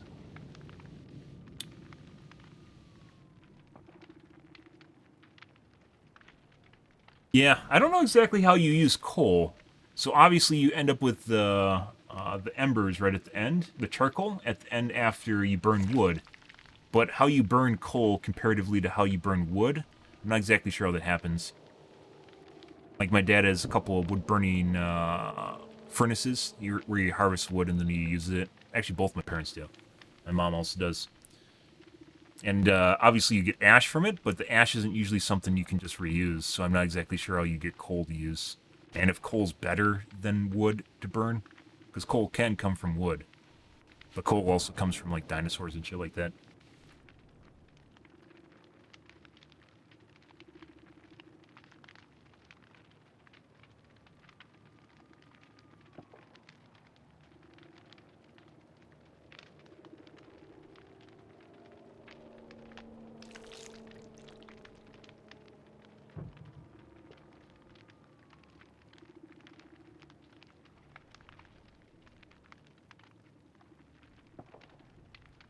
Interesting.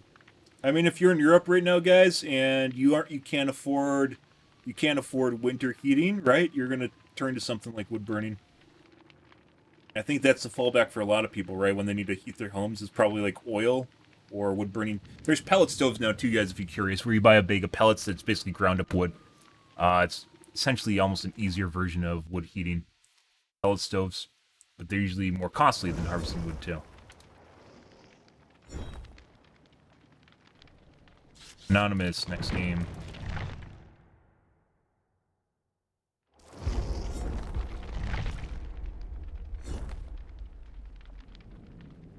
propane is actually more expensive, I think, right now than pellet heating, but actually pellets or propane's cheaper normally. Pellets tend to be pretty expensive. It takes all, it's basically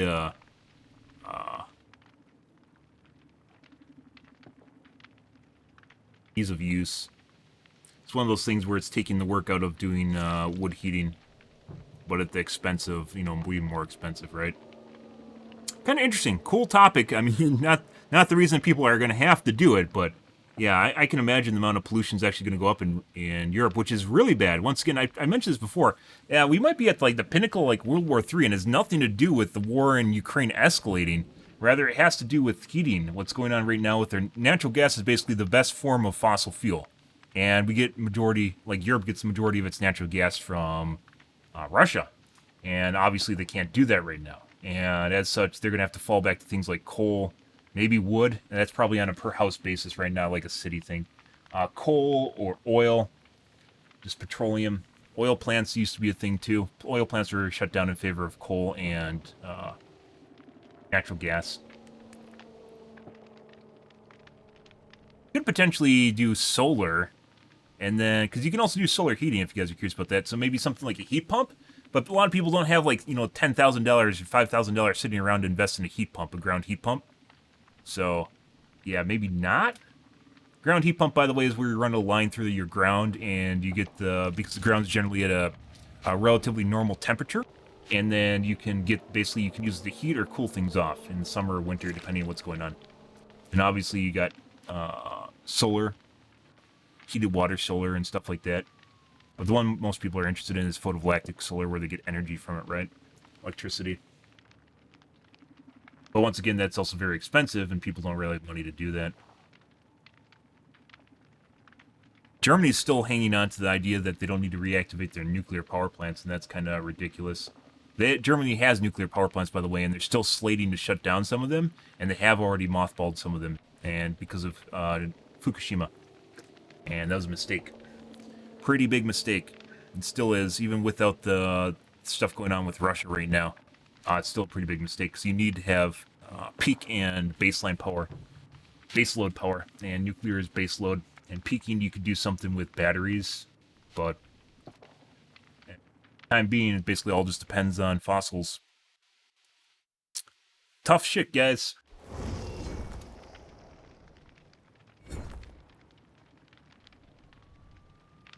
Crass name.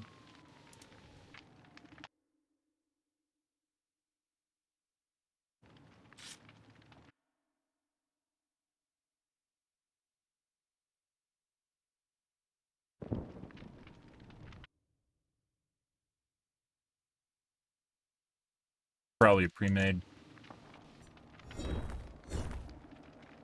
Take it, because we're being more lax. Yeah, it is. It's both sides, too. That's the shitty thing about it, is, like, they don't win with either side. The green side doesn't like it, and the fucking fossil side doesn't like it either. The rolling coal folks don't like nuclear. Pretty obnoxious. Yeah, those gens, by the way, last game, looking at medkits right now, which you guys can't see, those guys had all had medkits, and those gens got insanely fast. Done insanely fast. Made it even more sus. We get an Ormond offering, guys. We are out of here.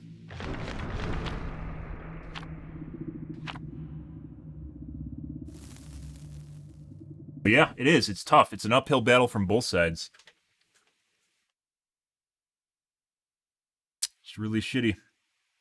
And politicians really don't want to touch it, even though they should. They don't want to touch it because there's still, like, old looming or Zeitgeist or Cold War opinion cam off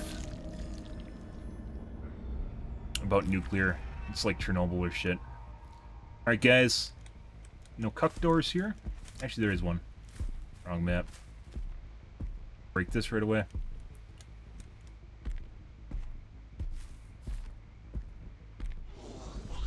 Check our corner gen, even though they usually don't touch the gen when I'm over here. There's probably someone on this side of the map, though.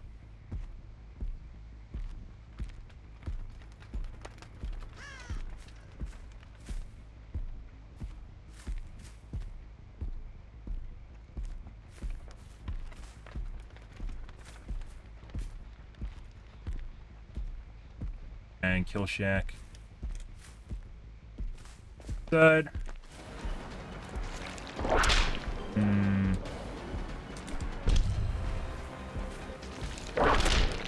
Cheating, pretty sure. They had enough distance to get her either time.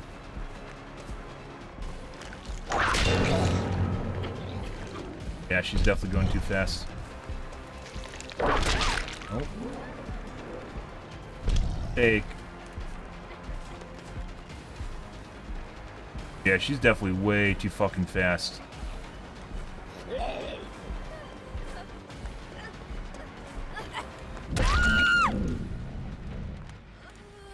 Tap this. This might be a mistake too, and the reason for that is because we're gonna get pallet slapped here.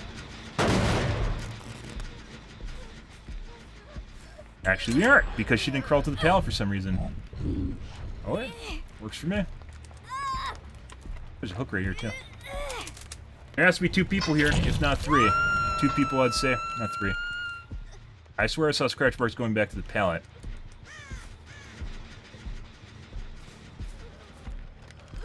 Oh no, not reassurance. That's even better, because we can get even more time on the gen regression.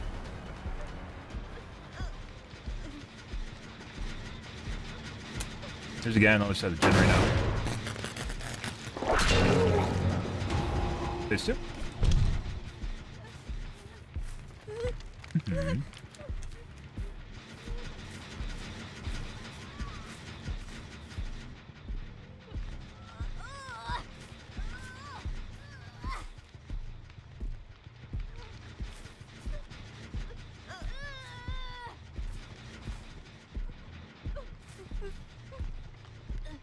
So 0-1 is using a speed hack. We have to remember that for the end of the game. There's a guy right there. Guy behind me right now. I think we want to unhook. I'm not exactly sure. Yeah.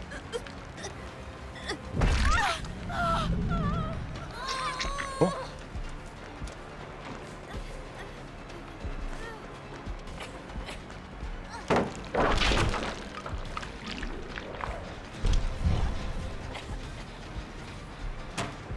He's up.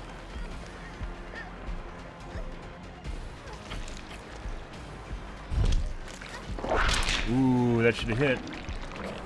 He's gonna vault. Nope. Tap again. Tap for this guy and double back.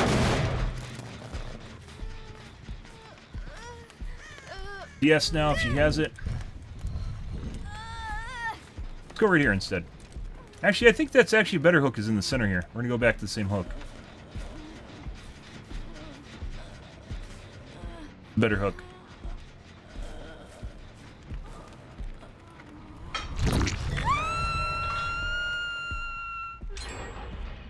The second most done jet right here. Oh yeah, a lot of progress there.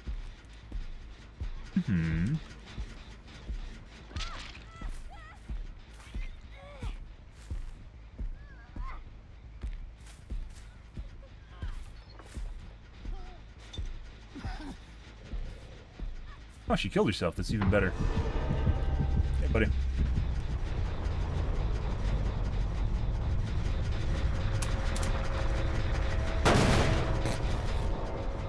Push him. There you go.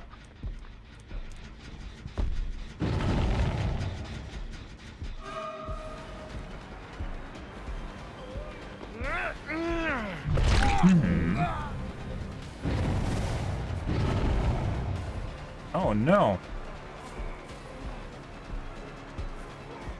Okay. He's gonna pre-drop. We have to hit him.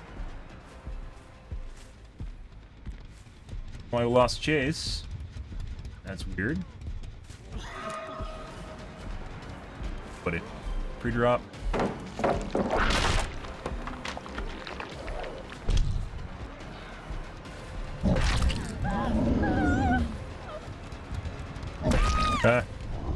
Doesn't matter to me who I pick up, so. Oh, this probably is. He's gonna commit suicide. We'll see though. Let's go center.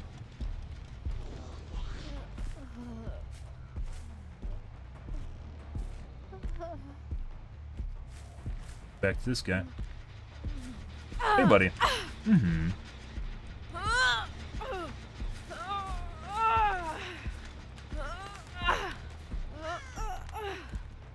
Good job, Yui. Good job.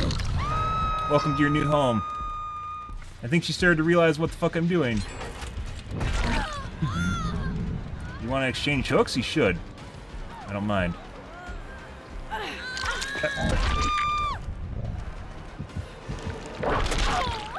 Oh, I could have grabbed her just now. Okay. Alright.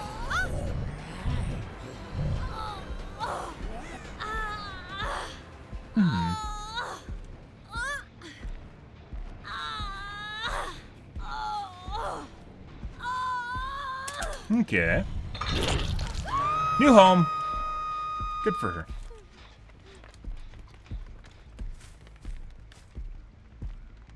Nothing. Oh no, not the 4%. Give her the head nod. There you go.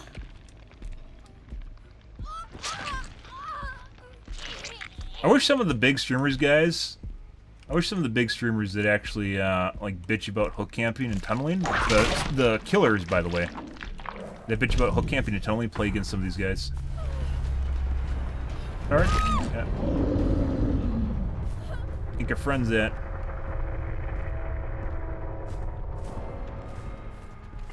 Corner gen where we left him.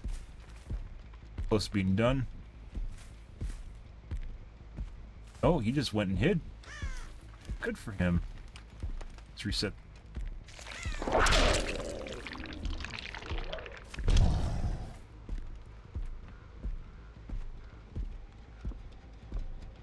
Is in here in a locker.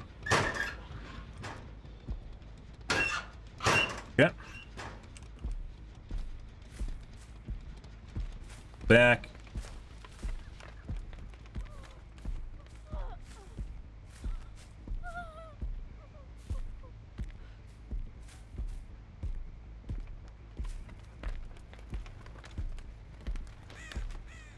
Hiding for Hatch.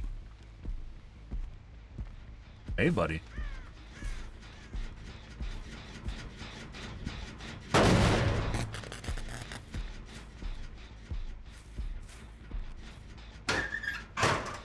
don't remember seeing this work done. I think that happened since I went to the kill shack.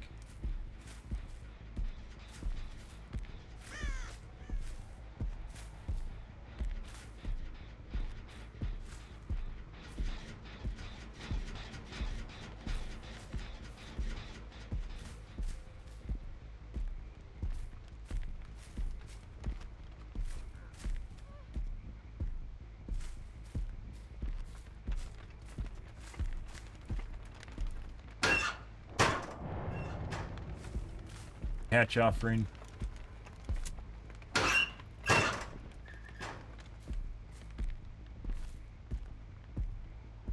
Where is the kill dungeon? Is it main building?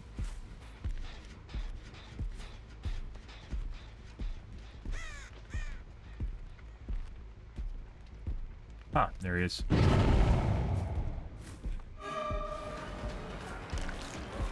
That. Pick up? No. He was in Kill Shack. They're in the kitty, excuse me. Drop. Oh. You can make that. This is gone. That hard. Stiff take. That. Ah, he's running to a hook. Good for him.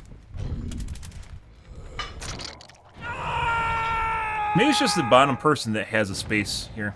Now wait for 4% and deliverance.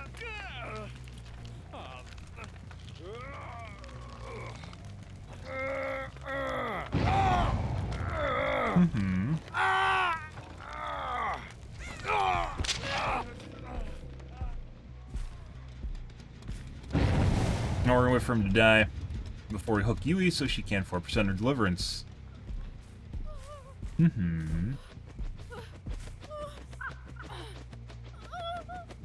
Which we have enough time, by the way. Good, good, good. Another sweaty game, guys.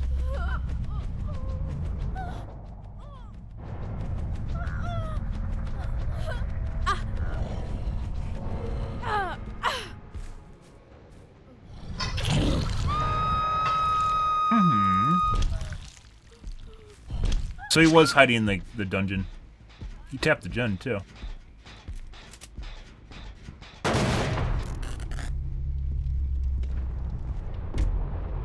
Good.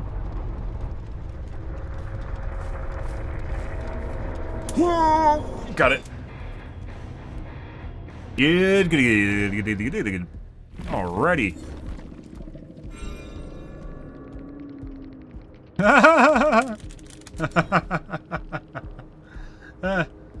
I agree. Thanks. Glad to know someone appreciates my craft. No one ever is. You believe play for pips or rank? 4 points. 4K bad.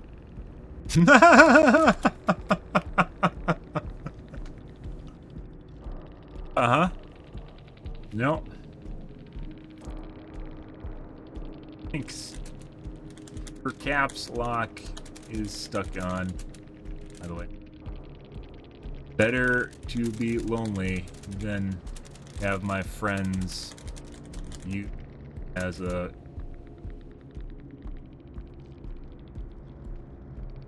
liability. Wouldn't happen to believe I 4K a lot, would you? I inevitably go against high MMR.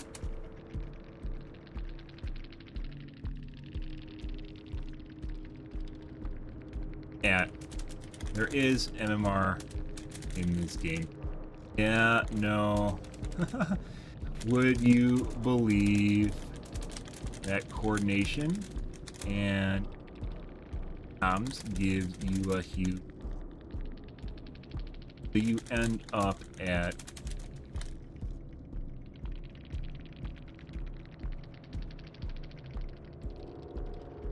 Dude, soft cap is in game. What's soft cap? And it maxes out.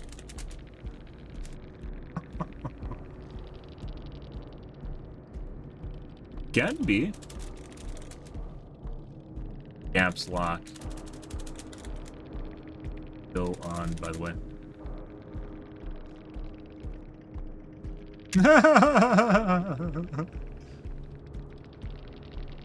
R.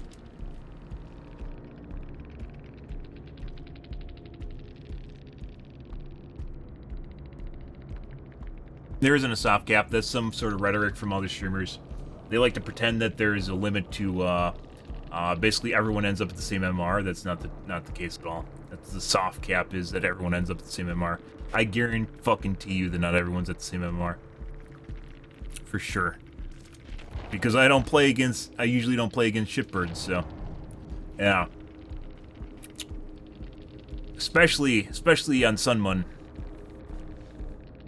But if your area, for instance, has a lack of players because you live in Ireland or UK, you're probably going to play against shitters a lot because that's all that's in queue. Because you're in an area with almost no players. The rest of Europe plays in Frankfurt. I like pointing that out because there's a lot of people that just assume Europe has one server. It doesn't. It has two. And one is basically pointless, which is the Ireland server. We had 3 reassurances in this match, guys, and they're taking turns coming by and throwing it on. So I guess it's not a 4-man. It's not a 3-man at all. Those guys are totally not coming by just to drop their reassurances on their friend. And then they realized what I was doing, and then they're trying to fuck with me to prevent me from doing it, which is trying to go after those gens there. Yeah. That was a very sweaty match, guys, but strategic hooks, strategic gens played a pretty big role in how well we did there. Excuse me. Hiccups. Good. Let's highlight this, too. We haven't made a highlight. We'll make this a highlight, too. It's a pretty good match. Yeah. Solo, by the way. Yeah, just one after another. Distraction plays, one after another, coming by the hook, dropping reassurances. Yeah. Solo, by the way. We're always solo. Lo. Of course you are. Let's see. Let's make a highlight, guys.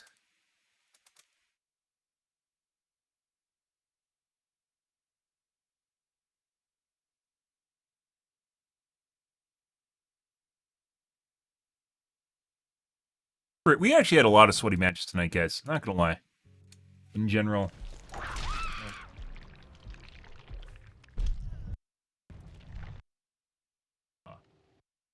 But once again, you'll be sorry when you play against a real Swift. You'll be sorry. Yeah, we never play against Swifts ever. Cam off. About nuclear. It's like Chernobyl or shit. Alright, guys. No cuck doors here. Actually, there is one. Wrong map. Break this right away. Cool. Now we're with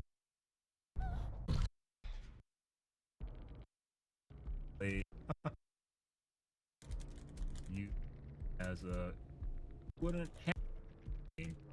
Yeah, no.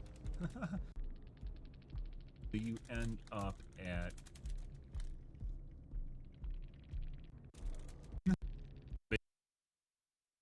for sure. Not because on. So I guess strategic gen. We have differences, yeah. Solo, by the way. We're always solo. Wow, wow, wow, wow, wow.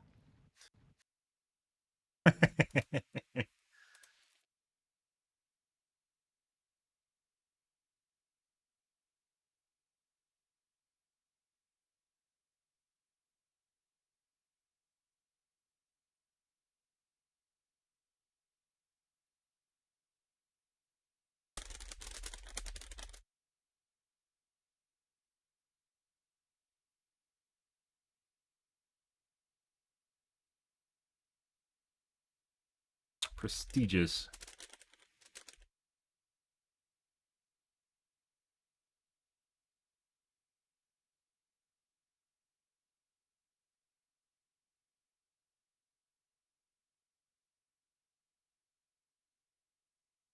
Prestigious streamers so they don't get crapped on, but for normal folks, we get sweaters.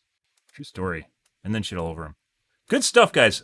We had a lot of really sweaty games tonight, guys, not gonna lie. And we 4K'd. We had an escape in RPD. We had multiple cheaters in that match, but we had an escape in RPD. And there's almost nothing we could do against it. Yeah, the fucking... Our chase took too long.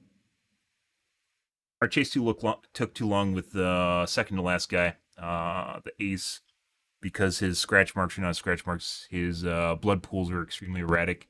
And then somehow he just doubled back through the middle of my whip. It was just absurd. No idea how that happened. Some sort of weird desync bullshit. But otherwise, it's 4Ks all night. But I'm out here for the evening, guys. We had some pretty sweaty games. If you guys want to see some good stuff, make sure you rewind and be kind. Please rewind and watch some of the earlier games. Pretty good stuff tonight, though, guys. I'm out here for this evening. I'm going to go have some stir fry. If you're new to the stream, you enjoyed the bullshit, you enjoyed the fun, make sure to follow on the top right-hand corner. You stream every day from evening to late night, GMT-6, so 8 to 9 p.m. Central Standard Time to 1 to 2 a.m. Give or take, depends on what's going on in my life, what's happening, etc., etc. Tomorrow, guys, will be more of the dibs. So, alrighty, guys, I am out here for this evening. Thanks for watching my stream as always, and I hope you guys have a wonderfully fantastic Sunday night and Monday morning. Have a good day, guys.